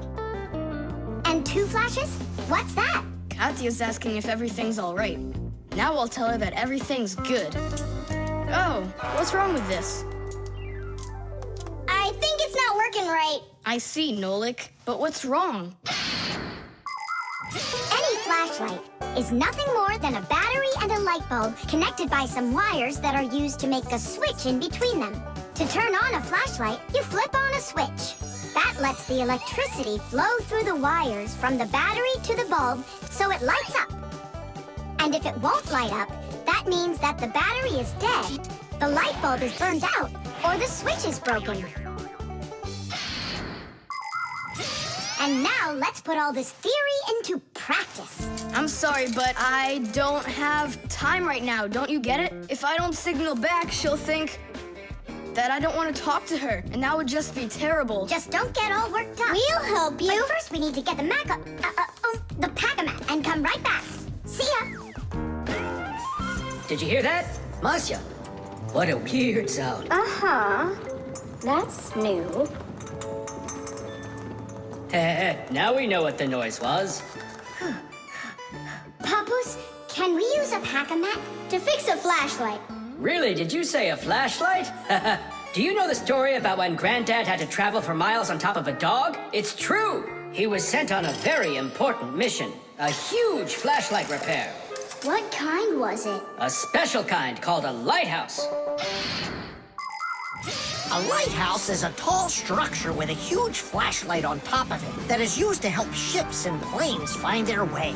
People have been using lighthouses since ancient times. The most famous of them all is the Lighthouse of Alexandria. It was built in Egypt more than 2,000 years ago, and it was more than 100 meters tall. The ancient Greeks considered this lighthouse one of the 7 wonders of the world. In ancient times, people would burn big fires on top of lighthouses. Today, the light comes from powerful electric bulbs. Many of today's lighthouses not only give off light, but they send radio signals, too.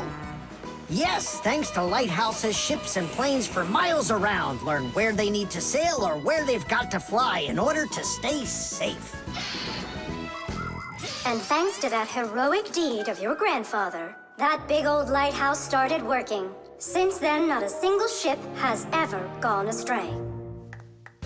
Simka, and what if we don't just fix the flashlight, but we do something heroic? Like Grandpa's did. Uh-huh. All right, what do you say? Let's jump on the back of this dog and get moving.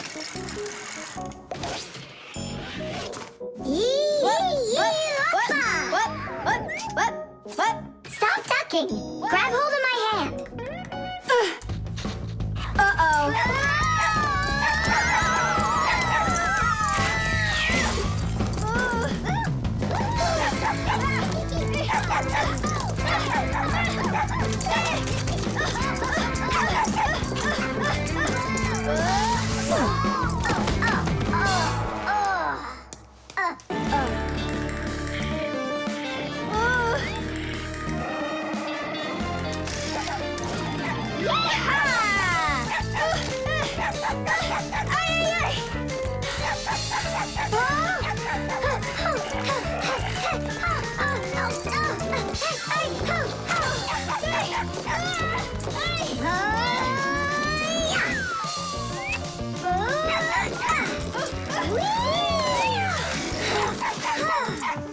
Sokka, no! Get out, right now! Tish! That was really some heroic deed. Now it's time to go get that lighthouse fixed. Tom Thomas, hand the lighthouse over. What kind of lighthouse? The one that's your flashlight. I have no use for it. What do you mean, no use for it? But then how are you gonna tell Katya what she needs to know? I already told her. Watch this. No, that wasn't the deal. Yeah. You want to tell us our heroic deed was in vain? Well, if you need some heroic deed, then sure, fix it. Hooray! The nightlight. They're very close. I can feel them. Help me! Help me! Help me! That's all. You've had enough monsters. It's not good to watch these kinds of movies before bed. Mom, really, I'm not scared. Let me watch the end, would you? I told you, that's all. Well, good night, honey.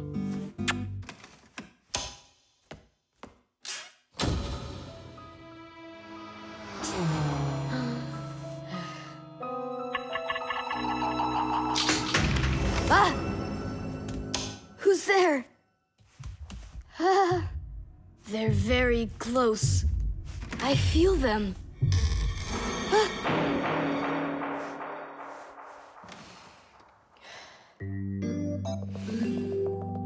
Can you believe it? He's sleeping, and he didn't turn the light off. Yeah, and so? And so, if every human went to sleep with a light on, there wouldn't be enough electricity to go around. Hup! Everyone can probably remember walking into an empty room with the lights turned on, or finding a TV on that nobody's watching. One little light or TV might not seem like much, but just imagine how many people are living on this earth. Well, if everybody forgot to turn off the lights or TV when they weren't being used, the amount of wasted electricity would equal the amount of energy produced by 100 power plants. And each of these power plants needs freight cars of coal or rivers of oil to keep running. And all that fuel has to be extracted and burned constantly. Now do you see how expensive burning a light bulb is for the Earth? So don't forget to turn off electrical appliances when you're not using them. It's so easy.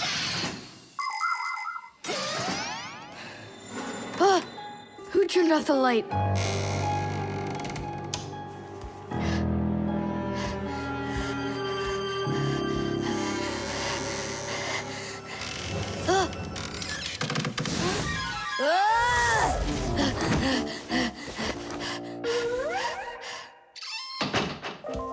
They're very close. I feel them. I feel them. I feel them. Look, what's up with him? I think he's playing sleep hockey. Looks like his position is left out. Ha ha. Anyway, he should get a penalty for wasting electricity. Monsters! Hey, what do you think we are, hockey pucks? Nolik, Simka, forgive me. Who did you think we were? Monsters. Well, I see how you could mistake Simka for one, but obviously not me. Tom Thomas, what are you doing? Why are you sleeping with the light on? I was so dumb. I watched this monster movie on TV before bed. Now I'm scared to sleep without the light on. And that dumb old monster flick, why were you watching it? I felt like getting scared. You're great at getting scared. Keep quiet, or we'll wake up your mom and dad. How am I gonna fall asleep now? Here's a good idea. You can use a nightlight. A nightlight is a little light that humans who don't like to sleep in the dark use in their rooms.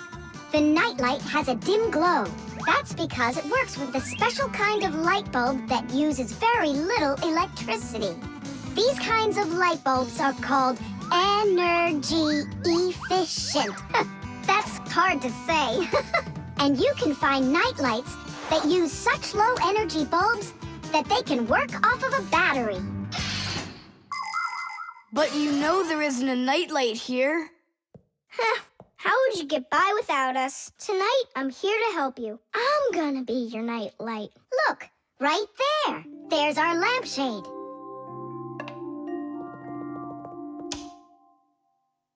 Thanks so much. You really are a friend indeed, Nolik. It was easy. Just go to sleep. Nolik, do you know any good stories? I know one about a big meat grinder. Nah, no way. You'd better tell me a story about a nice, kind Fixie. Ah, I know a good one. And here's how it goes. Grandpoos was working inside of a very big clock. Actually, the clock wasn't that big. And I'm not sure if it was Grandpoos, but it was a clock. I think. The Magic Wand.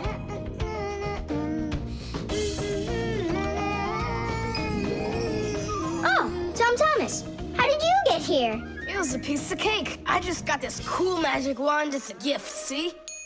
Wow! There's no such thing as a magic wand. I don't believe you. You just wait. Any wish is the wand's command. Check it out. Today I want my school to be closed. Golden wish, Tadish! Tom Thomas, your teacher from school just gave me a call. She said your school has totally disappeared. How odd. So I'm not going to school? Well, how? Instead of school, we'll go to the park. Hooray! Real magic. Oh, it's so great. No, there's no magic. They're only illusions. I don't know what illusions are. It's when what we think we're seeing is not what is actually happening. Have you ever seen a magician pull a rabbit out of an empty hat? Do you think it's magic? No, it is only an illusion. In reality, the rabbit's hidden inside the table that the magician puts his hat on. The lid of the hat is made with a secret hatch. And when the magician puts his arm inside the hat, he grabs the rabbit from the table below and ta-da! How every magic trick works may be a secret, but every illusion does have an explanation. I'm telling you, this wand's totally magical. Right now, I can make a rabbit appear out of this trash can for you. Golden wish, Tadish! Oh, that wasn't the idea. Looks like a dog to me. Wait, one more time. Golden wish, Tadish! Golden wish, Tadish! Tom Thomas, will you cut it out? One Chusaka was already enough for us, and now there's 3.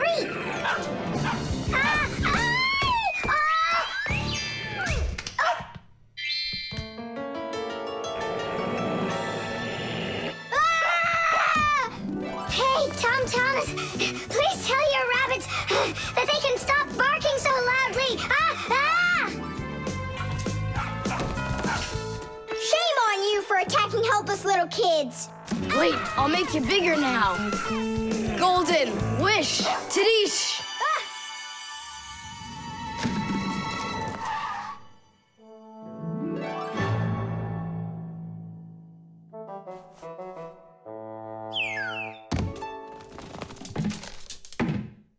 What? You scared? So you're only brave enough to chase little kids around? Wow, I'm huge. I'm as huge as Tom Thomas. I'm huge! Oh, Nolik, be careful!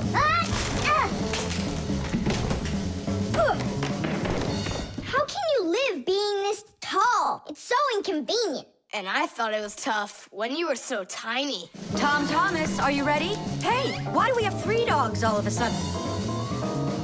Oh, my word.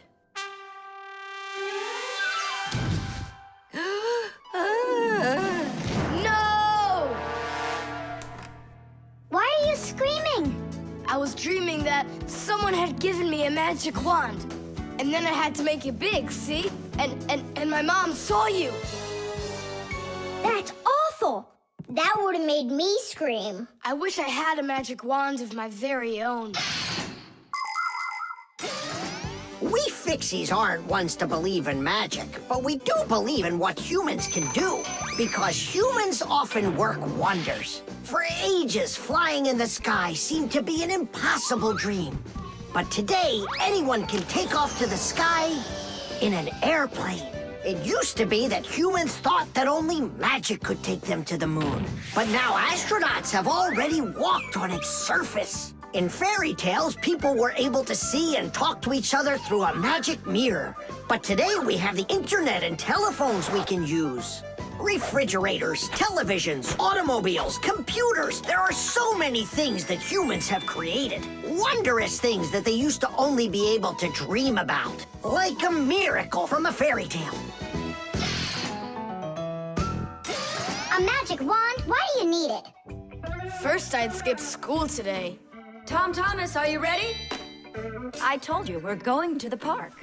And what about school? I'll skip it? Good joke. Could this be a dream too?